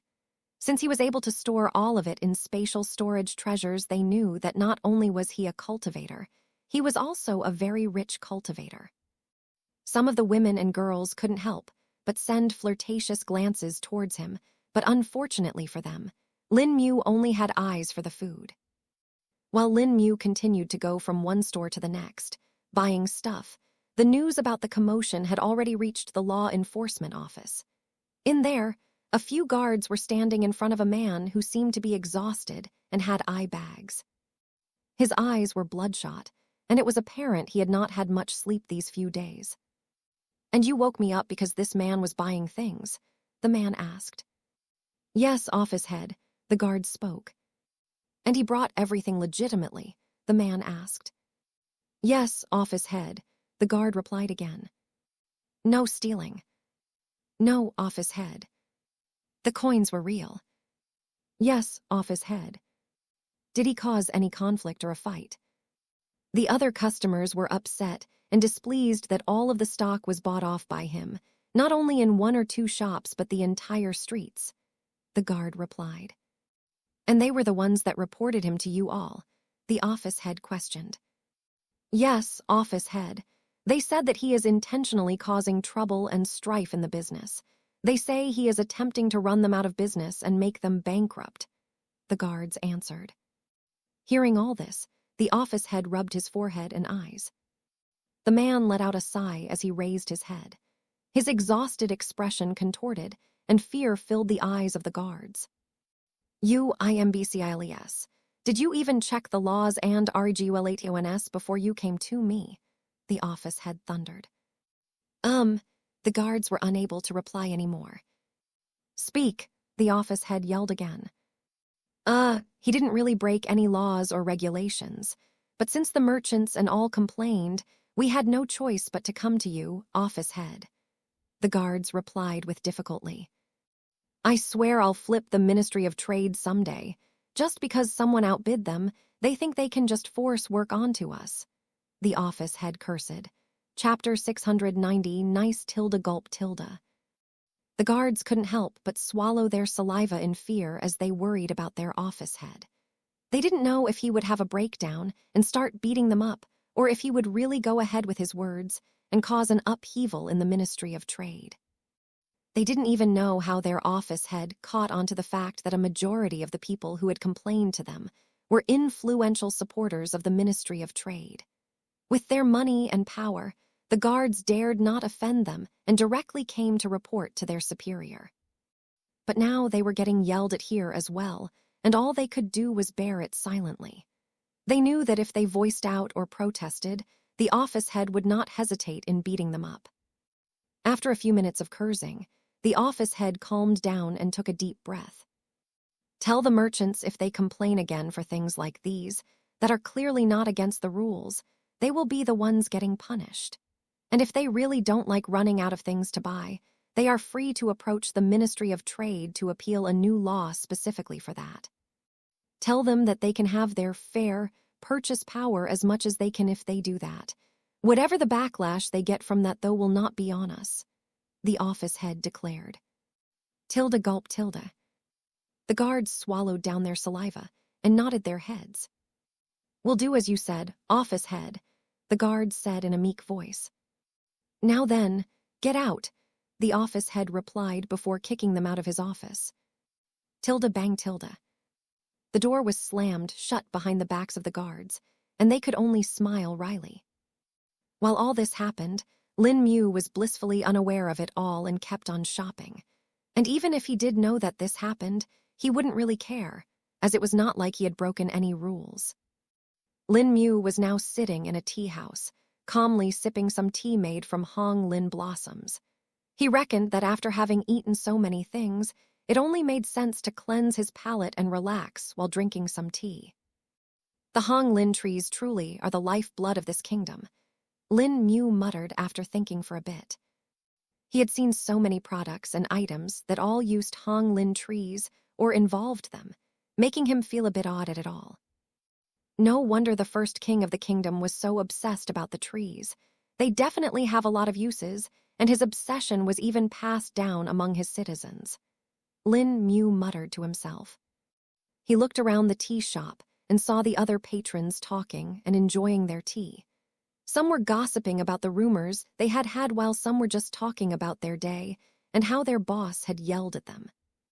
Some married men complained about their wives and how they complained to them and pestered them. Then there were the youngsters who talked about who had the best and trendy things. Lin Mu even saw a few cultivators among them all, and they were also talking amongst themselves. Seeing all of this made Lin Mu feel a strange sense of detachment.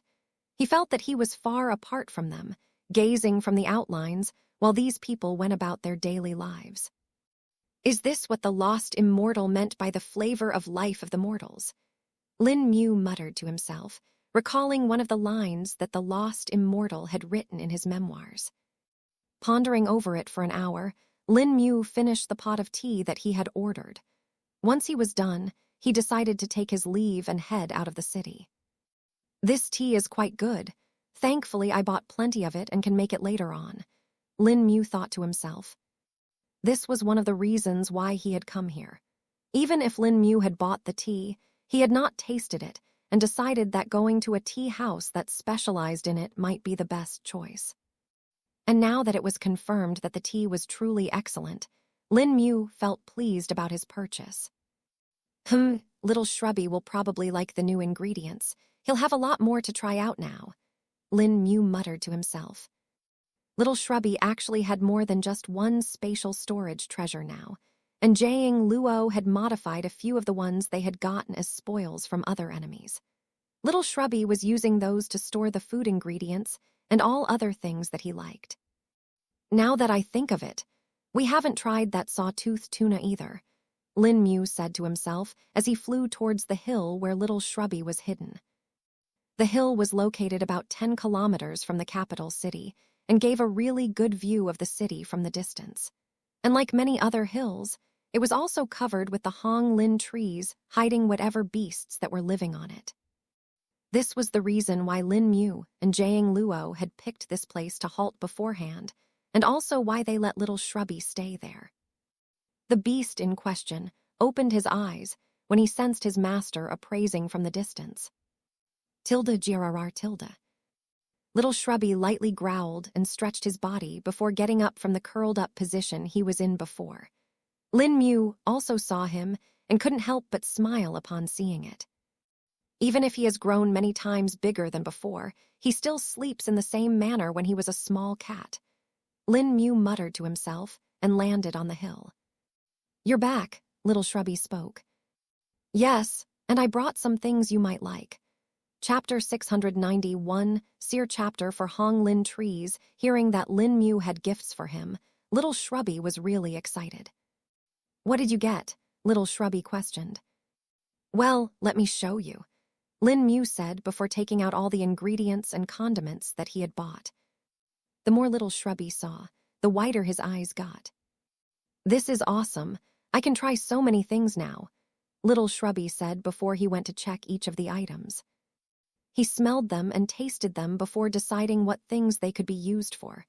Lin Mu let it happen, and the beast enjoyed it. By the time Little Shrubby was done checking all things, an entire hour had passed. I think you should store them away for now. We need to go someplace else now, Lin Mu spoke. Okay, Little Shrubby replied before quickly getting to storing all of the items in the many spatial storage treasures he now had. In a minute, he was done and the two of them were ready to leave. So where are we going? Little Shrubby questioned. We are going to test out a new technique that I got, but for this, I need Hong Lin trees that are at least 100 years old, Lin Mu answered. These trees, Little Shrubby muttered. Come on, let's leave, Lin Mu said as he flew up. He didn't get onto Little Shrubby as their aim wasn't to travel a long distance in a short time, but rather to find specific kinds of trees. Lin Mu knew a little about the Hong Lin trees and knew that the 100-years-old trees didn't really look much different from the other trees, with the exception that their roots would be far more deeper and longer.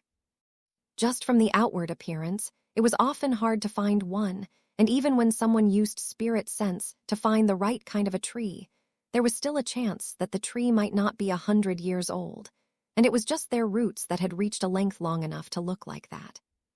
Since the Hong Lin trees were plants, ultimately they could have different growing styles and uniqueness that animals often could not. Not only that, but their lifespan was also naturally longer, with some trees even immortal despite not needing to cultivate. As long as trees got the nutrition and ideal conditions, they would keep on growing and stay alive for years and years to come. But cultivation often came with time. Every item in the world absorbed spirit, chi passively, even if they wanted it or not. It didn't matter what kind of objects they were either. They could be living beings or even inanimate objects like rocks, stones, lakes, or even something like clouds. The longer something existed, the more spirit chi they would have absorbed. Living creatures had an advantage here, and they could naturally absorb far more spirit chi passively than what inanimate objects like rocks could. And thus plants coming under this category could also cultivate after a certain age. There were oftentimes cases when a plant that had reached over 1,000 years old would gather enough spirit chi to naturally break through to the chi refining realm and become a spirit herb. But if one compared this to a human, the very same human might not even live for 1/10 the entire lifespan of the plant. And the more ironic part was the fact that even if a human did cultivate and reached the nascent soul realm, they would at most be able to live for 1,000 years, whereas the plant would have already lived for that long. This was also the reason why, while there were variations in sizes of the Hong Lin trees, a bigger tree might not necessarily be 100 years old or even 1,000 years old. There were many more factors to them, and one could only depend on their luck to find one. Of course, 100-year-old Hong Lin trees weren't something that were too hard to find either. Even commoners could find them on their own, given that they searched hard enough and long enough as well. From what Lin Mu knew, the entire Hong Lin forest had at least 10% trees that were at the age of 100 years old or more. As for the 1,000-year-old trees, the people had no idea, and neither did the king. Lin Mu and Little Shrubby traveled over the forest for about an hour, with Lin Mu having his spirit sense extended fully and checking the earth for the roots of the Hong Lin trees. Even if the roots might not necessarily indicate if a tree was 100 years old, it still had a greater chance of being 100 years old than a tree with shorter roots. "There," Lin Mu suddenly said, while pointing to one of the areas below. Him and Little Shrubby then descended to the ground and reached the tree, which Lin Mu suspected was a 100 years old Hong Lin tree. He checked the method that was described in his mind and placed his hand onto the trunk of the tree. Closing his eyes, Lin Mu sensed the condition of the Hong Lin tree. At first, he didn't sense anything, but after 5 seconds, Lin Mu could feel the vibrant energy that was only hidden within a 100-year-old Hong Lin tree. Lin Mu opened his eyes that shined with content. "This is it," Lin Mu said. "What do we do now?" Little Shrubby questioned. "Now I'm gonna try and cultivate using the new method. You can try and find other trees similar to them. I don't know if your senses will work with this or not, though," Lin Mu said. He knew that the method would not be something that Little Shrubby would be able to use, but Lin Mu hoped that Little Shrubby's animal senses would triumph here instead. Chapter 692. Embrace of Hong Lin. Hearing Lin Mu's words, Little Shrubby approached the 100-year-old Hong Lin tree and probed it with his spirit sense. He then touched the tree and smelled it before scratching the tree and tasting it as well. Lin Mu watched on and let the beast do its thing. I can tell that something is different about this tree than the other ones here. I think I may be able to find more of them," Little Shrubby spoke. "All right, please go ahead and find them. I'll try to cultivate in the meantime," Lin Mu stated. Little Shrubby nodded his head and flew away in search of more 100-year-old Hong Lin trees. Lin Mu, on the other hand, followed the methodology that was described in the technique he got from the repository and sat down with his back facing the Hong Lin tree. While it was a bit uncomfortable at first, Lin Mu managed to find a position in which his back made maximum contact with the tree trunk as it could. Once that was done, Lin Mu closed his eyes and tried to sense the energy within the Hong Lin trees once again. After about a minute, he was able to sense them again, this time without even touching with his hand. The main use of this step was to let the cultivator get used to the Hong Lin tree and learn about the energy within it.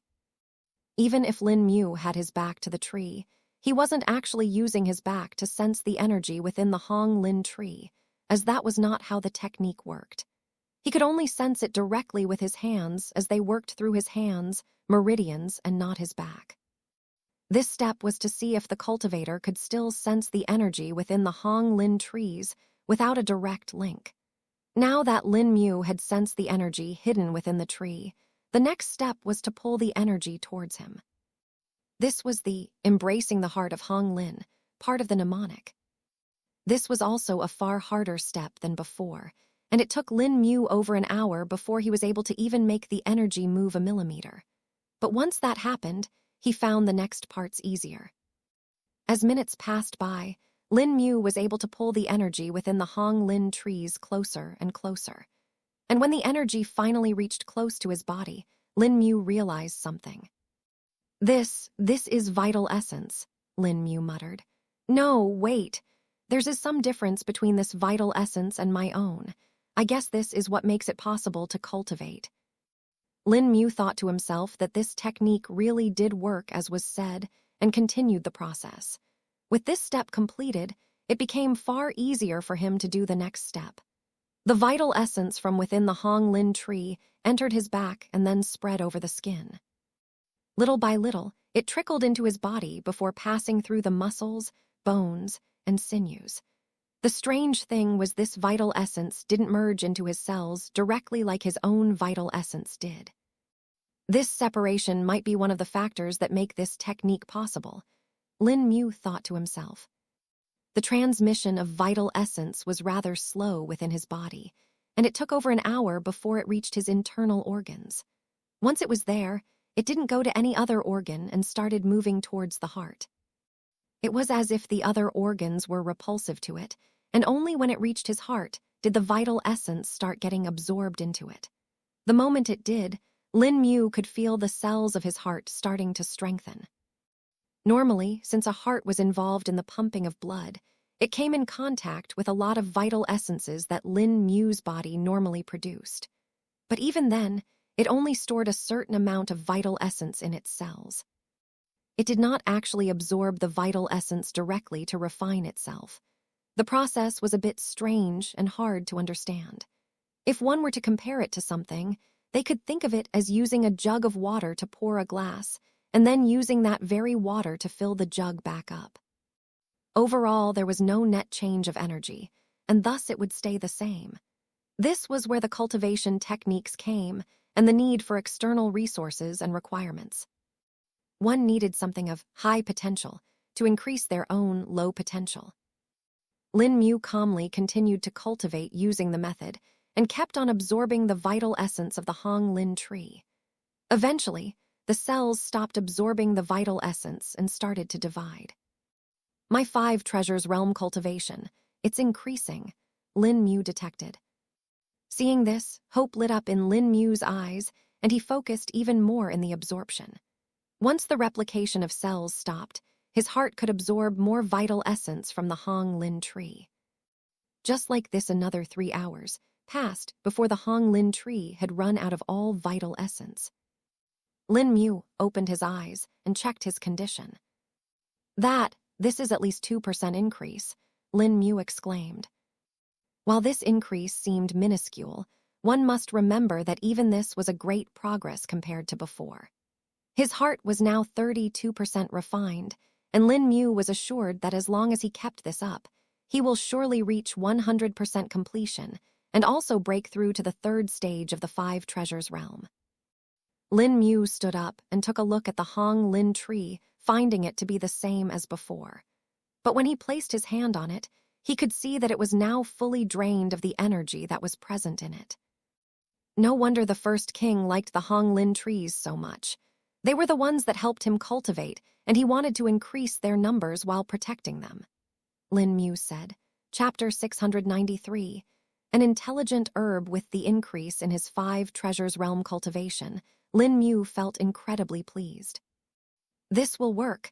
I just need to find more 100-year-old Hong Lin trees, Lin Mu said with excitement.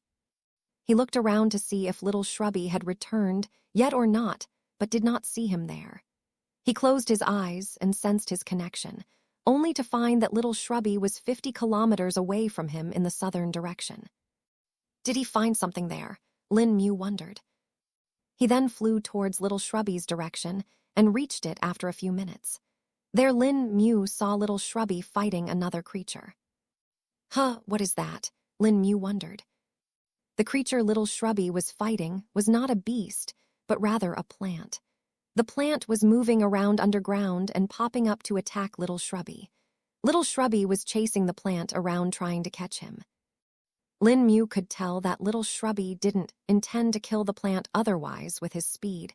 He would have done it rather easily. "What are you doing, Little Shrubby?" Lin Mu questioned.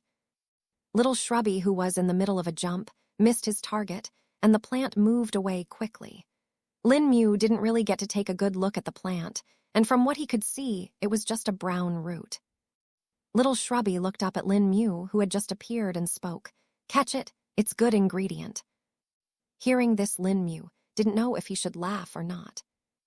No wonder, Lin Mu thought to himself. He extended his spirit sense and let it penetrate the ground. There he finally got to see the real appearance of the plant, just as he had thought it was a spirit herb and was in the form of an onion-like bulb. It had long roots that were several tens of meters long, while at its top it had flat green leaves that numbered 11.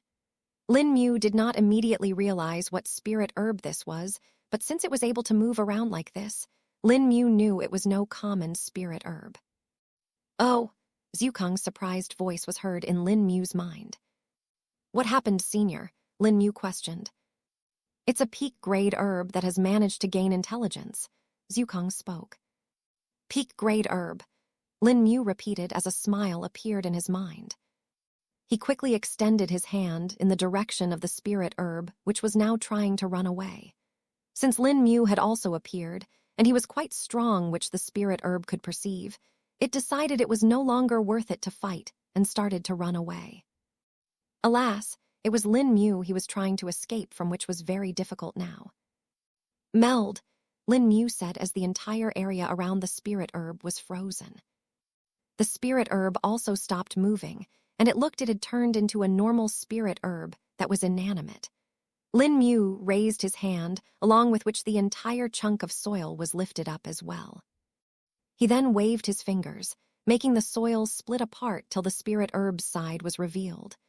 Lin Mu didn't go too much in deep, as that may end up harming the spirit herb. He wanted the spirit herb intact, as a spirit herb with intelligence was far more valuable than just a dead one. With that one, Lin Mu pulled the chunk with the spirit herb towards him, and he held onto it with his other hand and finally deactivated Meld. Tilde thud, tilde thud thud tilde. All the chunks of soil fell to the ground, as the spirit herb was now firmly clasped in his left hand. Tilde rustle, tilde rustle, tilde rustle, tilde. The spirit herb that looked like an onion couldn't really make any noise, but its struggling in Lin Mu's hand made its leaves rustle. But no matter how hard it tried, the plant found it impossible to escape Lin Mu's grasp. "You caught it," Little Shrubby said with excitement. "Yes, I did," Lin Mu said with a nod. "Now let's cook it. I know it will be really good. I can sense the spirit chi in it," Little Shrubby stated, his mouth almost dripping with drool. Tilde rustle, tilde rustle, tilde rustle, tilde. Lin Mu didn't know if the onion-like spirit herb could even understand Little Shrubby's cries or not, and did it understood what he had meant, but it certainly did start to struggle even more. Though Lin Mu had to admit the spirit herb was strong. Its strength is almost comparable to someone in the nascent soul realm, Lin Mu thought. Had it not been for Lin Mu's superior cultivation base and a strong body, he might have been forced to let go of the onion-like herb. "Hang on now," Lin Mu said to Little Shrubby. "We should first see what spirit herb this is," he added. Little Shrubby nodded his head and slurped back his drool. Lin Mu looked back at the herb and saw it continue to struggle. It was now whipping around its roots and hitting Lin Mu as well. Tilde slap slap whip tilde. Its roots were long and thin and could cause a lot of damage to the average cultivator. In fact, Lin Mu estimated that if it really did use a little more force with its roots, it might just end up cutting apart the body of whatever it struck. In Lin Mu's case, though, the spirit herb was out of luck, as the mortal strengthening scripture's armor had kept it impervious to damage. No wonder Little Shrubby was acutely dodging its attack. They can actually cause him some damage. Lin Mu understood. Learning all this had only made him that much curious about the herb in his hand. Keeping his hand on the herb, Lin Mu held the jade slip with all the records in his right hand. He then started to search through it, trying to find the identity of the herb. Chapter 694, Wood Spirit Tulip. 5 minutes had passed since Lin Mu began his search through the jade slip, but he was still unable to find anything in it. It's not in this, Lin Mu said while furrowing his brows. The record that he had just checked was the one that Jiang Wei had given him, and it had most of the information of spirit herbs that he could find. In fact, if the information was present in this record, Lin Mu would have already recognized the spirit herb with his eyes. But since he didn't, he thought that he had missed one of the herbs or forgotten about it. I'll need to check the other records, but keeping it in this manner is not viable, Lin Mu said. Send it into the ring. The spirit herb should be fine, unlike beasts. As long as it has a small source of spirit qi, it will stay calm, Zhu Kang suggested. Yes, I'll do that, Lin Mu said, before storing the onion-like herb into the ring. Little Shrubby had been watching Lin Mu's hand without moving and saw the herb suddenly disappear. His eyes went wide, and he quickly snapped his neck around looking to see if the herb had escaped or something. Don't worry, I kept it in the ring. I'll take it out once we know what it really is, Lin Mu said, seeing the lost Little Shrubby. Okay, Tilda, Little Shrubby said before laying down on the ground. Lin Mu took out the rest of the records and went through them one by one. But the more he looked, the more confused he got, as the herb was not present in any of them. Lin Mu finished the records he had obtained from the Mercenary Union and was now moving on to the records that the Tri-Cauldron Peony sect had. If it is anywhere, then it should be in these records. After all, the Tri-Cauldron Peony sect was a sect focused on alchemy and grew a lot of herbs, Lin Mu muttered to himself. And if it's not in this, then I'll just have to look elsewhere. Since the records of the Tri-Cauldron Peony sect were all divided into multiple jade slips, books, and scrolls, Lin Mu took several hours to look through them. This reminded him that he should compile all of these into one jade slip later. I need to get Jiang Luo to make me a higher capacity jade slip as well, so I can store all the information later on, Lin Mu noted in his mind. Finally, when an entire day passed, he was able to find out what the herb was. The book he found it in was also a bit astounding to him. The name of the book was Theorized Existence of Cross-Habitat Reciting Spirit Herbs. The content of the book was actually quite interesting to Lin Mu, and he only stopped when he had finished reading the entire book. It wasn't a rather large book either, as it actually seemed to be incomplete. Lin Mu saw the note at the end of the book, which stated that this was a work in progress and that all the theories were yet to be fully verified. In fact, of the plants that were mentioned in the book, only a handful of them had even been seen by the author ever in his life. And those plants were not even seen clearly by the author, as they were of a very high grade. But the author was not discouraged from this and went ahead doing as much as he could. What the author wanted to say was that there were certain strong spirit herbs that were very weak to the element, which was opposite to the element that they belonged to. And thus, because of that, they resided in habitats that were rich in the element, which was strong against their weak element. For example, a herb of the fire element is weak to water, and thus it would reside in a habitat that was strong against water, which was nothing but earth. It was a rather unique phenomenon in which a herb chose to live and grown in an environment that wasn't actually its own element. And all of this just because they had a great fear for the opposing element. While the author had been unable to gather any of such herbs, he did theorize that if these herbs came into contact with objects or spirit qi of the element, they were weak to they would instantly die. This would happen, no matter how strong those herbs really were or how high their rank was. The onion-like herb Lin Mu caught was alone one such herb and had been described in the book. It was one of the only handful of herbs that the author actually managed to find and observe enough to write it down. Since he was the first one to find the herb, he named it the wood spirit tulip. It looked just the same as what Lin Mu had caught, except that it also had a vibrant green flower at the top. The one I got should be an immature one which has not blossomed yet, Lin Mu reckoned. While there was no flower at its top, the herb matched all the features such as the onion-like bulb, long brown roots that moved around like whips and green stalk and leaves. But to confirm further, Lin Mu withdrew the spirit herb from his ring and held it back in his hand. Tilde rustle, tilde rustle, tilde. It tried to escape again, but could not. Lin Mu used his spirit sense to probe the spirit herb and realized that it had wood attribute spirit chi within it. Just as I thought, the wood spirit tulip is of the wood element and is weak to the metal element, thus it is residing in an area rich in the fire element, which is the Honglin forest.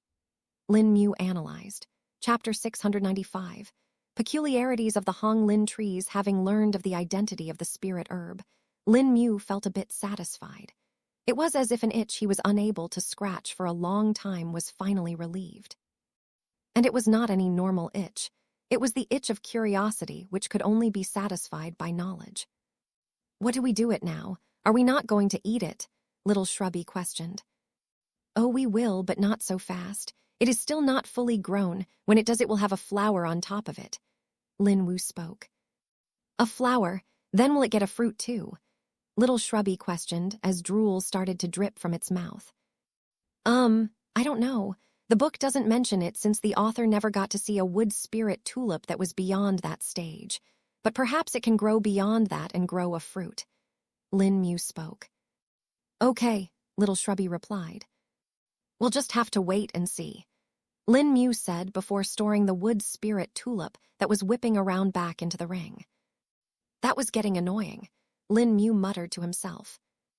With that out of the way, Lin Mu decided to focus on the task at hand. Oh yeah, did you find any more 100-year-old Honglin trees? Lin Mu questioned. Yes, I did. I found 2 of them when I saw this spirit herb. Little Shrubby answered. Excellent, Lin Mu praised while patting his head. Where are they? He asked. Follow me, Little Shrubby said, and the 2 of them flew away. Little Shrubby went back to the north and brought Lin Mu there to a tree that was hidden between tens of similar. If it were anyone that passed by, they would find it indistinguishable from the others. But to Lin Mu, who used his spirit sense, he could tell that it was 100-year-old Honglin tree. Yup, this is a 100-year-old Honglin tree, all right, Lin Mu said as he placed his hand over the tree's trunk. He could sense the vital essence deep within the tree, and the warmth that was hidden in it as well. Is that fire attribute spirit chi as well? Lin Mu wondered, but didn't pay much attention to it. He didn't have any particular skill that needed fire attribute spirit chi, and thus he didn't really care for it as much. Perhaps in the future when he got more of it he would, but at that point, Lin Mu reckoned he may as well refine the fire attribute spirit chi himself. Lin Mu had learned that once his spleen was fully refined into a 5-treasured organ, his rate of refining earth attribute spirit chi had increased substantially. Thus, with that in mind, he reckoned that each organ that is refined would increase the rate with which elemental spirit chi can be refined. Overall, it was a rather pleasant surprise to him, and he knew that cultivating the 5 treasures realm was a truly good decision. Not only did it increase his body cultivation, but it also boosted his spirit chi cultivation. Body cultivation really was the progenitor of cultivation methods for all humans, Lin Mu thought to himself.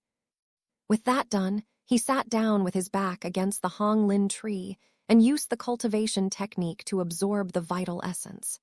The first king who had made this cultivation technique had named it the embrace of Honglin, and it really was like that. Not only could the Honglin trees help one in the body tempering realm by providing vital energy and vital essence. From reading further ahead, Lin Mu knew that one could also cultivate using the fire attribute spirit chi. Although the spirit chi aspect of this technique was far weaker than that of the body cultivation one, there were very few techniques in the world that covered both the body and chi cultivation, and the embrace of Honglin could be considered one of the rare few. Though it wasn't fully efficient, seeing as how the spirit chi that could be obtained from it was less than 10% of the vital essence. Time passed, and when an hour was finally over, Lin Mu had finished absorbing the vital essence from the Honglin tree. The amount this time is less, barely above a percent, taking it to a total of 33% now, Lin Mu muttered to himself. He then stood up and looked at little Shrubby, who had been patiently waiting for him. Where's the next tree? Lin Mu asked.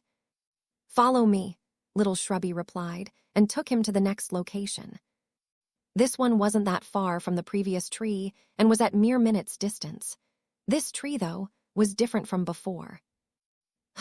Seems like someone tried to cut this one before, Lin Mu said upon seeing the axe marks on its branches and trunk.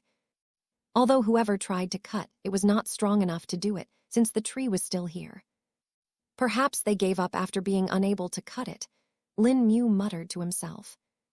He then looked at little Shrubby and spoke. Go ahead and find more of them. I'll continue here. Okay, Tilda, little Shrubby said before flying away. Following the same method as before, Lin Mu began his cultivation. This time it took him over 2 hours to finish absorbing all the vital essence. This wasn't because there was more vital essence in it, but rather because sucking the vital essence was harder. It was like some debris was stuck in the pipe through which he was trying to pull it. Is this due to the damage? Doesn't seem like it could penetrate this deep, Lin Mu thought to himself. He stood up after absorbing it all and saw that the refinement had reached the 34% mark now. If I keep this up, I'll need at least 66 more trees to do this, and that is if they all have the same amount of vital essence in them, Lin Mu said to himself. He then sensed the location of little Shrubby and went to find him. This time, little Shrubby wasn't that far from him, and he reached his location in about 5 minutes. Little Shrubby, Lin Mu called out. Tilda Girrar Tilda. Lin Mu heard the growl of the beast and saw him hidden below the large crown of a Hong Lin tree. Here, it's this one, little Shrubby spoke. Lin Mu landed and saw that this Hong Lin tree was far bigger than the ones he had seen till now. Is this the only one you found? Lin Mu questioned. Yes, I looked around, but this one seems to be the only one in this area, little Shrubby answered. I see, Lin Mu said, wondering if it was something to do with the tree's size. He placed his hand on it and sensed the vital energy within the tree. Whoa, that's a lot of vital essences, Lin Wu said upon feeling what looked like a lake of vital essence deep within the Hong Lin tree. This Hong Lin tree was about 2.5 times as big as the normal Hong Lin tree and contained a similar amount of vital essence. I'll go search for more, little Shrubby stated, understating his part now. Lin Mu nodded his head in response and got to work. Sitting down with his back to the large Hong Lin tree, Lin Mu could feel the faint warmth on his back. This was strange to him since his body was protected by the armor of the mortal strengthening scripture. Even when he had touched the gray egg, he was unable to tell if it was cold and hot. This meant that even now he should have been unable to tell the temperature correctly. This is peculiar, Lin Mu muttered. He was curious about it, but decided to finish absorbing vital essence first. Lin Mu spent 5 hours in absorbing the vital essence from this Hong Lin tree. Unlike the other trees, he realized that this one had the vital essence distributed in multiple small and separate pockets throughout the tree. Getting to them one by one took a little more effort than normal, and he had to make routes to them individually. But when he was finally done, he realized that he had obtained far more vital essence than before. 39%. This one had enough vital essence to increase my refinement progress by over 5%. If I can find more trees like this, I'll be able to reach full refinement very quick, Lin Mu muttered to himself. Lin Mu opened his eyes and flew towards the direction of little Shrubby, hopping that he had found more trees such as this. And even if they weren't like this, Lin Mu was fine with it as he knew that him reaching the peak of heart refinement was inevitable. Chapter 696. Dinner night. A crescent moon was painted in the sky as clouds floated by. Crimson leaves blew with the wind, and a faint fragrance of Hong Lin blossoms could be felt. But along with this fragrance, one could also smell the aroma of something cooking. In the middle of a forest, a few fires were burning, and on top of those fires, several pots and grills. One of the pots was filled with bones to the top, and boiled continuously, emanating a rich aroma. The second pot was filled with shredded meat that was cooking with several colorful vegetables. But if one looked at the vegetables, they would realize that they were not normal vegetables at all, but rather spirit herbs and fruits. In the third pot, a thick stew was brewing. It bubbled, letting out a tantalizing aroma. The aroma was like a seductive lover, pulling one into the bed, asking them to roll in the sheets. Then there was a large flat grill set on a pile of flaming red coals. On the grill, deboned fillets of fish were being grilled. A nice sear could be seen on the orange-pink meat, which had been drizzled with flavored oils. Each of the ingredients used in all this were expensive, being either spirit beast meat or spirit herbs. The bones that were boiling in the first pot belonged to the green-tailed howler monkeys that were all at the core condensation realm. The second pot, filled with the shredded meats, contained the mixed flesh from several beasts that Lin Mu had hunted that spanned all the way from Qi refining realm to the nascent soul realm. The third pot with the thick stew had the spirit herbs from the Tri-Cauldron Peony sect, along with organ meat from several spirit beasts. And on the grill, the fish meat that was being grilled belonged to the nascent soul realm saw-toothed tuna, while the flavored oil that was drizzled on it was made from the essence oil extracted from plume wisp olives mixed with several spirit flower petals.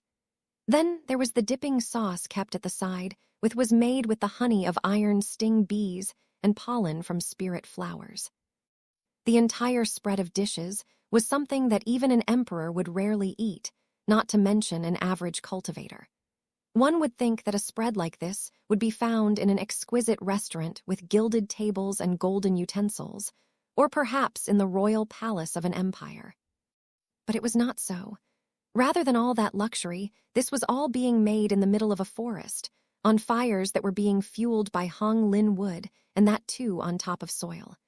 No matter what way one looked at this, they would find it highly unusual, to say the least. But that was not all, as the one cooking it was even more strange.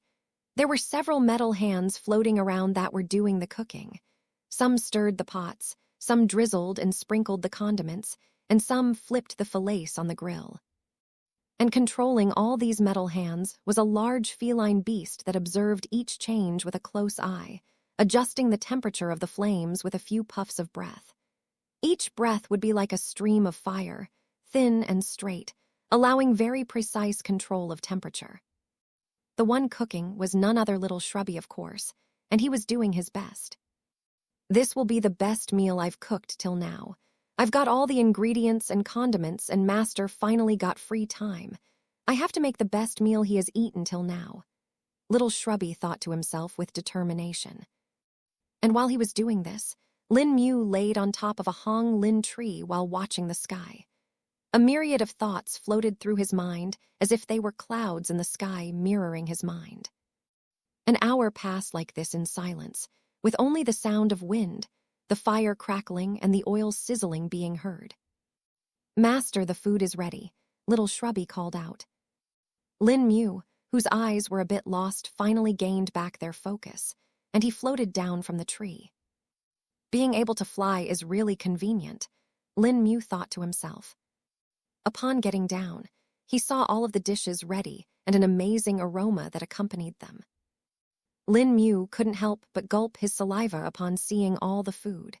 He could almost imagine the taste of it on his tongue and couldn't wait to test it out. "Well, what are we waiting for? Let's get to it," Lin Mu spoke. "Alright," little Shrubby said before the hands flew out with a whoosh. They all picked up various utensils like plates and bowls before filling them up with the food and bringing them to Lin Mu, who had just set up a table.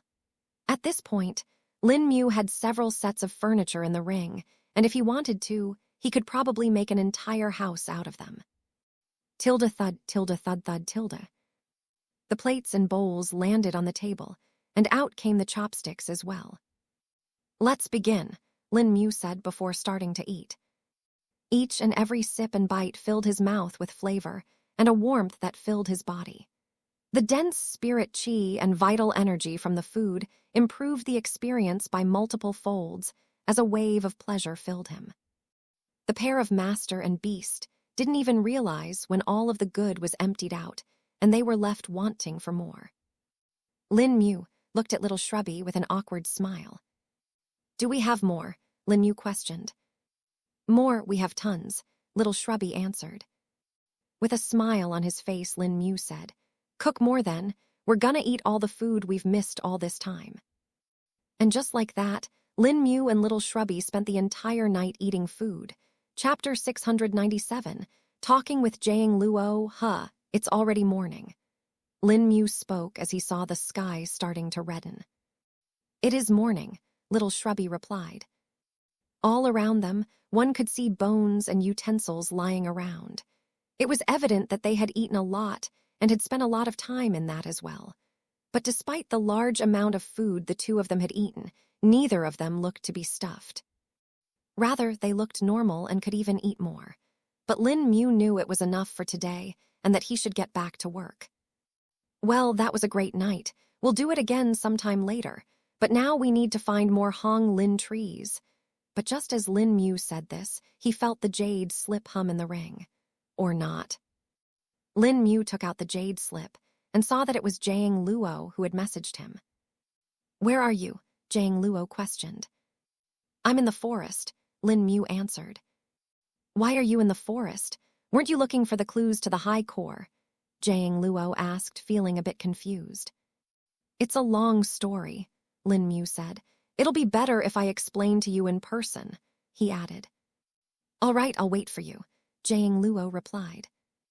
Lin Mu then looked at little Shrubby and spoke. "Seems like I'm gonna have to pause this excursion for a bit." Little Shrubby nodded and spoke. "I'll continue searching for more Hong Lin trees then." "Yes, that'll be good," Lin Mu said before flying away in the direction of the Hong Lin capital. In about an hour, he reached the city and directly went to the courtyard they had rented for the time being. Since they had not taken any servants for service, the courtyard was empty. Tilda creaked Tilda. The door of the room Jiang Luo was staying in opened, and Lin Mu walked in. In there, he could see Jiang Luo sitting on a mat on the ground while meditating. It was evident that he was still comprehending the information that Lin Mu had passed on to him. "I'll wait till he is done," Lin Mu thought to himself and sat down as well. While doing this, he spread his spirit sense around and checked the city for any changes or anything interesting that may have happened. An hour passed like this, and Jiang Luo finally woke up, prompting Lin Mu to withdraw his spirit sense. "Are you done?" Lin Mu asked. "Not even close. Now that I got a better look at the knowledge, I understand just how vast it is. It'll take me months to fully even go through it, not to mention comprehend it. The more I learn, the more I feel that it gets complex, and I feel like the path in front of me, which was nearly completed, extends further," Jiang Luo replied. "No wonders, Jiang Wei and Duan Qi preferred going to the ancestral ground," Lin Mu replied. "Indeed, this is something that I think will take me years to fully comprehend," Jiang Luo stated. "I see, so you are taking a break, I guess," Lin Mu asked. "Yes, I wanted to see how your investigation was going," Jiang Luo replied.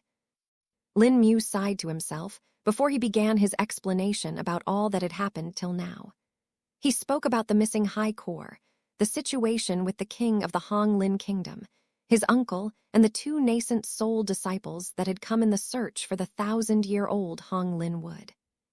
After Lin Mu finished explaining everything, Jiang Luo furrowed his brows and thought to himself. Lin Mu also let him think on his own, and after 5 minutes Jiang Luo spoke again. "So I'm guessing you want to take advantage of this?" Jiang Luo asked. "Indeed, this will be the perfect opportunity for us to gain an ally not only in the Hong Lin kingdom, but those two nascent soul disciples too. I don't know what sect they are from, but they are certainly from a top 10 sect. Plus, I can confirm that they are not under the influence of Gu Yao either. They don't have the same aura as the people who are controlled," Lin Mu replied. Those two disciples. Can you describe them to me?" Jiang Luo questioned. "All right," Lin Mu said, before telling Jiang Luo the appearance of the two disciples and how they all conversed. "Wait, did you just say they talked about Sect Master Hua?" Jiang Luo questioned. Yes, they did, Lin Mu confirmed. If I recall correctly, there is only one person named Hua that is also a sect master in all of the top sects. The sect master of the Noon Grass sect, Jiang Luo replied. The Noon Grass sect, really? Lin Mu questioned. It should be. I doubt any other sect changed their sect master over the past 50 or so years. And even if they did, I doubt they would have the same name too, Jiang Luo answered. This is an even better opportunity than I thought. Actually, this might even be better than meeting up with the High Core. Lin Mu spoke. Jiang Luo thought for a bit before replying. Depending on how we play this out, we can spread a rather wide net and gain multiple allies, I think. If we satisfy the two disciples and the king as well, we may get to inquire more about the High Core's disappearance. Even if they are not on the record, I'm sure the people who actually did the investigation should know better, Jiang Luo stated. Lin Mu thought over it and found it to be reasonable. I guess so, but we will have to play our cards right. I'm pretty sure they will find it suspicious if we directly go and talk to the two disciples about helping them, especially since I have literally spied on them. Lin Mu replied. Chapter 698. The two disciples leave the city having heard Lin Mu's words. Jiang Luo nodded his head. Talking directly with the two disciples of the Noon Grass sect might not really be good. How do we go about this? Jiang Luo muttered as he started to think. Lin Mu did the same, and the two of them discussed several points on how they could be made to work. A few minutes passed like this when Lin Mu suddenly sensed something. He had his spirit sense spread around almost always and suddenly felt a few familiar people. Oh, speak of the devils, Lin Mu said. What happened? Jiang Luo questioned. The two disciples, they are nearby, Lin Mu answered. Let's take a look. Perhaps we'll get to know something that might help us in figuring this out, Jiang Luo suggested. All right, Lin Mu said and flew out of the courtyard. The two of them made their way towards the two disciples who were heading towards one of the exits of the city. The Honglin city had multiple exits, both large main ones and smaller unofficial ones. The two disciples were using one of the smaller ones, which went from the neighborhood where Lin Mu and Jiang Luo had gotten into the courtyard. They had picked this neighborhood for its relative remoteness and fewer people, and it seemed like the two disciples were taking this route for that very same reason. Thankfully, the two disciples were not using their spirit sense, or they would have detected Lin Mu rather quickly. It was evident that they were following the aim of staying low-key to the maximum such that they didn't want to accidentally alert someone else with their spirit sense. While they could, of course, sense someone else's spirit sense if it came near them, Lin Mu's spirit sense was far more refined than most people such that they couldn't even detect it. It was the same with his cultivation base, which could not be perceived unless he displayed it himself. Jiang Luo, on the other hand, didn't use his spirit sense and also used a spirit tool to hide his spirit chi fluctuations. Since the presence of any nascent soul realm cultivator could be met with interest and even suspicion, it was best for them to hide it.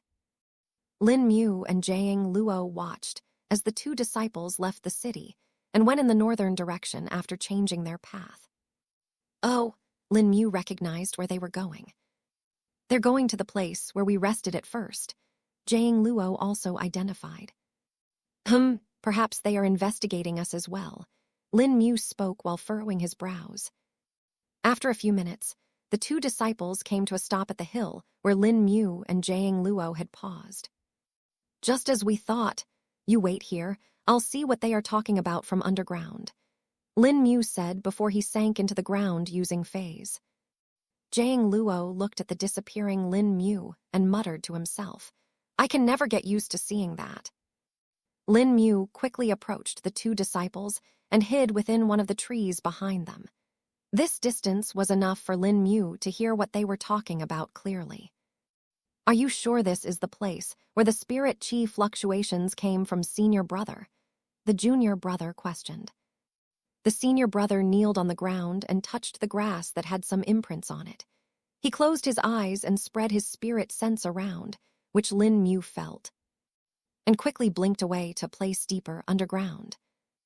Close, Lin Mu thought to himself. After about a minute, the senior brother withdrew his spirit sense and opened his eyes. They were here. There were in fact 3 cultivators here, 2 humans and 1 beast, the senior brother stated. Huh, a beast as well, the junior brother asked. Indeed, and from the traces of spirit chi I can feel, all of them were at the nascent soul realm, the senior brother replied. How can that be? It would make sense if it was 2 human cultivators at the nascent soul realm but a beast as well. Normally, this should have been met with a conflict between them. I don't think it can be a tamed beast either. No nascent soul realm cultivator can tame a nascent soul realm beast. The junior brother expressed his doubts. The senior brother nodded his head in response to his junior brother's analysis.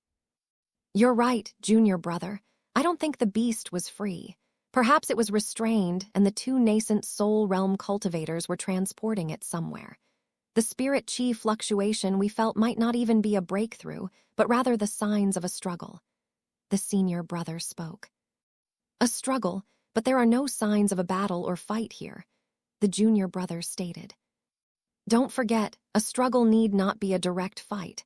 What if the struggle was due to the beast trying to escape whatever restrictive formations were placed on it, and the humans trying to stop that or add more formations? The senior brother replied. I see, the junior brother said in an understanding tone. Lin Mu, who listened to everything, shook his head. They got no idea whatsoever. The only thing they got right is the 2 humans and 1 beast part, right? Still, that's good since we have the advantage due to being in the dark. Lin Mu muttered to himself. He switched his focus back to the 2 disciples as he heard them talk again. Now that we have checked this place, at least we know that the nascent soul realm cultivators are not here anymore.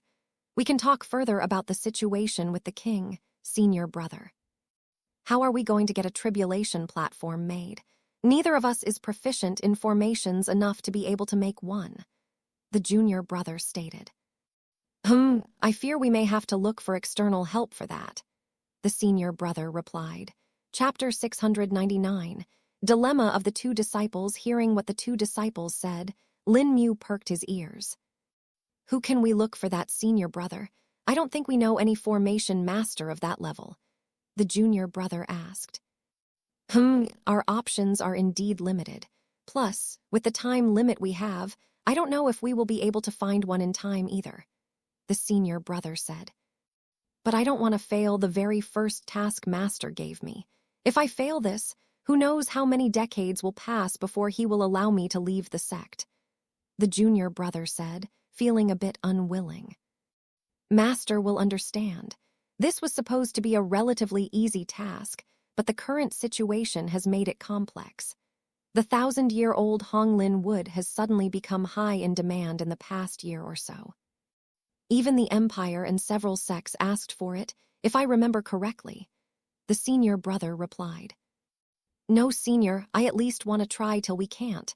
Going back like this is not something I want to be remembered as by the master, the junior brother said, his tone firm. The senior brother looked at his junior brother's face and sighed to himself. Fine, we shall try, the senior brother replied. Yes, I have faith that we will be able to find a way, the junior brother said. The senior brother sank into deep thought while the junior brother kept his silence so as to not disturb. Lin Mu, on the other hand, was intrigued to learn the fact that it wasn't just him and Jiang Luo that were looking for the 1,000-year-old Honglin trees. This thing seems to be in a far higher demand than I thought, but why? Lin Mu wondered. Jiang Luo wanted the resin of the Honglin trees, and to get the resin they would need the trees, which also meant that there would be the wood to accompany it. While Jiang Luo himself didn't have any particular need for the wood, the resin could only be obtained from a live tree. To verify this, Lin Mu decided to contact Jiang Luo using the communication jade slip. I just learned that we aren't the only ones looking for 1,000-year-old Honglin trees. In addition to these disciples, apparently the Empire and several sects also bought the 1,000-year-old Honglin tree wood, Lin Mu said. Oh, that's rather strange. Even though the Hong Lin tree wood is useful for spirit weapons and tools, they aren't something that can't be substituted for other materials. I can't tell why this is suddenly so much in demand that even the Empire and other sects want it. Jiang Luo replied. Perhaps if we know exactly which sects bought it, we might get a better idea of it, Lin Mu stated. Guess we will need to talk to these two in the end, Jiang Luo spoke. Indeed, but first I have to find the right excuse. I'm listening to them and hopefully we get something, Lin Mu said. I'll leave you to it then, Jiang Luo said before stopping the connection. Lin Mu turned his attention back to the two disciples and saw that the two were still not talking. About 10 minutes passed like this before the senior brother finally spoke. I may know someone that can possibly assist us, the senior brother suddenly said. You do? Who are they? The junior brother questioned. It's someone I met a long time ago when I was still a body-tempering realm warrior. Both of us were recruited by the top sect. I went to the noon grass sect, but he went to the long cloud sect, the senior brother answered. The long cloud sect. But if we really do ask the long cloud sect for help, won't it be against the rules that our sect has set? We aren't supposed to have any contact or interaction with the two cultivation sect alliances unless we have concise instructions to do so, the junior brother said, feeling doubtful. I know, but we won't be talking to the Long Cloud sect itself, but rather one of the disciples on a private level. I think Master should understand that might at least and forgive us, the senior brother said. I don't know. It is risky. If Master really takes offense to it, he will punish you, senior brother. I don't want to do this if you have to be punished, the junior brother replied in a low voice. Foolish junior, this much punishment will be fine for me. Even if I have to stay in the sect for half a century, I don't mind. I prefer staying in seclusion anyway, the senior brother said with a chuckle. Senior brother. The junior brother had a touched expression on his face upon hearing this. It is settled then. I'll try to contact the person I know and hopefully they can help us out.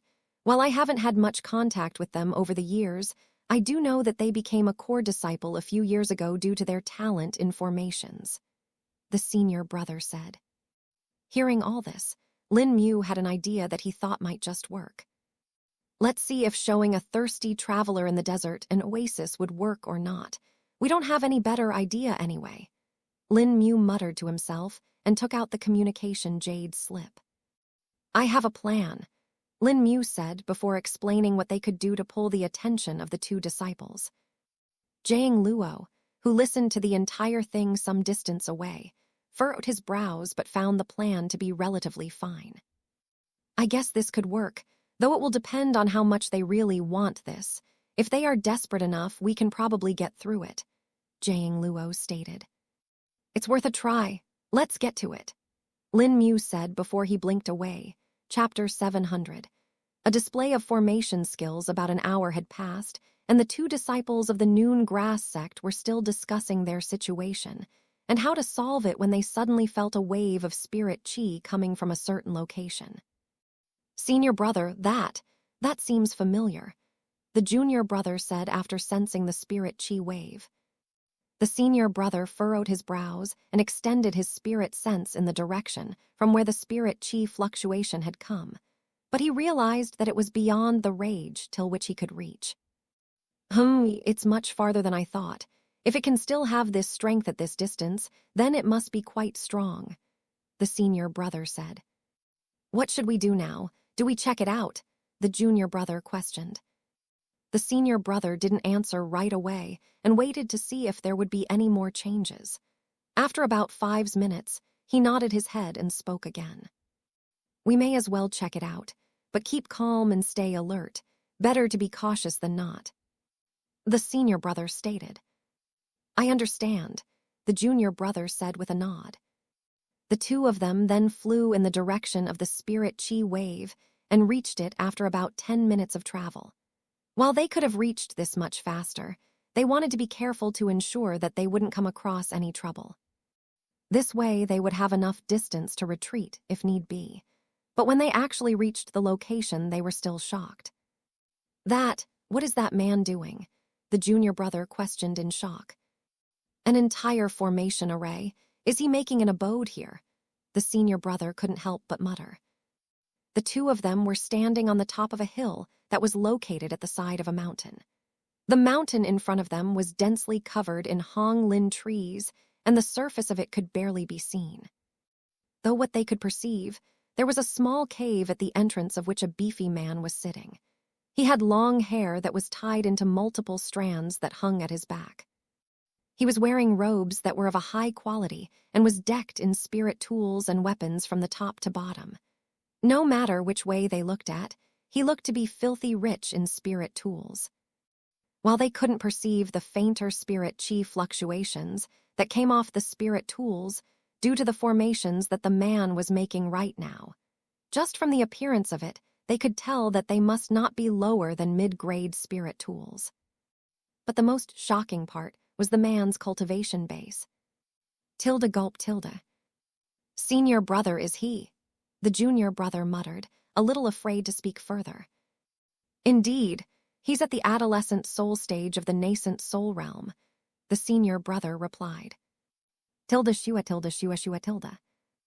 And just as he said this, the senior brother saw hundreds of runes being created simultaneously at the flick of the man's fingers, as they quickly arranged themselves into a formation, which then entered the cave.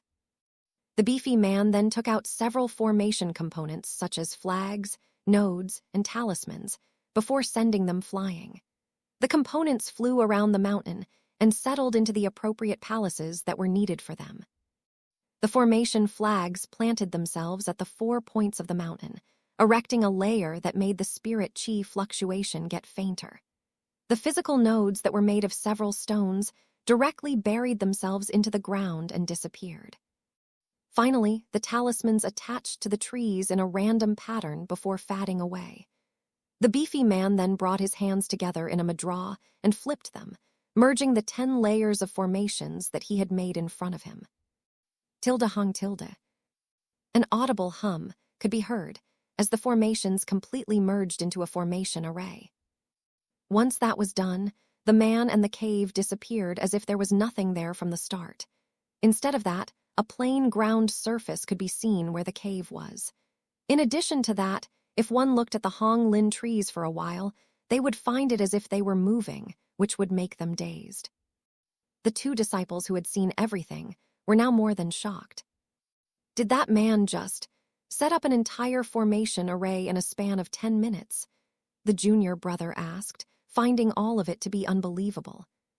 He did. Not only did he do it in 10 minutes, the formation array isn't something to take lightly either. I have no doubt I would be unable to break this even if I used all skill. Perhaps only a brute force attack might be able to do something to it. But this is only because we saw the formation array being created. If it was someone else, they wouldn't even know that there is a formation here and even a cultivator's abode. The senior brother replied. Seeing as how the beefy man had used that cave, the two were very sure that what the man had made was a cultivator's cave abode. It was one of the common kinds of residences a cultivator would make when they were out of their sects. Though for most itinerant cultivators, a cave abode was probably the only kind of a residence they would use. Actual physical residences were impractical since they often needed to move around a lot. Plus, making a cave abode was much easier than making a proper residence. They could either just find a pre-existing cave or carve out one for themselves. After all, there was no lack of mountains and hills in the world, and even if one didn't exist, they would always make a cave in the ground itself. Having seen the beefy man make an entire cave abode along with a formation array, made an idea appear in the mind of the junior brother.